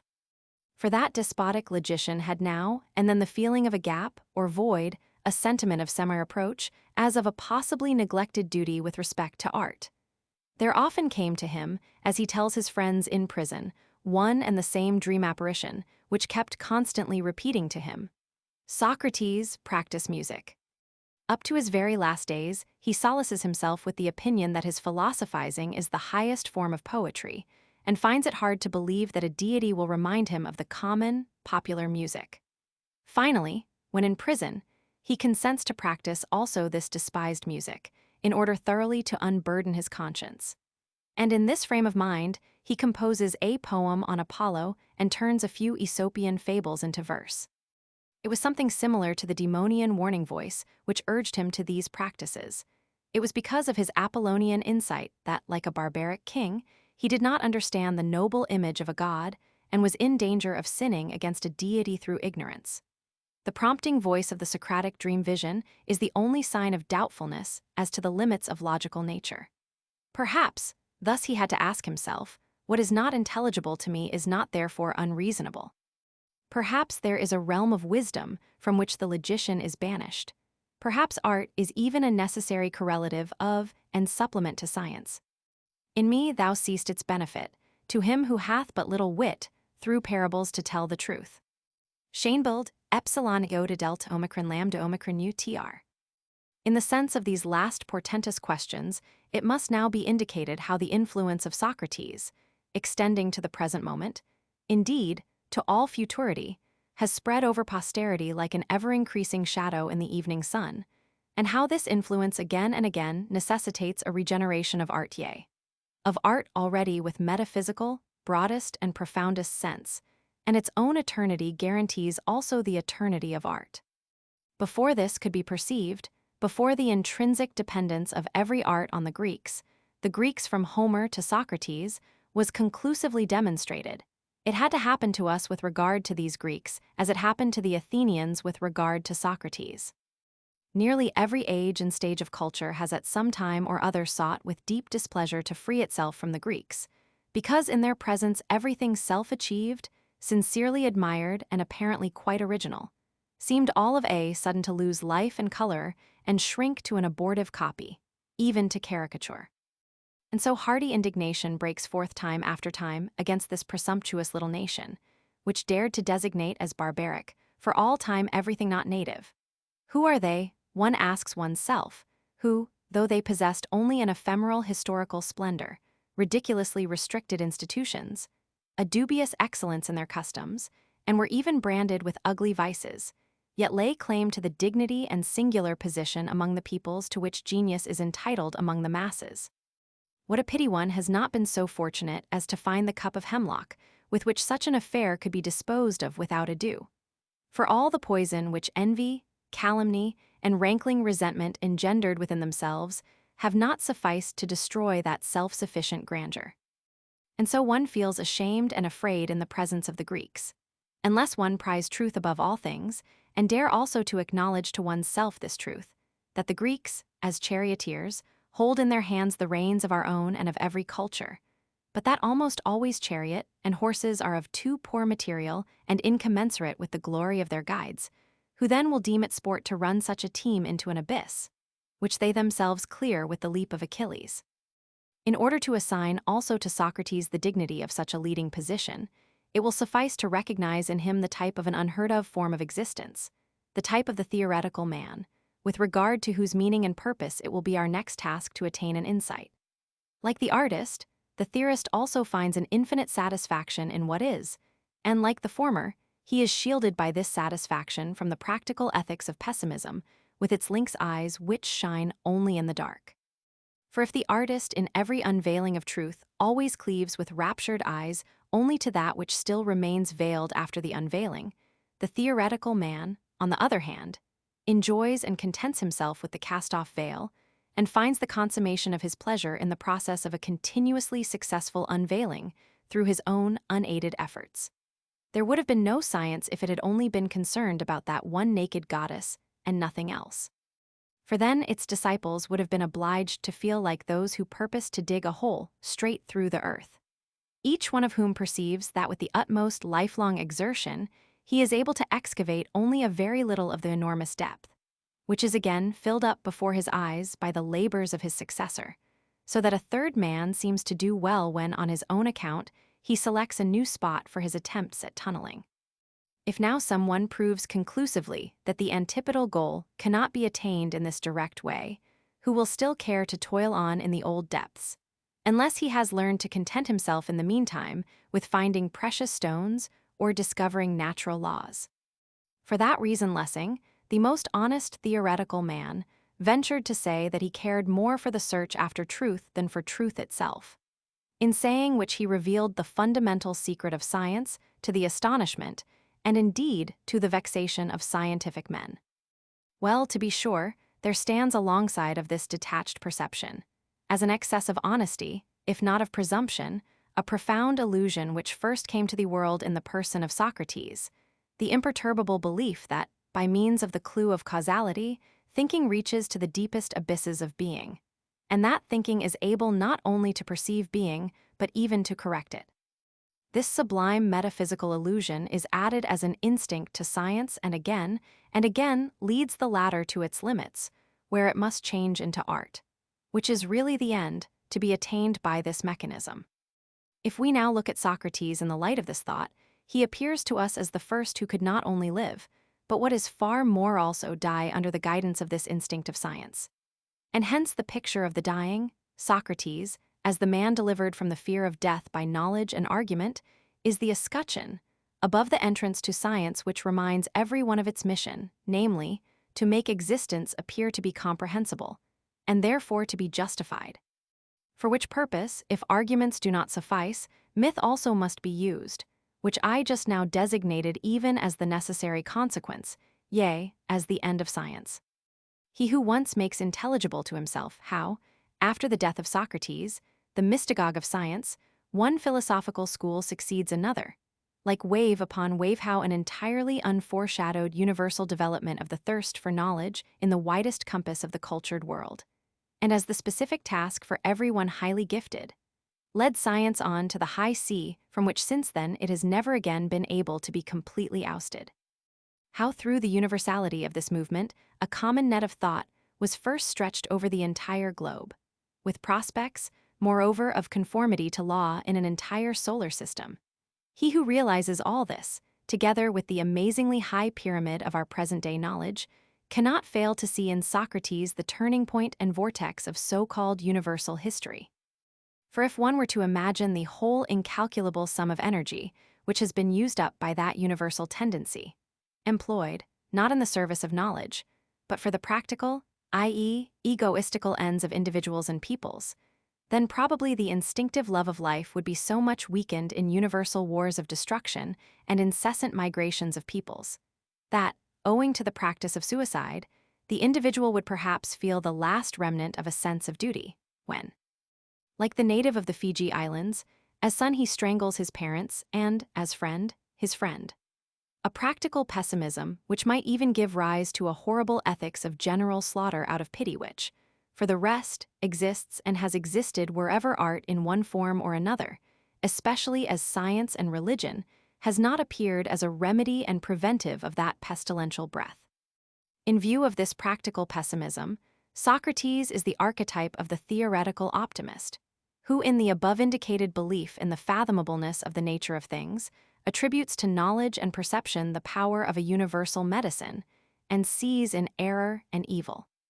To penetrate into the depths of the nature of things, and to separate true perception from error and illusion, appeared to the Socratic man the noblest and even the only truly human calling. Just as from the time of Socrates onwards the mechanism of concepts, judgments, and inferences was prized above all other capacities as the highest activity and the most admirable gift of nature. Even the sublimest moral acts, the stirrings of pity, of self-sacrifice, of heroism, and that tranquility of soul, so difficult of attainment, which the Apollonian Greek called sophrosyne, were derived by Socrates, and his like-minded successors up to the present day, from the dialectics of knowledge, and were accordingly designated as teachable. He who has experienced in himself the joy of a Socratic perception, and felt how it seeks to embrace, in constantly widening circles, the entire world of phenomena, will thenceforth find no stimulus which could urge him to existence more forcible than the desire to complete that conquest, and to knit the net impenetrably close. To a person thus minded the Platonic Socrates then appears as the teacher of an entirely new form of Greek cheerfulness and felicity of existence, which seeks to discharge itself in actions, and will find its discharge for the most part in maieutic and pedagogic influences on noble youths, with a view to the ultimate production of genius. But now science, spurred on by its powerful illusion, hastens irresistibly to its limits, on which its optimism, hidden in the essence of logic, is wrecked. For the periphery of the circle of science has an infinite number of points, and while there is still no telling how this circle can ever be completely measured, yet the noble and gifted man, even before the middle of his career, inevitably comes into contact with those extreme points of the periphery where he stares at the inexplicable. When he here sees to his dismay how logic coils round itself at these limits, and finally bites its own tail, then the new form of perception discloses itself, namely tragic perception, which, in order even to be endured, requires art as a safeguard and remedy. If, with eyes strengthened and refreshed at the sight of the Greeks, we look upon the highest spheres of the world that surrounds us, we behold the avidity of the insatiate optimistic knowledge, of which Socrates is the typical representative, transformed into tragic resignation and the need of art. While, to be sure, this same avidity, in its lower stages, has to exhibit itself as antagonistic to art, and must especially have an inward detestation of Dionyso-tragic art, as was exemplified in the opposition of Socratism to Aeschylean tragedy. Here, then, with agitated spirit, we knock at the gates of the present and the future. Will that, transforming, lead to ever new configurations of genius, and especially of the music-practicing Socrates? Will the net of art which is spread over existence, whether under the name of religion or of science, be knit always more closely and delicately, or is it destined to be torn to shreds under the restlessly barbaric activity and whirl which is called the present day? Anxious, yet not disconsolate, we stand aloof for a little while, as the spectators who are permitted to be witnesses of these tremendous struggles and transitions. Alas! It is the charm of these struggles that he who beholds them must also fight them. By this elaborate historical example, we have endeavored to make it clear that tragedy perishes as surely by evanescence of the spirit of music, as it can be born only out of this spirit. in order to qualify the singularity of this assertion, and, on the other hand, to disclose the source of this insight of ours, we must now confront with clear vision the analogous phenomena of the present time. We must enter into the midst of these struggles, which, as I said just now, are being carried on in the highest spheres of our present world between the insatiate optimistic perception and the tragic need of art. In so doing, I shall leave out of consideration all other antagonistic tendencies which at all times oppose art, especially tragedy, and which at present again extend their sway triumphantly. To such an extent that of the theatrical arts only the farce and the ballet, for example, put forth their blossoms, which perhaps not every one cares to smell, intolerably rich luxuriance. I will speak only of the most illustrious opposition to the tragic conception of things, and by this I mean essentially optimistic science, with its ancestor Socrates at the head of it. Presently also the forces will be designated which seem to me to guarantee a rebirth of tragedy and, who knows what other blessed hopes for the German genius. Before we plunge into the midst of these struggles, let us array ourselves in the armor of our hitherto acquired knowledge. In contrast to all those who are intent on deriving the arts from one exclusive principle, as the necessary vital source of every work of art, I keep my eyes fixed on the two artistic deities of the Greeks, Apollo and Dionysus, and recognize in them the living and conspicuous representatives of two worlds of art, which differ in their intrinsic essence and in their highest aims. Apollo stands before me as the transfiguring genius of the principium individuationis, through which alone the redemption in appearance is to be truly attained, while, by the mystical cheer of Dionysus, the spell of individuation is broken, and the way lies open to the mothers of being, to the innermost heart of things. This extraordinary antithesis, which opens up yawningly between plastic art as the Apollonian and music as the Dionysian art, has become manifest to only one of the great thinkers, to such an extent that, even without this key to the symbolism of the Hellenic divinities, he allowed to music a different character and origin in advance of all the other arts, because, unlike them, it is not a copy of the phenomenon, but a direct copy of the will itself, and therefore represents the metaphysical of everything physical in the world, the thing in itself of every phenomenon. Schopenhauer, Welt als Will und Vorstellung, I 310. To this most important perception of aesthetics, with which, taken in a serious sense, aesthetics properly commences, Richard Wagner, by way of confirmation of its eternal truth, affixed his seal, when he asserted in his Beethoven that music must be judged according to aesthetic principles quite different from those which apply to the plastic arts, and not, in general, according to the category of beauty. Although an erroneous aesthetics, inspired by a misled and degenerate art, has by virtue of the concept of beauty prevailing in the plastic domain accustomed itself to demand of music an effect analogous to that of the works of plastic art, namely the suscitating delight in beautiful forms. Upon perceiving this extraordinary antithesis, I felt a strong inducement to approach the essence of Greek tragedy, and, by means of it, the profoundest revelation of Hellenic genius. For I at last thought myself to be in possession of a charm to enable me far beyond the phraseology of our usual aesthetics to represent vividly to my mind the primitive problem of tragedy, whereby such an astounding insight into the Hellenic character was afforded me that it necessarily seemed as if our proudly comporting classico-Hellenic science had thus far contrived to subsist almost exclusively on phantasmagoria and externalities. Perhaps we may lead up to this primitive problem with the question, what aesthetic effect results when the intrinsically separate art powers, the Apollonian and the Dionysian, enter into concurrent actions? Or, in briefer form, how is music related to image and concept? Schopenhauer, whom Richard Wagner, with a special reference to this point, accredits with an unsurpassable clearness and perspicuity of exposition, expresses himself most copiously on the subject in the following passage, which I shall cite here at full length.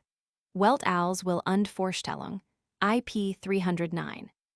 According to all this, we may regard the phenomenal world, or nature, and music as two different expressions of the same thing, which is therefore itself the only medium of the analogy between these two expressions, so that a knowledge of this medium is required in order to understand that analogy.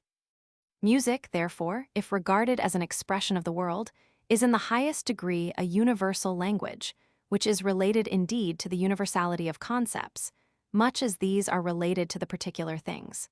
Its universality, however, is by no means the empty universality of abstraction, but of quite a different kind, and is united with thorough and distinct definiteness. In this respect, it resembles geometrical figures and numbers, which are the universal forms of all possible objects of experience and applicable to them all a priori, and yet are not abstract but perceptible and thoroughly determinate. All possible efforts, excitements, and manifestations of will, all that goes on in the heart of man, and that reason includes in the wide, negative concept of feeling, may be expressed by the infinite number of possible melodies, but always in the universality of mere form, without the material, always according to the thing in itself, not the phenomenon of which they reproduce the very soul and essence as it were, without the body. This deep relation which music bears to the true nature of all things also explains the fact that suitable music played to any scene, action, event, or surrounding seems to disclose to us its most secret meaning, and appears as the most accurate and distinct commentary upon it. As also the fact that whoever gives himself up entirely to the impression of a symphony seems to see all the possible events of life and the world take place in himself.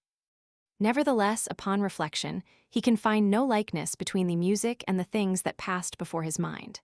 For, as we have said, music is distinguished from all the other arts by the fact that it is not a copy of the phenomenon, or, more accurately, the adequate objectivity of the will, but the direct copy of the will itself, and therefore represents the metaphysical of everything physical in the world and the thing in itself of every phenomenon.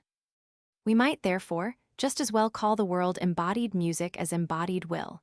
And this is the reason why music makes every picture, and indeed every scene of real life and of the world, at once appear with higher significance. All the more so, to be sure, in proportion as its melody is analogous to the inner spirit of the given phenomenon.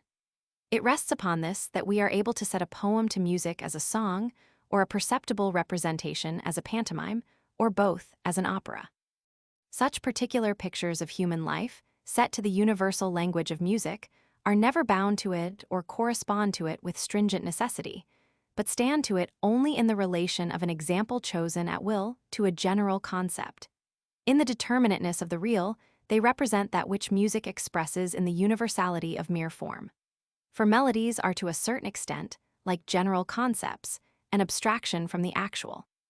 This actual world, then, the world of particular things, affords the object of perception, the special and the individual, the particular case, both to the universality of concepts and to the universality of the melodies.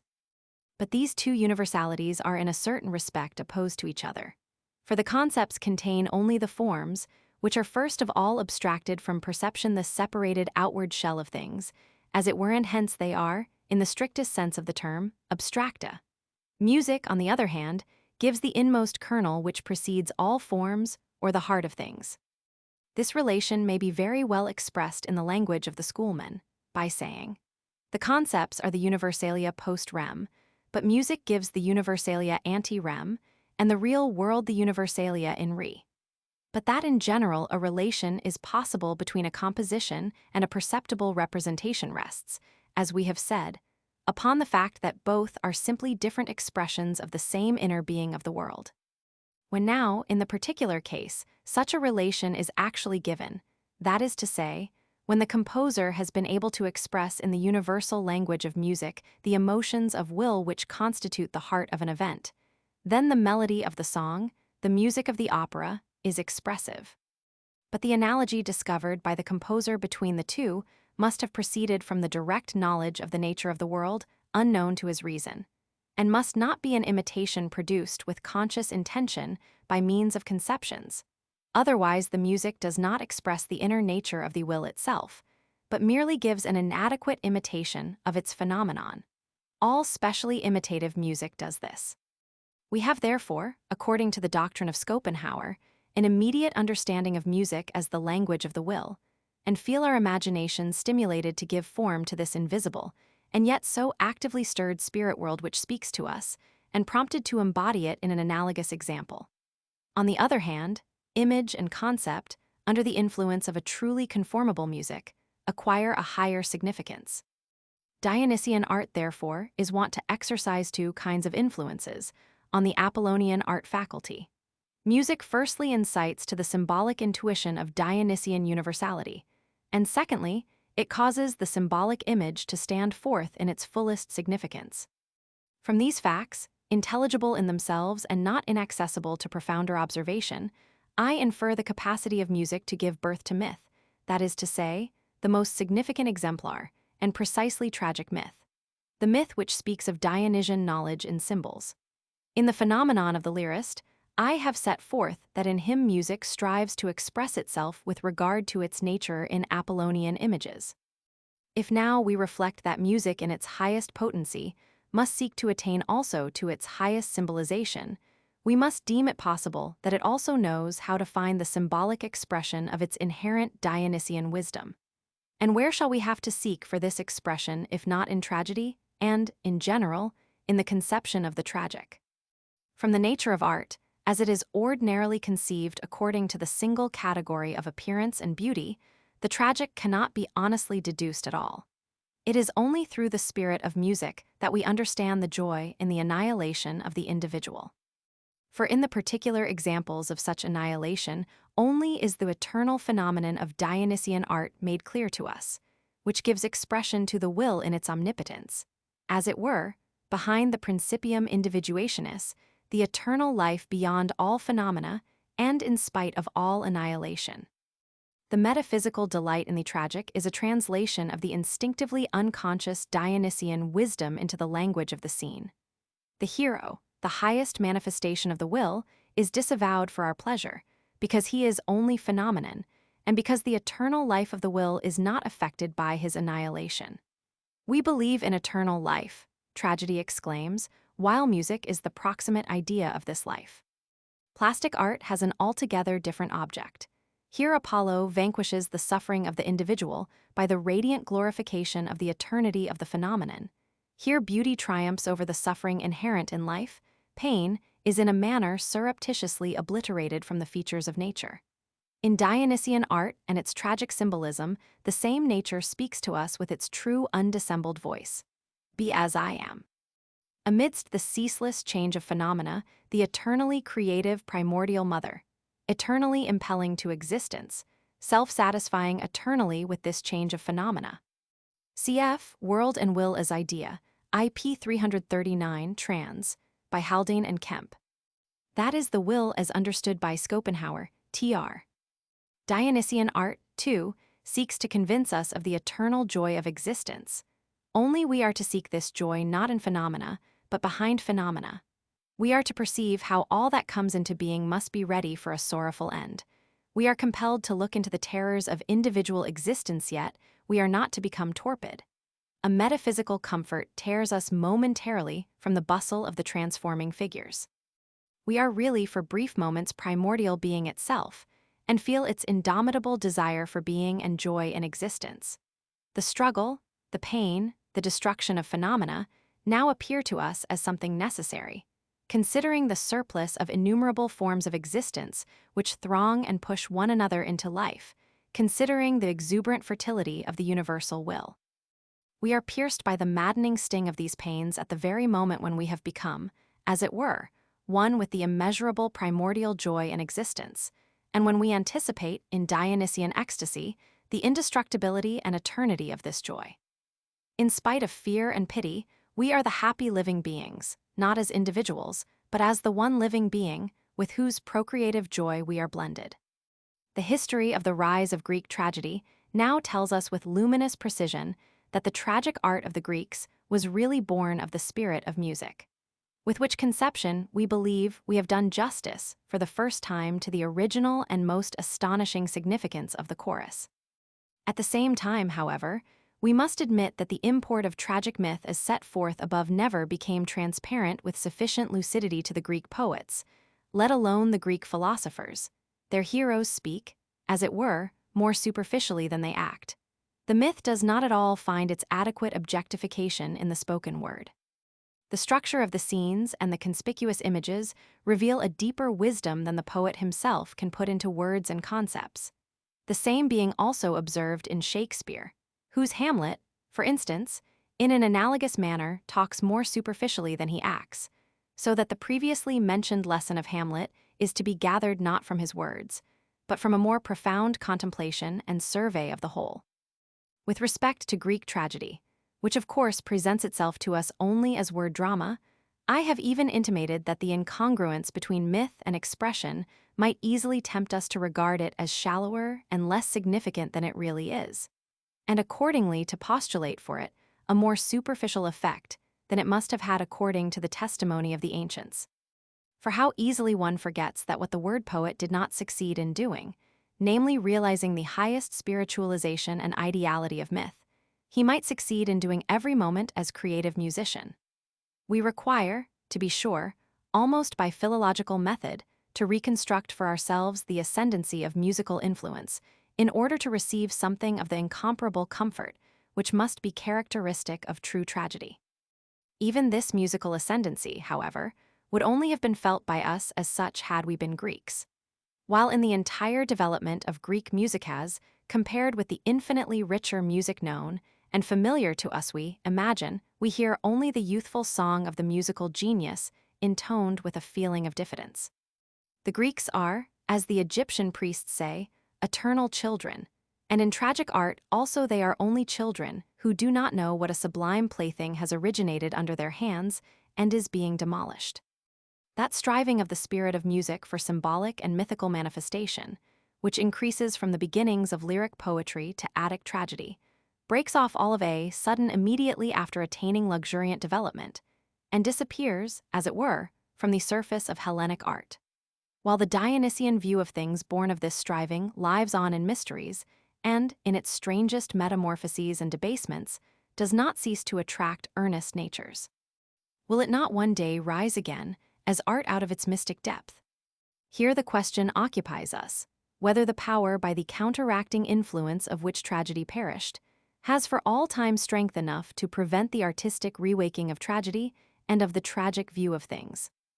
If ancient tragedy was driven from its course by the dialectical desire for knowledge and the optimism of science, it might be inferred that there is an eternal conflict between the theoretic and the tragic view of things, and only after the spirit of science has been led to its boundaries, and its claim to universal validity has been destroyed by the evidence of these boundaries, can we hope for a rebirth of tragedy. For which form of culture, we should have to use the symbol of the music-practicing Socrates in the sense spoken of above. In this contrast, I understand by the spirit of science the belief which first came to light in the person of Socrates, the belief in the fathomableness of nature and in knowledge as a panacea. He who recalls the immediate consequences of this restlessly onward-pressing spirit of science will realize at once that myth was annihilated by it, and that, in consequence of this annihilation, poetry was driven as a homeless being from her natural ideal soil.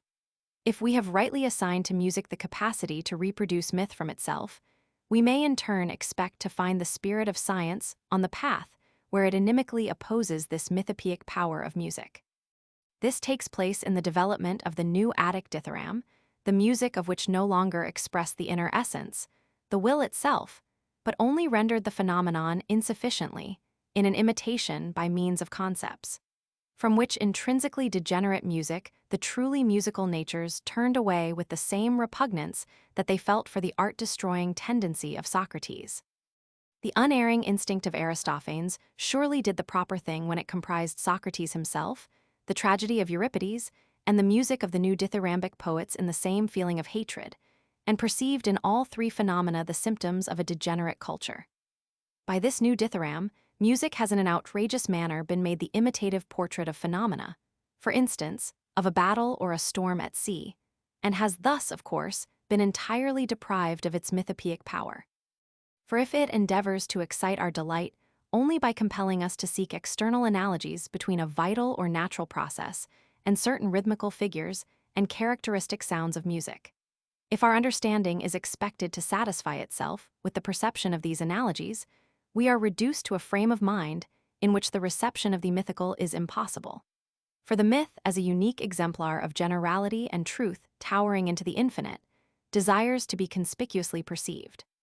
The truly Dionysian music presents itself to us as such a general mirror of the universal will. The conspicuous event which is refracted in this mirror expands at once for our consciousness to the copy of an eternal truth.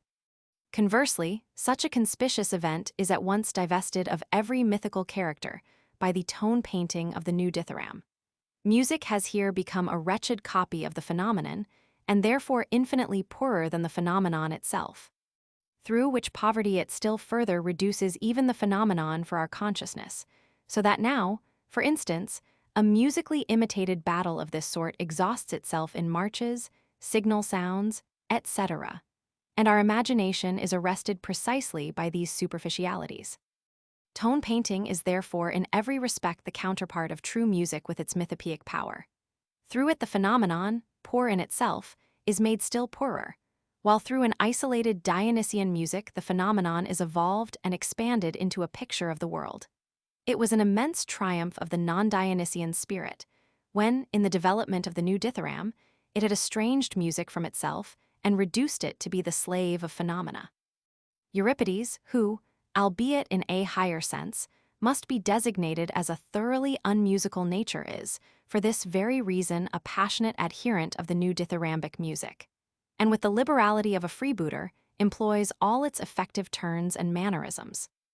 In another direction, also we see at work the power of this un-Dionysian, myth-opposing spirit, when we turn our eyes to the prevalence of character representation and psychological refinement from Sophocles onwards. The character must no longer be expanded into an eternal type, but on the contrary, must operate individually through artistic by traits and shadings, through the nicest precision of all lines, in such a manner that the spectator is in general no longer conscious of the myth, but of the mighty nature myth and the imitative power of the artist. Here also we observe the victory of the phenomenon over the universal, and the delight in the particular quasi-anatomical preparation. We actually breathe the air of a theoretical world in which scientific knowledge is valued more highly than the artistic reflection of a universal law. The movement along the line of the representation of character proceeds rapidly. While Sophocles still delineates complete characters and employs myth for their refined development, Euripides already delineates only prominent individual traits of character, which can express themselves in violent bursts of passion. In the new Attic comedy, however, there are only masks with one expression: frivolous old men, duped panders, and cunning slaves in untiring repetition. Where now is the mythopoeic spirit of music? What is still left now of music is either excitatory music or souvenir music, that is, either a stimulant for dull and used-up nerves or tone painting. As regards the former, it hardly matters about the text set to it. The heroes and choruses of Euripides are already dissolute enough when once they begin to sing. To what pass must things have come with his brazen successors? The new un-Dionysian spirit, however, manifests itself most clearly in the denouements of the new dramas. In the old tragedy, one could feel at the close the metaphysical comfort, without which the delight in tragedy cannot be explained at all. The conciliating tones from another world sound purest, perhaps, in the Oedipus at Colonus. Now that the genius of music has fled from tragedy, tragedy is, strictly speaking, dead. For from whence could one now draw the metaphysical comfort? One sought, therefore, for an earthly unravelment of the tragic dissonance. The hero, after he had been sufficiently tortured by fate, reaped a well-deserved reward through a superb marriage or divine tokens of favor. The hero had turned gladiator, on whom, after being liberally battered about and covered with wounds, freedom was occasionally bestowed.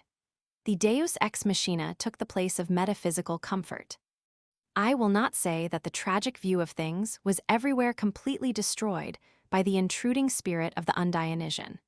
We only know that it was compelled to flee from art into the underworld, as it were, in the degenerate form of a secret cult. Over the widest extent of the Hellenic character, however, there raged the consuming blast of this spirit, which manifests itself in the form of Greek cheerfulness, which we have already spoken of as a senile, unproductive love of existence. This cheerfulness is the counterpart of the splendid naivete of the earlier Greeks, which, according to the characteristic indicated above, must be conceived as the blossom of the Apollonian culture growing out of a dark abyss, as the victory which the Hellenic will, through its mirroring of beauty, obtains over suffering and the wisdom of suffering. The noblest manifestation of that other form of Greek cheerfulness, the Alexandrine, is the cheerfulness of the theoretical man. It exhibits the same symptomatic characteristics as I have just inferred concerning the spirit of the un-Dionysian. It combats Dionysian wisdom and art. It seeks to dissolve myth. It substitutes for metaphysical comfort and earthly consonance. In fact, a deus ex machina of its own, namely the god of machines and crucibles, that is, the powers of the genii of nature recognized and employed in the service of higher egoism. It believes in amending the world by knowledge, in guiding life by science, and that it can really confine the individual within a narrow sphere of solvable problems, where he cheerfully says to life, "I desire thee, it is worthwhile to know thee." It is an eternal phenomenon. The avidius can always, by means of an illusion spread over things, detain its creatures in life and compel them to live on. One is chained by the Socratic love of knowledge and the vain hope of being able thereby to heal the eternal wound of existence. Another is ensnared by art's seductive veil of beauty fluttering before his eyes. Still another by the metaphysical comfort that eternal life flows on indestructibly beneath the whirl of phenomena. To say nothing of the more ordinary and almost more powerful illusions which the will has always at hand. These three specimens of illusion are on the whole designed only for the more nobly endowed natures, who in general feel profoundly the weight and burden of existence, and must be deluded into forgetfulness of their displeasure by exquisite stimulants. All that we call culture is made up of these stimulants, and according to the proportion of the ingredients, we have either a specially Socratic or artistic or tragic culture. Or, if historical exemplifications are wanted, there is either an Alexandrine or a Hellenic or a Buddhistic culture. Our whole modern world is entangled in the meshes of Alexandrine culture, and recognizes as its ideal the theorist equipped with the most potent means of knowledge, and laboring in the service of science, of whom the archetype and progenitor is Socrates. All our educational methods have originally this ideal in view. Every other form of existence must struggle onwards wearisomely beside it, as something tolerated, but not intended. In an almost alarming manner, the cultured man was here found for a long time only in the form of the scholar. Even our poetical arts have been forced to evolve from learned imitations, and in the main effect of the rhyme, we still recognize the origin of our poetic form from artistic experiments with a non-native and thoroughly learned language. How unintelligible must Faust, the modern cultured man, who is in himself intelligible, have appeared to a true Greek Faust, storming discontentedly through all the faculties, devoted to magic and the devil from a desire for knowledge, whom we have only to place alongside of Socrates for the purpose of comparison, in order to see that modern man begins to divine the boundaries of this Socratic love of perception, and longs for a coast in the wide waste of the ocean of knowledge. When Goethe on one occasion said to Eckermann, with reference to Napoleon, "Yes, my good friend, there is also a productiveness of deeds," he reminded us in a charmingly naive manner that the non-theorist is something incredible and astounding to modern man, so that the wisdom of Goethe is needed once more in order to discover that such a surprising form of existence is comprehensible, nay, even pardonable. Now, we must not hide from ourselves what is concealed in the heart of this Socratic culture, optimism deeming itself absolute. Well, we must not be alarmed if the fruits of this optimism ripen if society, leavened to the very lowest strata by this kind of culture, gradually begins to tremble through wanton agitations and desires, if the belief in the earthly happiness of all, if the belief in the possibility of such a general intellectual culture is gradually transformed into the threatening demand for such an Alexandrine earthly happiness, into the conjuring of a Euripidean deus ex machina. Let us mark this well. The Alexandrine culture requires a slave class to be able to exist permanently. But, in its optimistic view of life, it denies the necessity of such a class, and consequently, when the effect of its beautifully seductive and tranquilizing utterances about the dignity of man and the dignity of labor is spent, it gradually drifts towards a dreadful destination. There is nothing more terrible than a barbaric slave class who have learned to regard their existence as an injustice and now prepare to take vengeance not only for themselves but for all generations. In the face of such threatening storms, who dares to appeal with confident spirit to our pale and exhausted religions, which even in their foundations have degenerated into scholastic religions? So that myth, the necessary prerequisite of every religion, is already paralyzed everywhere. And even in this domain, the optimistic spirit which we have just designated as the annihilating germ of society has attained the mastery. While the evil slumbering in the heart of theoretical culture gradually begins to disquiet modern man and makes him anxiously ransack the stores of his experience for means to avert the danger, though not believing very much in these means. While he, therefore, begins to divine the consequences his position involves. Great, universally gifted natures have contrived, with an incredible amount of thought, to make use of the apparatus of science itself, in order to point out the limits and the relativity of knowledge generally, and thus definitely to deny the claim of science to universal validity and universal ends, with which demonstration the illusory notion was for the first time recognized as such, which pretends, with the aid of causality, to be able to fathom the innermost essence of things. The extraordinary courage and wisdom of Kant and Schopenhauer have succeeded in gaining the most difficult victory, the victory over the optimism hidden in the essence of logic, which optimism in turn is the basis of our culture. While this optimism, resting on apparently unobjectionable eterna veritates, believed in the intelligibility and solvability of all the riddles of the world, and treated space, time, and causality as totally unconditioned laws of the most universal validity. Kant, on the other hand, showed that these served in reality only to elevate the mere phenomenon, the work of Maya, to the sole and highest reality, putting it in place of the innermost and true essence of things, thus making the actual knowledge of this essence impossible, that is, according to the expression of Schopenhauer, to lull the dreamer still more soundly asleep. Welt als will und Vorstellung, I 498. With this knowledge, a culture is inaugurated, which I venture to designate as a tragic culture, the most important characteristic of which is that wisdom takes the place of science as the highest end wisdom, which, uninfluenced by the seductive distractions of the sciences, turns with unmoved eye to the comprehensive view of the world, and seeks to apprehend therein the eternal suffering as its own with sympathetic feelings of love. Let us imagine a rising generation with this undauntedness of vision, with this heroic desire for the prodigious. Let us imagine the bold step of these dragon slayers, the proud and daring spirit with which they turn their backs on all the effeminate doctrines of optimism in order to live resolutely, in the whole and in the full. Would it not be necessary for the tragic man of this culture, with his self-discipline to earnestness and terror, to desire a new art, the art of metaphysical comfort, namely, tragedy, as the Helena belonging to him, and that he should exclaim with Faust, Unsalt, ich nicht, seinzigster Dualt ins Leben sehen die einzigste Gestalt.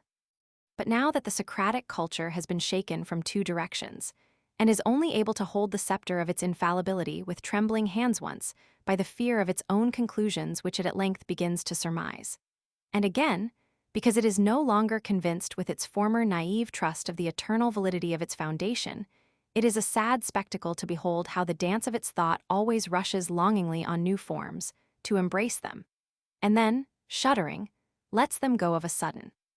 As Mephistopheles does the seductive Lamia, it is certainly the symptom of the breach, which all are wont to speak of as the primordial suffering of modern culture, that the theoretical man, alarmed and dissatisfied at his own conclusions, no longer dares to entrust himself to the terrible ice stream of existence.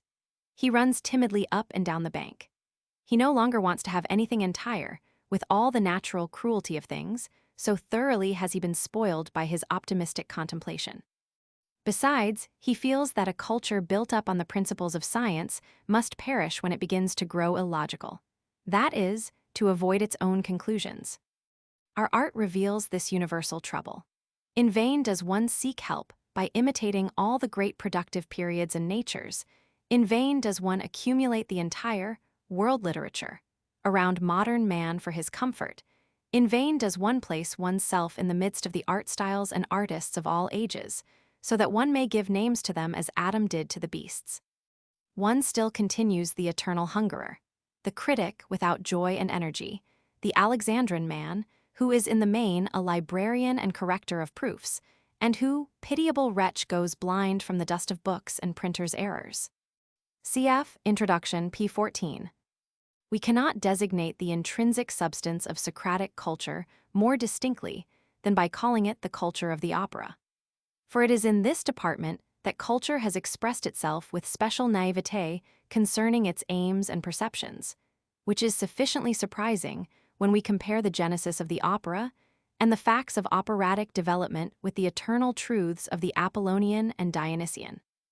I call to mind first of all the origin of the stilo rappresentativo and the recitative.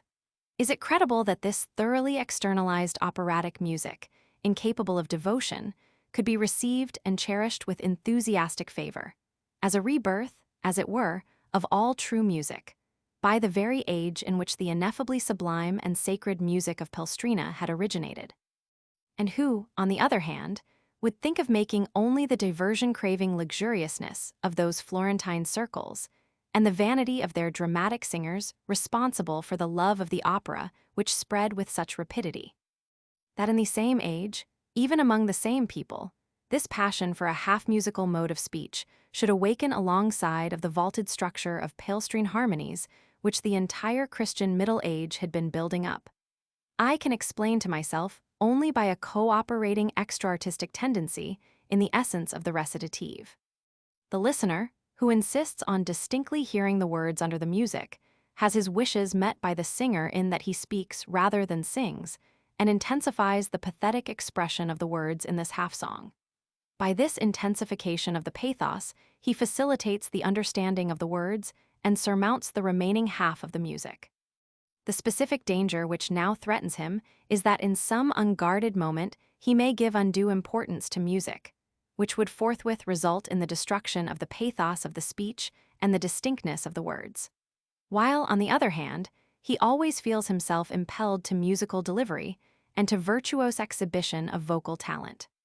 Here the poet comes to his aid, who knows how to provide him with abundant opportunities for lyrical interjections, repetitions of words and sentences, etc., at which places the singer, now in the purely musical element, can rest himself without minding the words.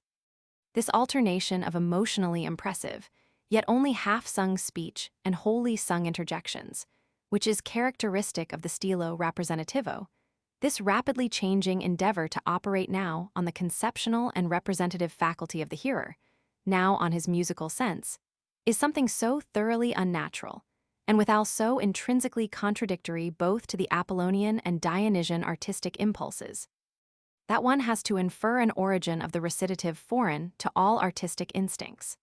The recitative must be defined, according to this description, as the combination of epic and lyric delivery, not indeed as an intrinsically stable combination which could not be attained in the case of such totally disparate elements, but an entirely superficial mosaic conglutination, such as is totally unprecedented in the domain of nature and experience.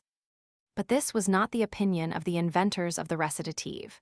They themselves, and their age with them, believed rather that the mystery of antique music had been solved by this stilo rappresentativo, in which, as they thought, the only explanation of the enormous influence of an Orpheus, an Amphion, and even of Greek tragedy was to be found.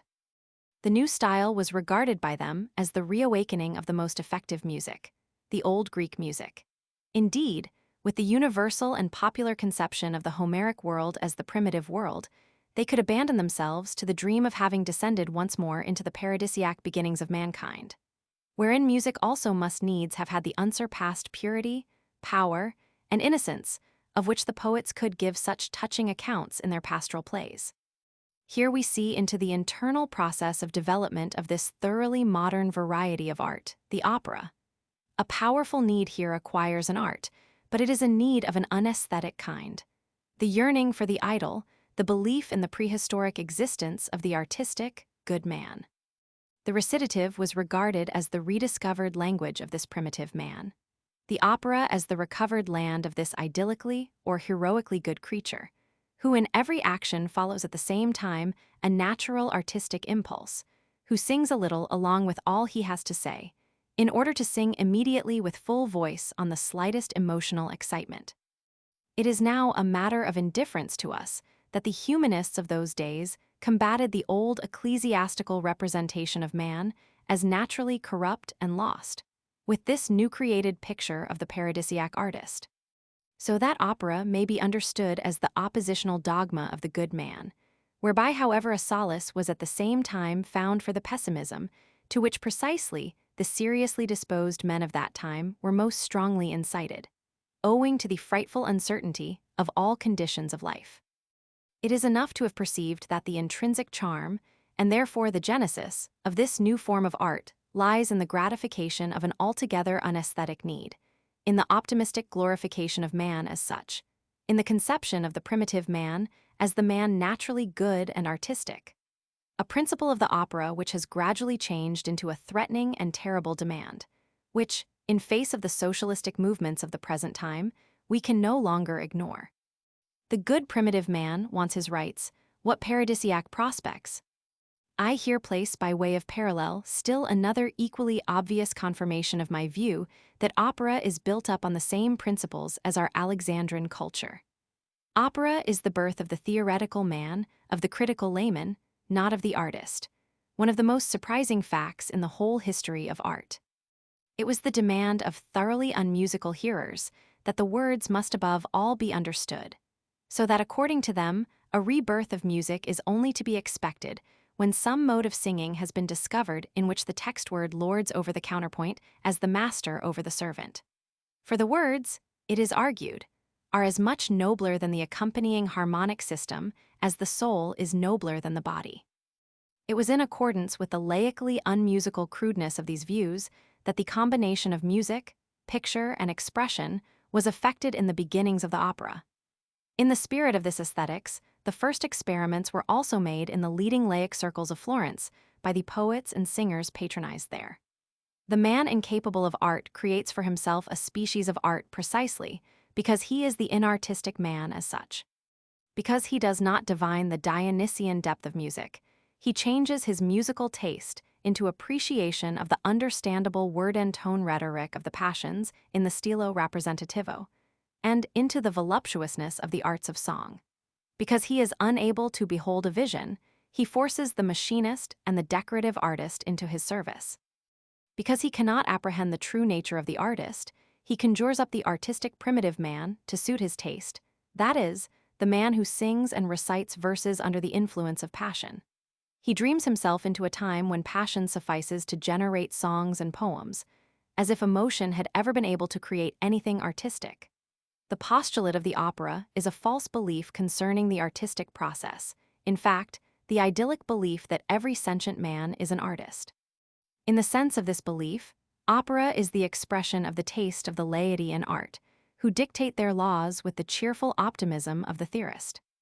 Should we desire to unite in one the two conceptions just set forth as influential in the origin of opera, it would only remain for us to speak of an idyllic tendency of the opera, in which connection we may avail ourselves exclusively of the phraseology and illustration of Schiller. Nature and the ideal, he says, are either objects of grief, when the former is represented as lost, the latter unattained, or both are objects of joy, in that they are represented as real. The first case furnishes the elegy in its narrower signification, the second the idyll in its widest sense. Here we must at once call attention to the common characteristic of these two conceptions in operatic genesis, namely, that in them the ideal is not regarded as unattained or nature, as lost agreeably to this sentiment. There was a primitive age of man when he lay close to the heart of nature, and, owing to this naturalness, had attained the ideal of mankind in a paradisiac goodness and artist organization, from which perfect primitive man all of us were supposed to be descended, whose faithful copy we were in fact still said to be. Only we had to cast off some few things in order to recognize ourselves once more as this primitive man, on the strength of a voluntary renunciation of superfluous learnedness, of superabundant culture. It was to such a concord of nature, and the ideal, to an idyllic reality, that the cultured man of the Renaissance suffered himself to be led back by his operatic imitation of Greek tragedy. He made use of this tragedy, as Dante made use of Virgil, in order to be led up to the gates of paradise. While from this point he went on without assistance and passed over from an imitation of the highest form of Greek art to a restoration of all things, to an imitation of man's original art world. What delightfully naive hopefulness of these daring endeavors in the very heart of theoretical culture, solely to be explained by the comforting belief that man in himself is the eternally virtuous hero of the opera, the eternally fluting or singing shepherd who must always in the end rediscover himself as such, if he has at any time really lost himself, solely the fruit of the optimism, which here rises like a sweetishly seductive column of vapor out of the depth of the Socratic conception of the world. The features of the opera, therefore, do not by any means exhibit the elegiac sorrow of an eternal loss, but rather the cheerfulness of eternal rediscovery, the indolent delight in an idyllic reality which one can at least represent to one's self each moment as real. And in so doing one will perhaps surmise some day that this supposed reality is nothing but a fantastically silly dawdling, concerning which everyone, who could judge it by the terrible earnestness of true nature and compare it with the actual primitive scenes of the beginnings of mankind, would have to call out with loathing, "Away with the phantom." Nevertheless, one would err if one thought it possible to frighten away merely by a vigorous shout such a dawdling thing as the opera, as if it were a spectre. He who would destroy the opera must join issue with Alexandrine cheerfulness, which expresses itself so naively therein concerning its favorite representation, of which in fact it is the specific form of art. But what is to be expected for art itself from the operation of a form of art, the beginnings of which do not at all lie in the aesthetic province, which has rather stolen over from a half-moral sphere into the artistic domain, and has been able only now and then to delude us concerning this hybrid origin? By what sap is this parasitic opera concern nourished, if not by that of true art?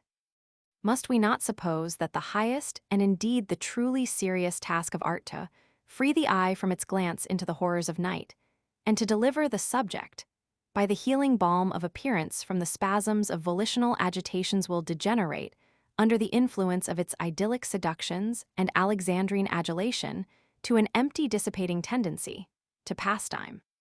What will become of the eternal truths of the Dionysian and Apollonian in such an amalgamation of styles as I have exhibited in the character of the stilo rappresentativo?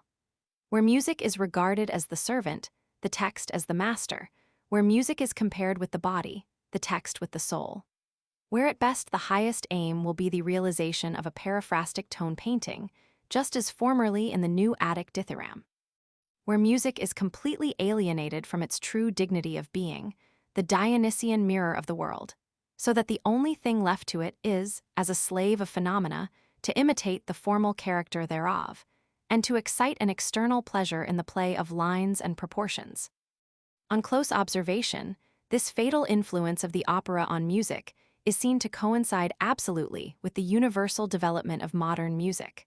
The optimism lurking in the genesis of the opera, and in the essence of culture represented thereby, has, with alarming rapidity, succeeded in divesting music of its Dionyso-cosmic mission, and in impressing on it a playfully formal and pleasurable character. A change with which perhaps only the metamorphosis of the Aeschylean man into the cheerful Alexandrine man could be compared. If, however, in the exemplification herewith indicated we have rightly associated the evanescence of the Dionysian spirit with a most striking, but hitherto unexplained transformation and degeneration of the Hellene, what hopes must revive in us when the most trustworthy auspices guarantee the reverse process, the gradual awakening of the Dionysian spirit in our modern world. It is impossible for the divine strength of Heracles to languish forever in voluptuous bondage to Omphale.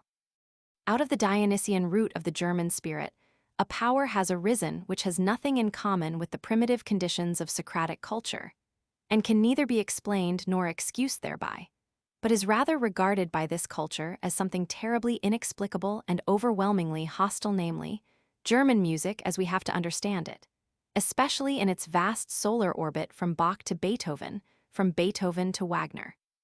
What even under the most favorable circumstances can the knowledge-craving Socratism of our days do with this demon rising from unfathomable depths? Neither by means of the zigzag and arabesque work of operatic melody, nor with the aid of the arithmetical counting board of fugue and contrapuntal dialectics, is the formula to be found, in the trebly powerful light of which one could subdue this demon and compel it to speak. What a spectacle when our aesthetes, with a net of beauty peculiar to themselves, now pursue and clutch at the genius of music romping about before them with incomprehensible life, and in so doing display activities which are not to be judged by the standard of eternal beauty any more than by the standard of the sublime. Let us but observe these patrons of music as they are, at close range, when they call out so indefatigably, beauty, beauty, to discover whether they have the marks of nature's darling children who are fostered and fondled in the lap of the beautiful, or whether they do not rather seek a disguise for their own rudeness, an aesthetical pretext for their own unemotional insipidity. I am thinking here, for instance, of Otto John. But let the liar and the hypocrite beware of our German music. For in the midst of all our culture, it is really the only genuine, pure and purifying fire spirit from which and towards which, as in the teaching of the great Heraclitus of Ephesus, all things move in a double orbit. All that we now call culture, education, civilization, must appear some day before the unerring judge, Dionysus. Let us recollect furthermore how Kant and Schopenhauer made it possible for the spirit of German philosophy, streaming from the same sources, to annihilate the satisfied delight in existence of scientific Socratism by the delimitation of the boundaries thereof. How through this delimitation an infinitely profounder and more serious view of ethical problems and of art was inaugurated, which we may unhesitatingly designate as Dionysian wisdom comprised in concepts. To what then does the mystery of this oneness of German music and philosophy point, if not to a new form of existence, concerning the substance of which we can only inform ourselves presentially from Hellenic analogies? For to us who stand on the boundary line between two different forms of existence, the Hellenic prototype retains the immeasurable value, that therein all these transitions and struggles are imprinted in a classically instructive form. Except that we, as it were, experience analogically in reverse order the chief epochs of the Hellenic genius, and seem now, for instance, to pass backwards from the Alexandrine age to the period of tragedy. At the same time, we have the feeling that the birth of a tragic age betokens only a return to itself of the German spirit, a blessed self-rediscovering after excessive and urgent external influences have for a long time compelled it, living as it did in helpless barbaric formlessness, to servitude under their form. It may at last, after returning to the primitive source of its being, venture to stalk along boldly and freely before all nations without hugging the leading strings of a Romanic civilization. If only it can learn implicitly of one people, the Greeks, of whom to learn at all is itself a high honor and a rare distinction. And when did we require these highest of all teachers more than at present, when we experience a rebirth of tragedy and are in danger alike of not knowing whence it comes, and of being unable to make clear to ourselves whither it tends? Essay on Elegiac Poetry, tr. See Faust, Part 1, 1965 tr. It may be weighed some day before an impartial judge, in what time and in what men the German spirit has thus far striven most resolutely to learn of the Greeks. And if we confidently assume that this unique praise must be accorded to the noblest intellectual efforts of Goethe, Schiller, and Winckelmann, it will certainly have to be added that since their time, and subsequently to the more immediate influences of these efforts, the endeavor to attain to culture, and to the Greeks by this path, has in an incomprehensible manner grown feebler and feebler. In order not to despair altogether of the German spirit, must we not infer therefrom that possibly, in some essential matter, even these champions could not penetrate into the core of the Hellenic nature, and were unable to establish a permanent friendly alliance between German and Greek culture? So that perhaps an unconscious perception of this shortcoming might raise also in more serious minds the disheartening doubt as to whether after such predecessors they could advance still farther on this path of culture, or could reach the goal at all. Accordingly, we see the opinions concerning the value of Greek contribution to culture degenerate since that time in the most alarming manner. the expression of compassionate superiority may be heard in the most heterogeneous intellectual and non-intellectual camps, and elsewhere a totally ineffective declamation dallies with Greek harmony, Greek beauty, Greek cheerfulness. And in the very circles whose dignity it might be to draw indefatigably from the Greek channel for the good of German culture.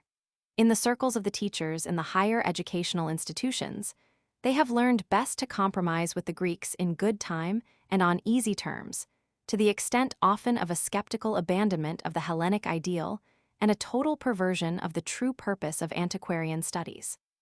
If there be anyone at all in these circles who has not completely exhausted himself in the endeavor to be a trustworthy corrector of old texts or a natural history microscopist of language, he perhaps seeks also to appropriate Grecian antiquity, historically, along with other antiquities, and in any case according to the method and with the supercilious air of our present cultured historiography.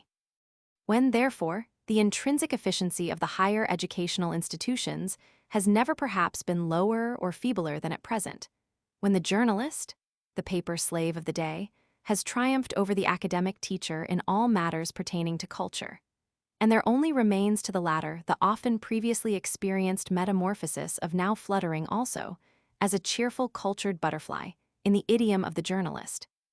With the light elegance, peculiar thertowith, what painful confusion must the cultured persons of a period like the present gaze at the phenomenon, which can perhaps be comprehended analogically only by means of the profoundest principle of the hitherto unintelligible Hellenic genius, of the reawakening of the Dionysian spirit and the rebirth of tragedy. Never has there been another art period in which so-called culture and true art have been so estranged and opposed, as is so obviously the case at present. We understand why so feeble a culture hates true art, it fears destruction thereby. But must not an entire domain of culture, namely the Socratic Alexandrine, have exhausted its powers after contriving to culminate in such a daintily tapering point as our present culture? When it was not permitted to heroes like Goethe and Schiller to break open the enchanted gate which leads into the Hellenic magic mountain, when with their most dauntless striving they did not get beyond the longing gaze which the Gerdian Iphigenia cast from barbaric Taurus to her home across the ocean, what could the epigons of such heroes hope for, if the gate should not open to them suddenly of its own accord, in an entirely different position, quite overlooked in all endeavors of culture, hitherto amidst the mystic tones of reawakened tragic music? Let no one attempt to weaken our faith in an impending rebirth of Hellenic antiquity, for in it alone we find our hope of a renovation and purification of the German spirit through the fire magic of music. What else do we know of amidst the present desolation and languor of culture, which could awaken any comforting expectation for the future? We look in vain for one single vigorously branching root, for a speck of fertile and healthy soil. There is dust, sand, torpidness, and languishing everywhere.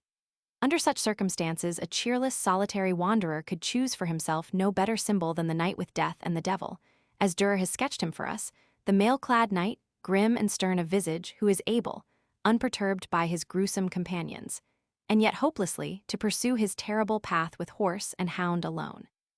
Our Schopenhauer was such a Dürerian knight. He was destitute of all hope, but he sought the truth. There is not his equal. But how suddenly this gloomily depicted wilderness of our exhausted culture changes when the Dionysian magic touches it.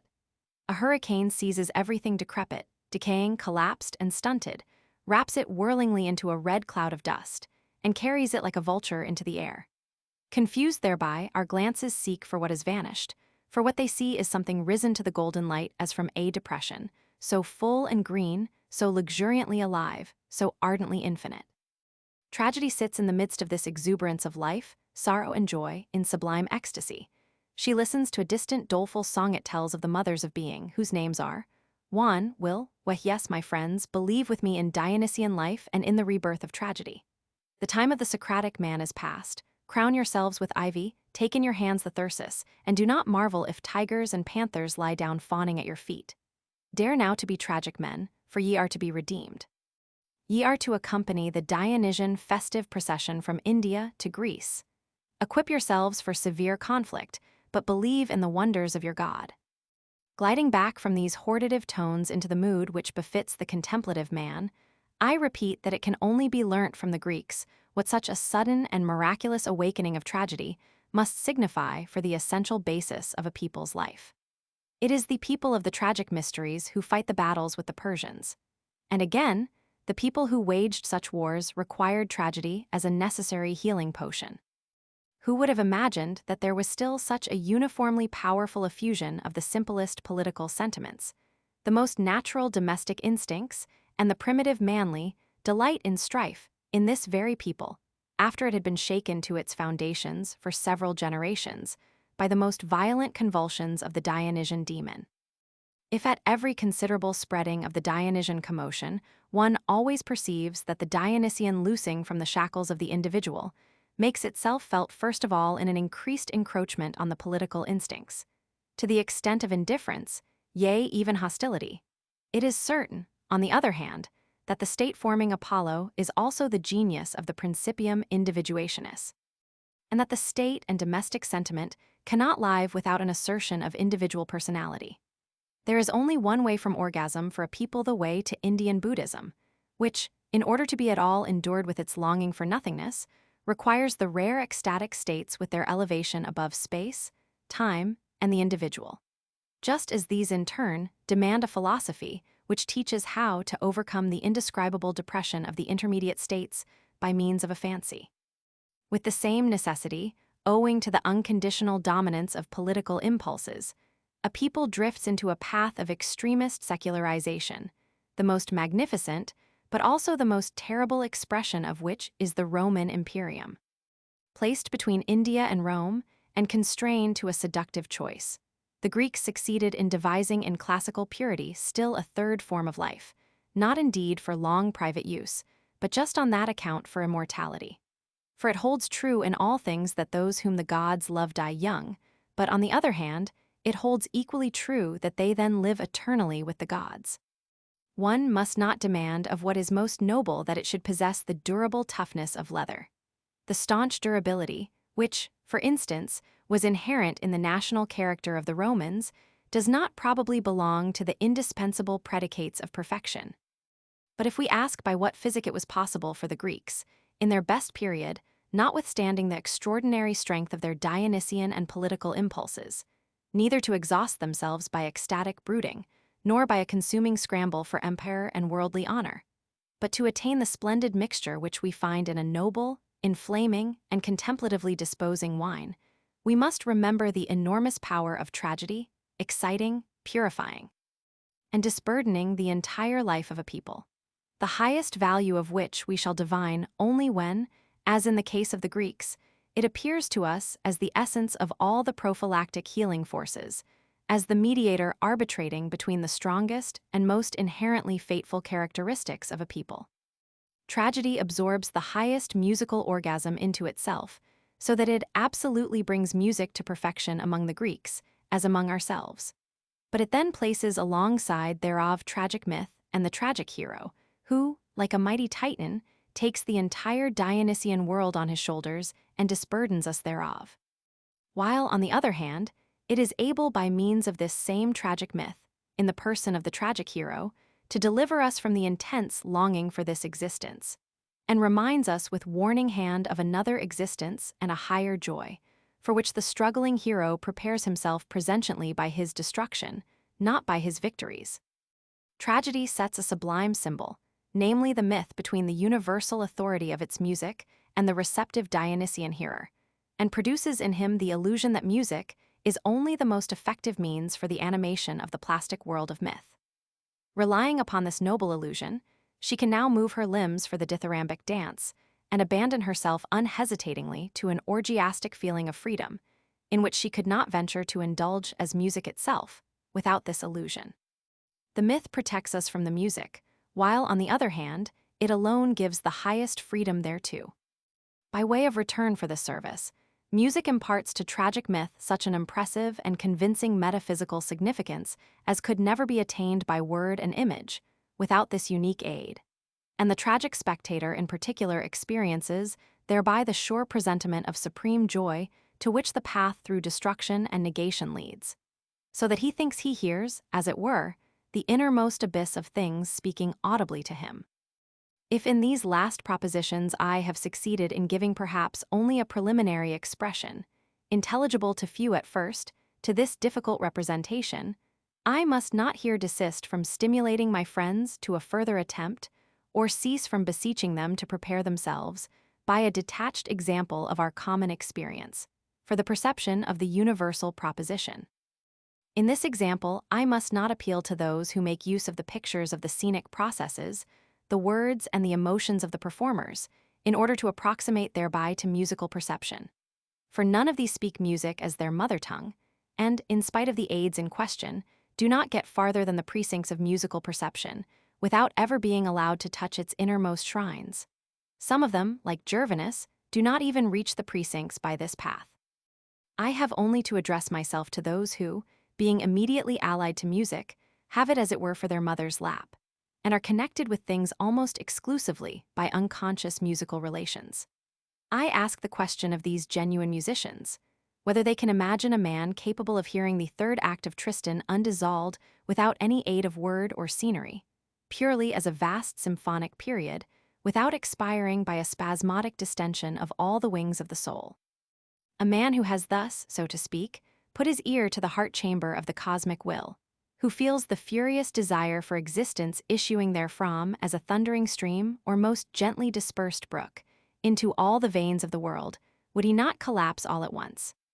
Could he endure, in the wretched fragile tenement of the human individual, to hear the re-echo of countless cries of joy and sorrow from the vast void of cosmic night, without flying irresistibly towards his primitive home at the sound of this pastoral dance song of metaphysics? But if, nevertheless, such a work can be heard as a whole, without a renunciation of individual existence, if such a creation could be created without demolishing its creator, where are we to get the solution of this contradiction? Here there interpose between our highest musical excitement and the music in question the tragic myth, and the tragic hero in reality only as symbols of the most universal facts, of which music alone can speak directly. If, however, we felt as purely Dionysian beings, myth as a symbol would stand by us absolutely ineffective and unnoticed, and would never for a moment prevent us from giving ear to the re-echo of the universalia ante rem. Here, however, the Apollonian power, with a view to the restoration of the well-nigh shattered individual, bursts forth with the healing balm of a blissful illusion. All of a sudden we imagine we see only Tristan, motionless, with hushed voice saying to himself, "The old tune, why does it wake me? And what formerly interested us like a hollow sigh from the heart of being seems now only to tell us how waste and void is the sea." And when, breathless, we thought to expire by a convulsive distension of all our feelings, and only a slender tie bound us to our present existence, we now hear and see only the hero wounded to death and still not dying, with his despairing cry, "Longing, longing, in dying still longing, for longing not dying." And if formerly, after such a surplus and superabundance of consuming agonies, the jubilation of the born rent our hearts almost like the very acme of agony, the rejoicing Carwinal now stands between us and the jubilation as such, with face turned toward the ship which carries Isolde. However powerfully fellow-suffering encroaches upon us, it nevertheless delivers us in a manner from the primordial suffering of the world, just as the symbol image of the myth delivers us from the immediate perception of the highest cosmic idea, just as the thought and word deliver us from the unchecked effusion of the unconscious will. The glorious Apollonian illusion makes it appear as if the very realm of tones presented itself to us as a plastic cosmos, as if even the fate of Tristan and Isolde had been merely formed and molded therein, as out of some most delicate and impressible material. Thus does the Apollonian wrest us from Dionysian universality and fill us with rapture for individuals. To these it rivets our sympathetic emotion. Through these it satisfies the sense of beauty which longs for great and sublime forms. It brings before us biographical portraits, and incites us to a thoughtful apprehension of the essence of life contained therein. With the immense potency of the image, the concept, the ethical teaching, and the sympathetic emotion, the Apollonian influence uplifts man from his orgiastic self-annihilation, and beguiles him concerning the universality of the Dionysian process into the belief that he is seeing a detached picture of the world, for instance, Tristan and Isolde, and that, through music, he will be enabled to see it still more clearly and intrinsically. What can the healing magic of Apollo not accomplish when it can even excite in us the illusion that the Dionysian is actually in the service of the Apollonian, the effects of which it is capable of enhancing? Yea, that music is essentially the representative art for an Apollonian substance. With the pre-established harmony which obtains between perfect drama and its music, the drama attains the highest degree of conspicuousness, such as is usually unattainable in mere spoken drama. As all the animated figures of the scene in the independently evolved lines of melody simplify themselves before us to the distinctness of the catenary curve, the coexistence of these lines is also audible in the harmonic change, which sympathizes in a most delicate manner with the evolved process, through which change the relations of things become immediately perceptible to us in a sensible and not at all abstract manner, as we likewise perceive thereby that it is only in these relations that the essence of a character and of a line of melody manifests itself clearly. And while music thus compels us to see more extensively and more intrinsically than usual, and makes us spread out the curtain of the scene before ourselves like some delicate texture, the world of the stage is as infinitely expanded for our spiritualized, introspective eye as it is illumined outwardly from within. How can the word poet furnish anything analogous, who strives to attain this internal expansion and illumination of the visible stage world by a much more imperfect mechanism and an indirect path, proceeding as he does from word and concept?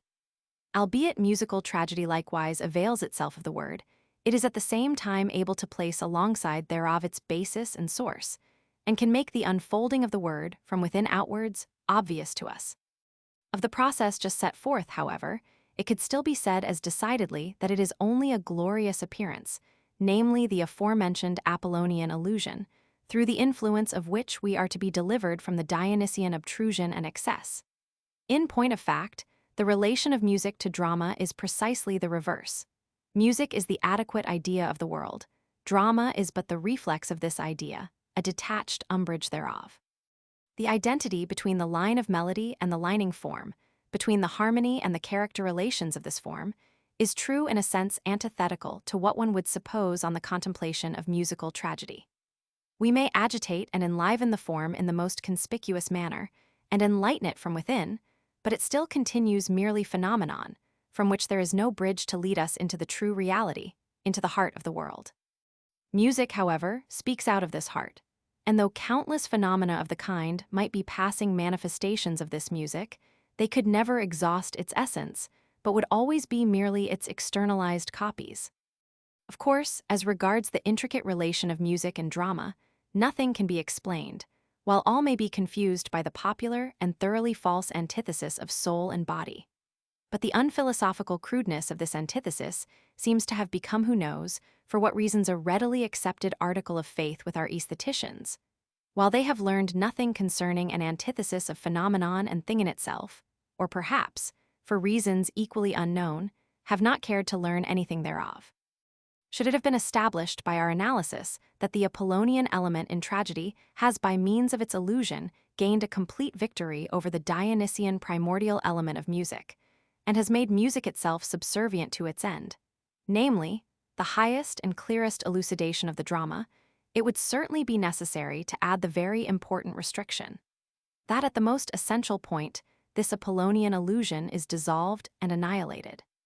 The drama, which by the aid of music spreads out before us with such inwardly illumined distinctness in all its movements and figures, that we imagine we see the texture unfolding on the loom as the shuttle flies to and fro, attains as a whole an effect which transcends all Apollonian artistic effects. In the collective effect of tragedy, the Dionysian gets the upper hand once more. Tragedy ends with a sound which could never emanate from the realm of Apollonian art. And the Apollonian illusion is thereby found to be what it is, the assiduous veiling during the performance of tragedy of the intrinsically Dionysian effect, which, however, is so powerful that it finally forces the Apollonian drama itself into a sphere where it begins to talk with Dionysian wisdom, and even denies itself and its Apollonian conspicuousness. Thus then, the intricate relation of the Apollonian and the Dionysian in tragedy must really be symbolized by a fraternal union of the two deities. Dionysus speaks the language of Apollo. Apollo, however, finally speaks the language of Dionysus, and so the highest goal of tragedy and of art in general is attained. Let the attentive friend picture to himself purely and simply, according to his experiences, the effect of a true musical tragedy. I think I have so portrayed the phenomenon of this effect in both its phases that he will now be able to interpret his own experiences. For he will recollect that with regard to the myth which passed before him, he felt himself exalted to a kind of omniscience, as if his visual faculty were no longer merely a surface faculty, but capable of penetrating into the interior, and as if he now saw before him, with the aid of music, the ebullitions of the will, the conflict of motives, and the swelling stream of the passions, almost sensibly visible, like a plenitude of actively moving lines and figures, and could thereby dip into the most tender secrets of unconscious emotions. While he thus becomes conscious of the highest exaltation of his instincts for conspicuousness and transfiguration, he nevertheless feels with equal definitiveness that this long series of Apollonian artistic effects still does not generate the blissful continuance in will-less contemplation which the plasticist and the epic poet, that is to say, the strictly Apollonian artists, produce in him by their artistic productions. To wit, the justification of the world of the individuatio attained in this contemplation which is the object and essence of Apollonian art. He beholds the transfigured world of the stage and nevertheless denies it. He sees before him the tragic hero in epic clearness and beauty, and nevertheless delights in his annihilation. He comprehends the incidents of the scene in all their details, and yet loves to flee into the incomprehensible. He feels the actions of the hero to be justified, and is nevertheless still more elated when these actions annihilate their originator. He shudders at the sufferings which will befall the hero, and yet anticipates therein a higher and much more overpowering joy. He sees more extensively and profoundly than ever, and yet wishes to be blind. Whence must we derive this curious internal dissension, this collapse of the Apollonian apex, if not from the Dionysian spell, which, though apparently stimulating the Apollonian emotions to their highest pitch, can nevertheless force this superabundance of Apollonian power into its service?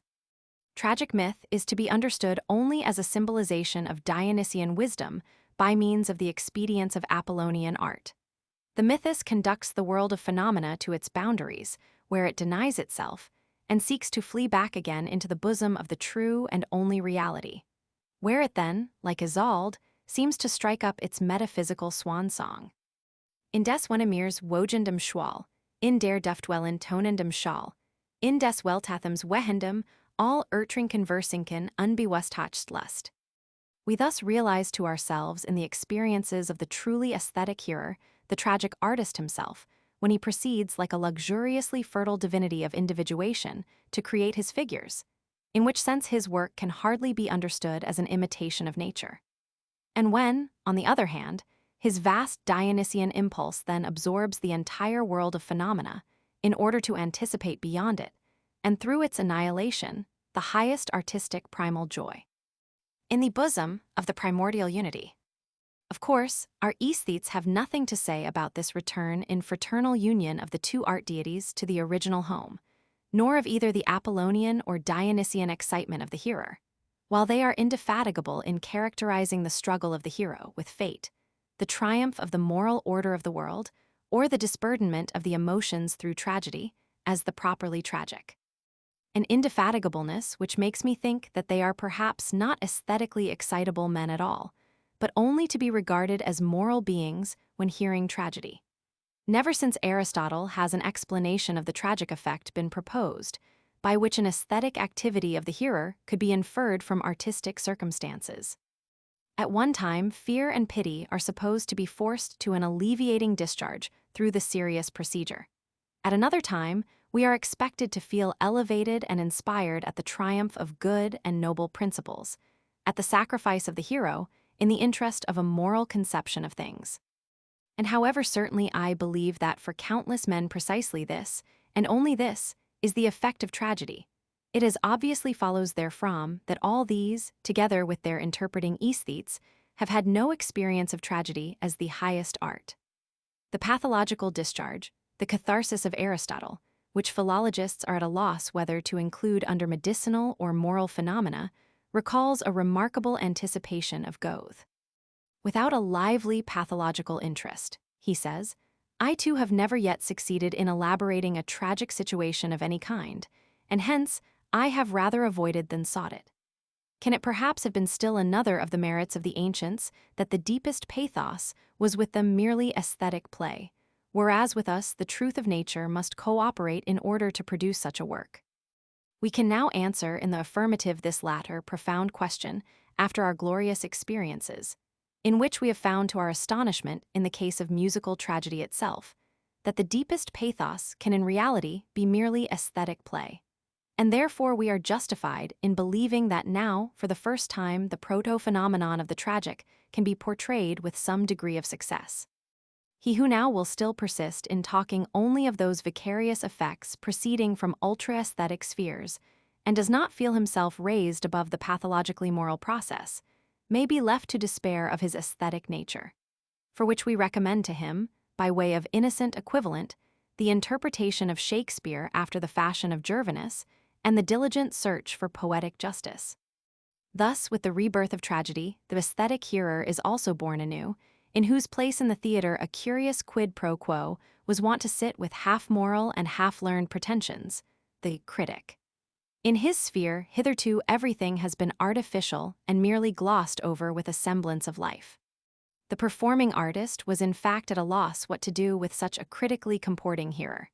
And hence he, as well as the dramatist or operatic composer who inspired him, searched anxiously for the last remains of life in a being so pretentiously barren and incapable of enjoyment. Such critics, however, have hitherto constituted the public. The student, the schoolboy, yea, even the most harmless womanly creature, were already unwittingly prepared by education and by journals for a similar perception of works of art. The nobler natures among the artists counted upon exciting the moral religious forces in such a public, and the appeal to a moral order of the world operated vicariously, when in reality some powerful artistic spell should have enraptured the true hearer. Or again, some imposing or at all events exciting tendency of the contemporary political and social world was presented by the dramatist with such vividness that the hearer could forget his critical exhaustion and abandon himself to similar emotions, as, in patriotic or warlike moments, before the tribune of Parliament, or at the condemnation of crime and vice, an estrangement of the true aims of art which could not but lead directly now and then to a cult of tendency.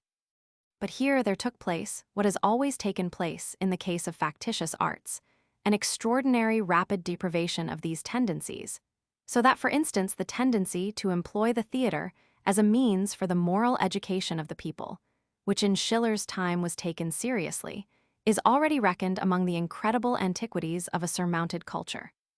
While the critic got the upper hand in the theatre and concert hall, the journalist in the school, and the press in society, art degenerated into a topic of conversation of the most trivial kind. And aesthetic criticism was used as the cement of a vain, distracted, selfish, and moreover piteously unoriginal sociality, the significance of which is suggested by the Schopenhauerian parable of the porcupines, so that there has never been so much gossip about art and so little esteem for it. But is it still possible to have intercourse with a man capable of conversing on Beethoven or Shakespeare? Let each answer this question according to his sentiments. He will at any rate show by his answer his conception of culture, provided he tries at least to answer the question and has not already grown mute with astonishment. On the other hand, many a one more nobly and delicately endowed by nature, though he may have gradually become a critical barbarian in the manner described, could tell of the unexpected as well as totally unintelligible effect which a successful performance of Lohengrin, for example, exerted on him, except that perhaps every warning and interpreting hand was lacking to guide him, so that the incomprehensibly heterogeneous and altogether incomparable sensation which then affected him also remained isolated and became extinct, like a mysterious star after a brief brilliancy. He then divined what the aesthetic hearer is. In the sea of pleasure's billowing roll, in the ether waves knelling and toll, in the world breath's wavering hole to drown in, go down and lost in swoon greatest boon. He who wishes to test himself rigorously as to how he is related to the true aesthetic hearer, or whether he belongs rather to the community of the Socrato-critical man, has only to inquire sincerely concerning the sentiment with which he accepts the wonder represented on the stage.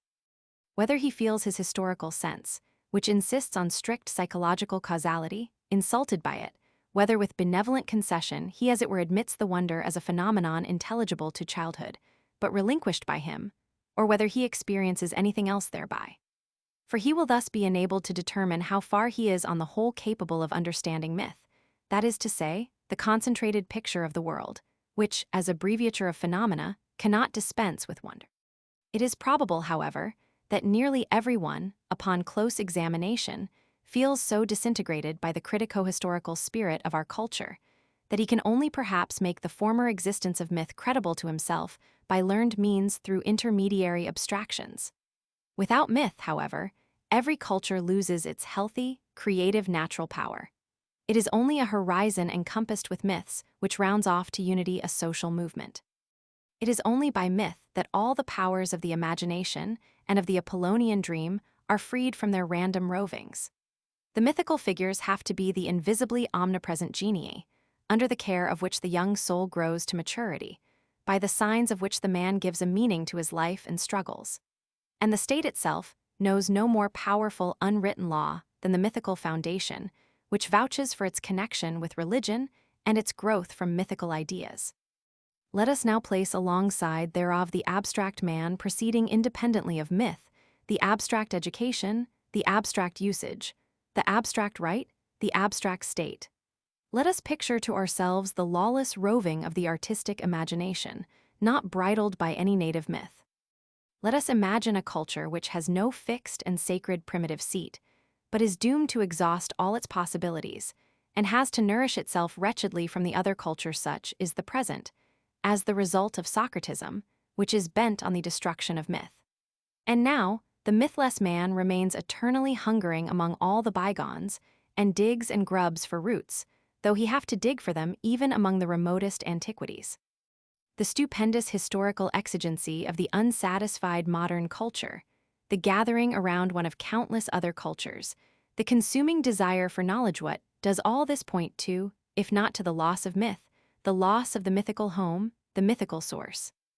Let us ask ourselves whether the feverish and so uncanny stirring of this culture is aught but the eager seizing and snatching at food of the hungerer, and who would care to contribute anything more to a culture which cannot be appeased by all it devours, and in contact with which the most vigorous and wholesome nourishment is wont to change into history and criticism. We should also have to regard our German character with despair and sorrow, if it had already become inextricably entangled in, or even identical with this culture, in a similar manner as we can observe it to our horror to be the case in civilized France. And that which for a long time was the great advantage of France and the cause of her vast preponderance, to wit, this very identity of people and culture, might compel us at the sight thereof to congratulate ourselves that this culture of ours, which is so questionable, has hitherto had nothing in common with the noble kernel of the character of our people. All our hopes, on the contrary, stretch out longingly towards the perception that beneath this restlessly palpitating civilized life and educational convulsion, there is concealed a glorious, intrinsically healthy, primeval power, which, to be sure, stirs vigorously only at intervals in stupendous moments, and then dreams on again in view of a future awakening. It is from this abyss that the German Reformation came forth, in the choral hymn of which the future melody of German music first resounded. So deep, courageous, and soul-breathing, so exuberantly good and tender did this chorale of Luther sound as the first Dionysian luring call which breaks forth from dense thickets at the approach of spring. To it responded with emulative echo the solemnly wanton procession of Dionysian revelers, to whom we are indebted for German music and to whom we shall be indebted for the rebirth of German myth. I know that I must now lead the sympathizing and attentive friend to an elevated position of lonesome contemplation, where he will have but few companions, and I call out encouragingly to him that we must hold fast to our shining guides, the Greeks. For the rectification of our aesthetic knowledge, we previously borrowed from them the two divine figures, each of which sways a separate realm of art, and concerning whose mutual contact and exaltation we have acquired a notion through Greek tragedy. Through a remarkable disruption of both these primitive artistic impulses, the ruin of Greek tragedy seemed to be necessarily brought about, with which process a degeneration and a transmutation of the Greek national character was strictly in keeping, summoning us to earnest reflection as to how closely and necessarily art and the people, myth and custom, tragedy and the state, have coalesced in their bases. The ruin of tragedy was at the same time the ruin of myth. Until then, the Greeks had been involuntarily compelled immediately to associate all experiences with their myths. Indeed, they had to comprehend them only through this association, whereby even the most immediate present necessarily appeared to them sub specie aeterni, and in a certain sense as timeless. Into this current of the timeless, however, the state as well as art plunged in order to find repose from the burden and eagerness of the moment. And a people, for the rest, also a manny's worth just as much only as its ability to impress on its experiences the seal of eternity. For it is thus, as it were, desecularized, and reveals its unconscious inner conviction of the relativity of time and of the true, that is, the metaphysical significance of life. The contrary happens when a people begins to comprehend itself historically and to demolish the mythical bulwarks around it, with which there is usually connected a marked secularization, a breach with the unconscious metaphysics of its earlier existence in all ethical consequences. Greek art, and especially Greek tragedy, delayed above all the annihilation of myth. It was necessary to annihilate these also to be able to live detached from the native soil, unbridled in the wilderness of thought, custom, and action. Even in such circumstances, this metaphysical impulse still endeavors to create for itself a form of apotheosis, weakened, no doubt, in the Socratism of science urging to life. But on its lower stage, this same impulse led only to a feverish search, which gradually merged into a pandemonium of myths and superstitions accumulated from all quarters. In the midst of which, nevertheless, the Hellene sat with a yearning heart, till he contrived, as Greekulus, to mask his fever with Greek cheerfulness and Greek levity, or to narcotize himself completely with some gloomy Oriental superstition. We have approached this condition in the most striking manner since the reawakening of the Alexandro-Roman antiquity in the 15th century, after a long, not easily describable, interlude. On the heights there is the same exuberant love of knowledge, the same insatiate happiness of the discoverer, the same stupendous secularization, and together with these, a homeless roving about, an eager intrusion at foreign tables, a frivolous deification of the present or a dull, senseless estrangement, all sub specie seculi, of the present time. Which same symptoms lead one to infer the same defect at the heart of this culture, the annihilation of myth. It seems hardly possible to transplant a foreign myth with permanent success, without dreadfully injuring the tree through this transplantation, which is perhaps occasionally strong enough and sound enough to eliminate the foreign element after a terrible struggle, but must ordinarily consume itself in a languishing and stunted condition or in sickly luxuriance. Our opinion of the pure and vigorous kernel of the German being is such that we venture to expect of it, and only of it, this elimination of forcibly engrafted foreign elements, and we deem it possible that the German spirit will reflect anew on itself. Perhaps many a one will be of opinion that this spirit must begin its struggle with the elimination of the Romanic element, for which it might recognize an external preparation and encouragement in the victorious bravery and bloody glory of the late war, but must seek the inner constraint in the emulative zeal to be forever worthy of the sublime protagonists on this path, of Luther as well as our great artists and poets. But let him never think he can fight such battles without his household gods, without his mythical home, without a restoration of all German things and if the German should look timidly around for a guide to lead him back to his long-lost home, the ways and paths of which he knows no longer let him, but listen to the delightfully luring call of the Dionysian bird, which hovers above him and would fain point out to him the way thither. Among the peculiar artistic effects of musical tragedy, we had to emphasize an Apollonian allusion, through which we are to be saved from immediate oneness with the Dionysian music, while our musical excitement is able to discharge itself on an Apollonian domain and in an interposed visible middle world. It thereby seemed to us that precisely through this discharge, the middle world of theatrical procedure, the drama generally, became visible and intelligible from within in a degree unattainable in the other forms of Apollonian art. So that here, where this art was as it were winged and borne aloft by the spirit of music, we had to recognize the highest exaltation of its powers, and consequently in the fraternal union of Apollo and Dionysus, the climax of the Apollonian as well as of the Dionysian artistic aims. Of course, the Apollonian light picture did not, precisely with this inner illumination through music, attain the peculiar effect of the weaker grades of Apollonian art.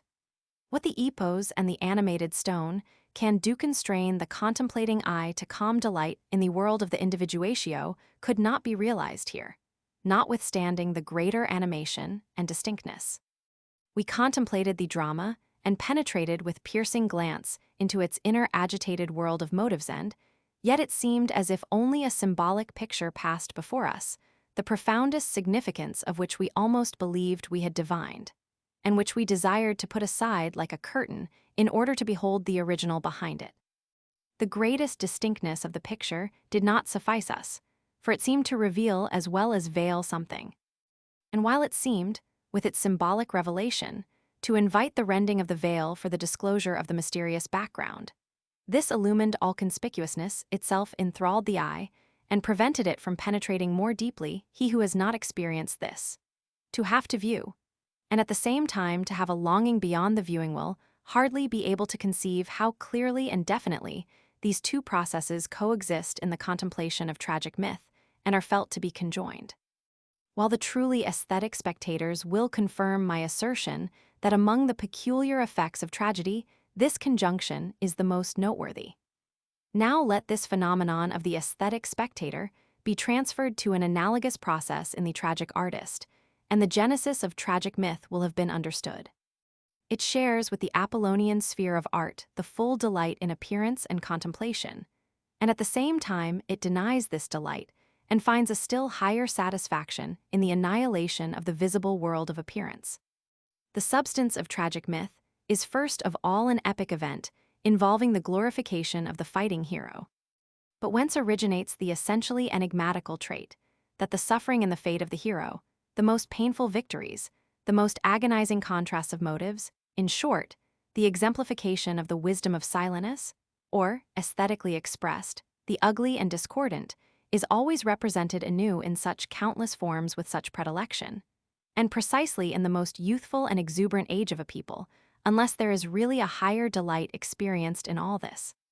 For the fact that things actually take such a tragic course would least of all explain the origin of a form of art, provided that art is not merely an imitation of the reality of nature, but in truth a metaphysical supplement to the reality of nature, placed alongside thereof for its conquest. Tragic myth, in so far as it really belongs to art, also fully participates in this transfiguring metaphysical purpose of art in general. What does it transfigure, however, when it presents the phenomenal world in the guise of the suffering hero? Least of all the reality of this phenomenal world, for it says to us, "Look at this, look carefully, it is your life, it is the hour hand of your clock of existence." And myth has displayed this life, in order thereby to transfigure it to us. If not, how shall we account for the aesthetic pleasure with which we make even these representations pass before us? I am inquiring concerning the aesthetic pleasure, and am well aware that many of these representations may moreover occasionally create even a moral delectation, say under the form of pity or of a moral triumph. But he who would derive the effect of the tragic exclusively from these moral sources, as was usually the case far too long in aesthetics, let him not think that he has done anything for art thereby. For art must above all insist on purity in her domain. For the explanation of tragic myth, the very first requirement is that the pleasure which characterizes it must be sought in the purely aesthetic sphere, without encroaching on the domain of pity, fear, or the morally sublime.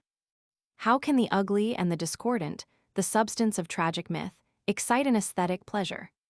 Here it is necessary to raise ourselves with a daring bound into a metaphysics of art. I repeat, therefore, my former proposition, that it is only as an aesthetic phenomenon that existence and the world appear justified.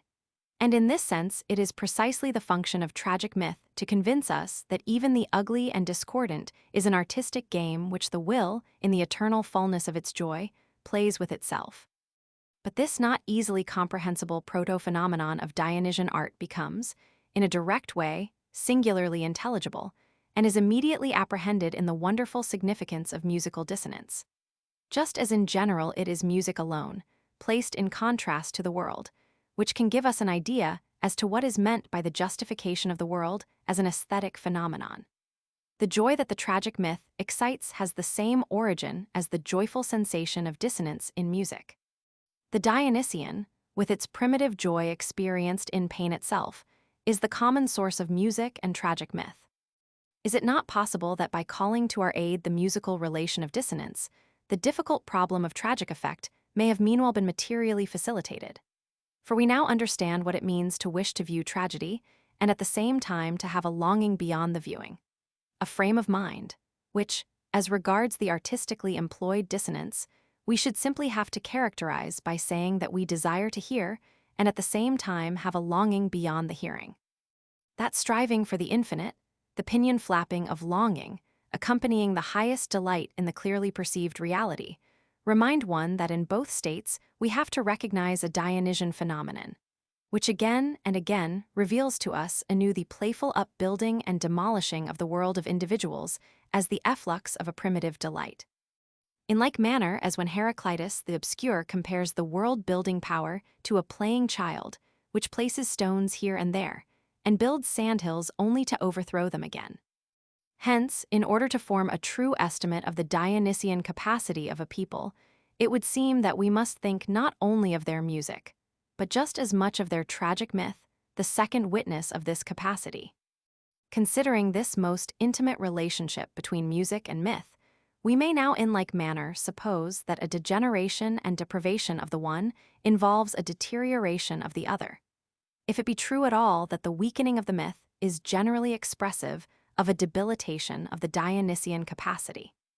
Concerning both, however, a glance at the development of the German genius should not leave us in any doubt. In the opera, just as in the abstract character of our mythless existence, in an art sunk to pastime, just as in a life guided by concepts, the inartistic as well as life-consuming nature of Socratic optimism had revealed itself to us. Yet there have been indications to console us that nevertheless in some inaccessible abyss the German spirit still rests and dreams, undestroyed, in glorious health, profundity, and Dionysian strength, like a knight sunk in slumber. From which abyss the Dionysian song rises to us to let us know that this German knight even still dreams his primitive Dionysian myth in blissfully earnest visions. Let no one believe that the German spirit has forever lost its mythical home, when it still understands so obviously the voices of the birds which tell of that home. Some day it will find itself awake in all the morning freshness of a deep sleep.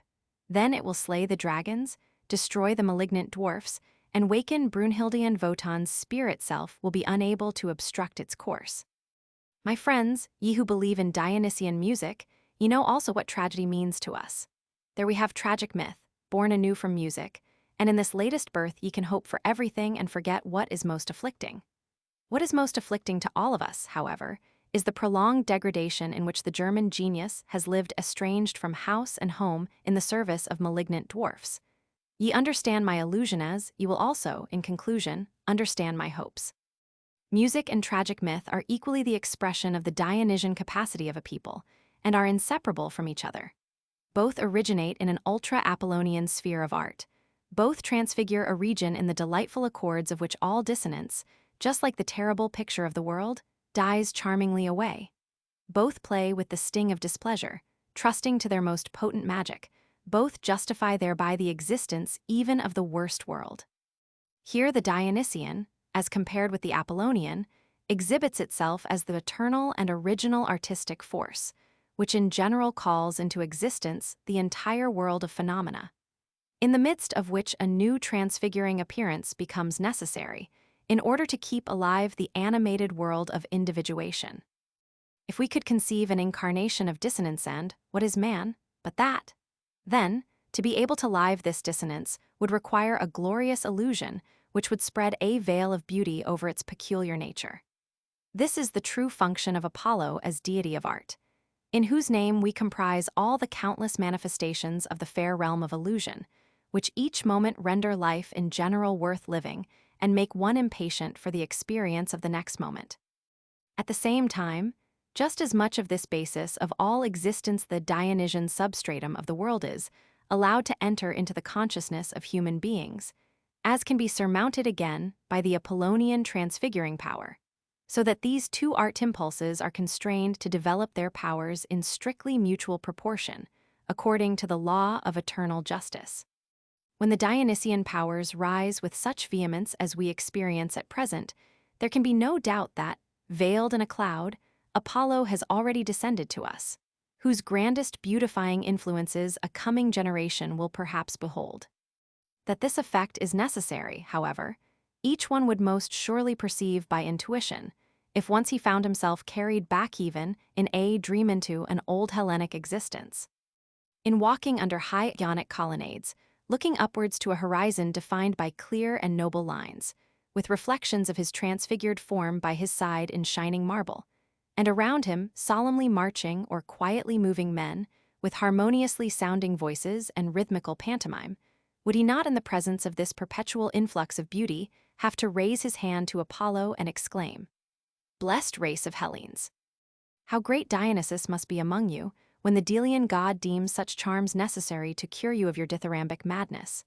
To one in this frame of mind, however, an aged Athenian, looking up to him with the sublime eye of Aeschylus, might answer, "Say also this, thou curious stranger, what sufferings this people must have undergone in order to be able to become thus beautiful.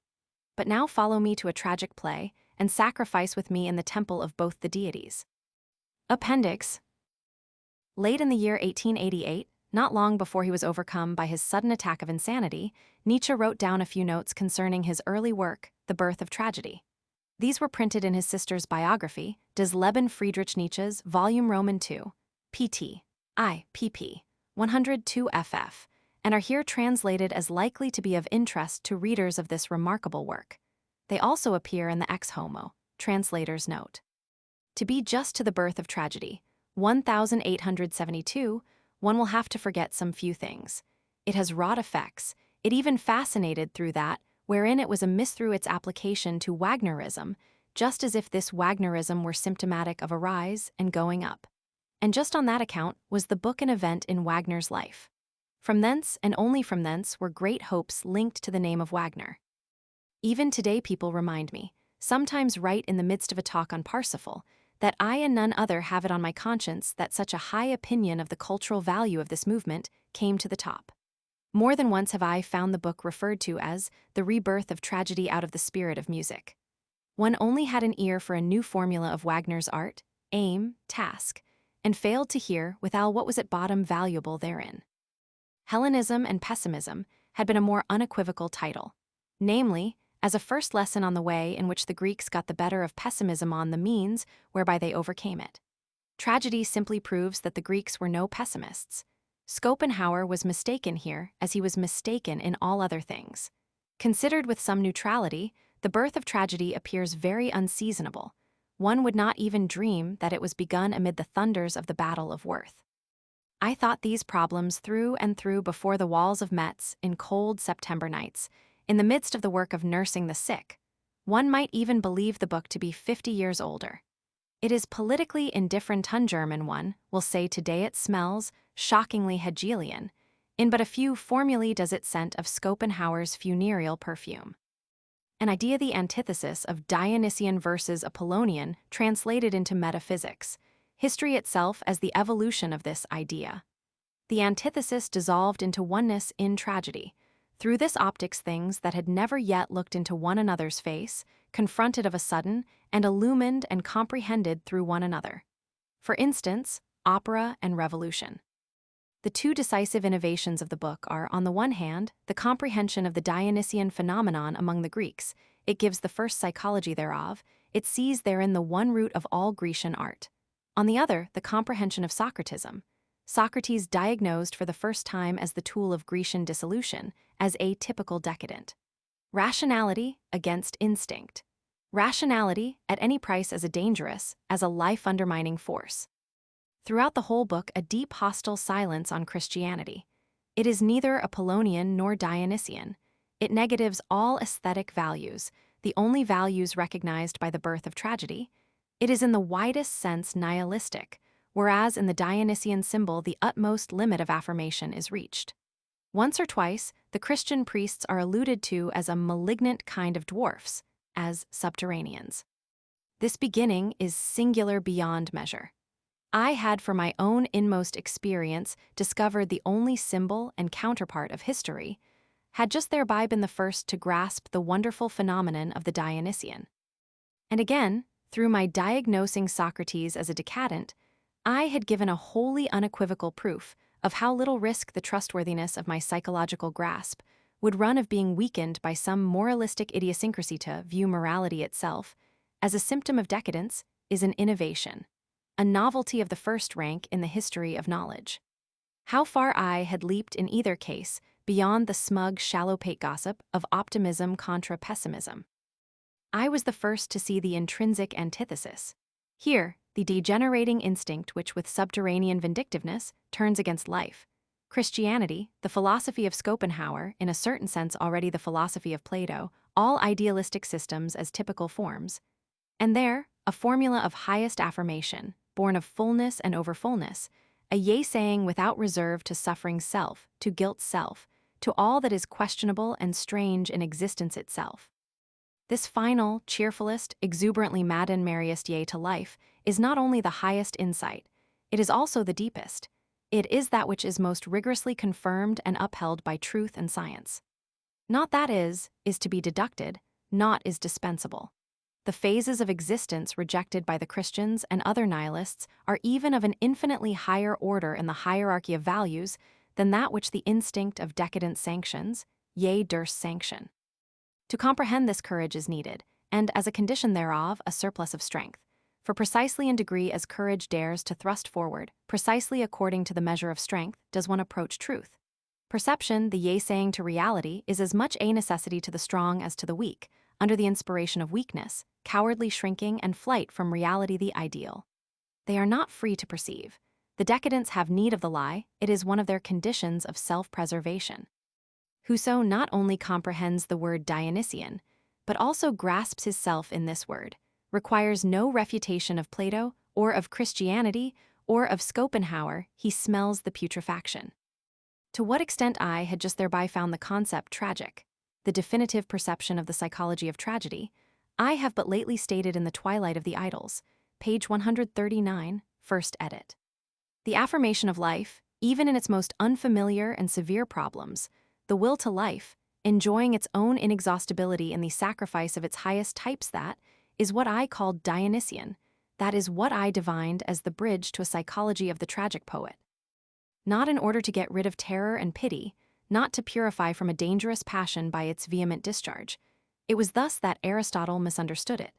But beyond terror and pity, to realize in fact the eternal delight of becoming, that delight which even involves in itself the joy of annihilating. In this sense, I have the right to understand myself to be the first tragic philosopher that is the utmost antithesis and antipode to a pessimistic philosopher. Prior to myself, there is no such translation of the Dionysian into the philosophic pathos. There lacks the tragic wisdom I have sought in vain for an indication thereof even among the great Greeks of philosophy, the thinkers of the 2 centuries before Socrates.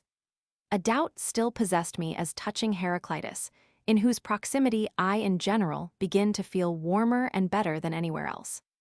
The affirmation of transiency and annihilation, to wit the decisive factor in a Dionysian philosophy, the yea-saying to antithesis and war, to becoming, with radical rejection even of the concept being, that I must directly acknowledge as, of all thinking hitherto, the nearest to my own. The doctrine of eternal recurrence, that is, of the unconditioned and infinitely repeated cycle of all things. This doctrine of Zarathustra's might after all have been already taught by Heraclitus. At any rate, the portico which inherited well-nigh all its fundamental conceptions from Heraclitus, shows traces thereof. In this book speaks a prodigious hope. In fine, I see no reason whatever for taking back my hope of a Dionysian future for music. Let us cast a glance a century ahead. Let us suppose my assault upon 2 millenniums of anti-nature and man-vilification succeeds. That new party of life which will take in hand the greatest of all tasks, the upbreeding of mankind to something higher, thereto the relentless annihilation of all things degenerating and parasitic, will again make possible on earth that too much of life, from which there also must needs grow again the Dionysian state. I promise a tragic age. The highest art in the yea-saying to life, tragedy, will be born anew, when mankind have behind them the consciousness of the hardest but most necessary wars, without suffering therefrom. A psychologist might still add that what I heard in my younger years in Wagnerian music had in general naught to do with Wagner. That when I described Wagnerian music, I described what I had heard, that I had instinctively to translate and transfigure all into the new spirit which I bore within myself. Mr. Common's translation, pp. 227-28. Greek, sigma tau omicron alpha. Translator's note. While the translator flatters himself that this version of Nietzsche's early work having been submitted to unsparingly scrutinizing eyes is not altogether unworthy of the original, he begs to state that he holds 20th century English to be a rather unsatisfactory vehicle for philosophical thought. Accordingly, in conjunction with his friend Dr. Ernest Lacey, he has prepared a second, more unconventional translation in brief. A translation which will enable one whose knowledge of English extends to, say, the period of Elizabeth, to appreciate Nietzsche in more forcible language, because the language of a stronger age. It is proposed to provide this second translation with an appendix, containing many references to the translated writings of Wagner and Schopenhauer, to the works of Pater, Browning, Burckhardt, Rode, and others, and a summary and index. For help in preparing the present translation, the translator wishes to express his thanks to his friends Dr. Ernest Lacey, Lit. D., Dr. James Waddell Tupper, Ph.D., Prof. Harry Maxfarren, Mr. James M. Curdy, Pittsburgh, and Mr. Thomas Common, Edinburgh. William August Hossman, A.B., Ph.D.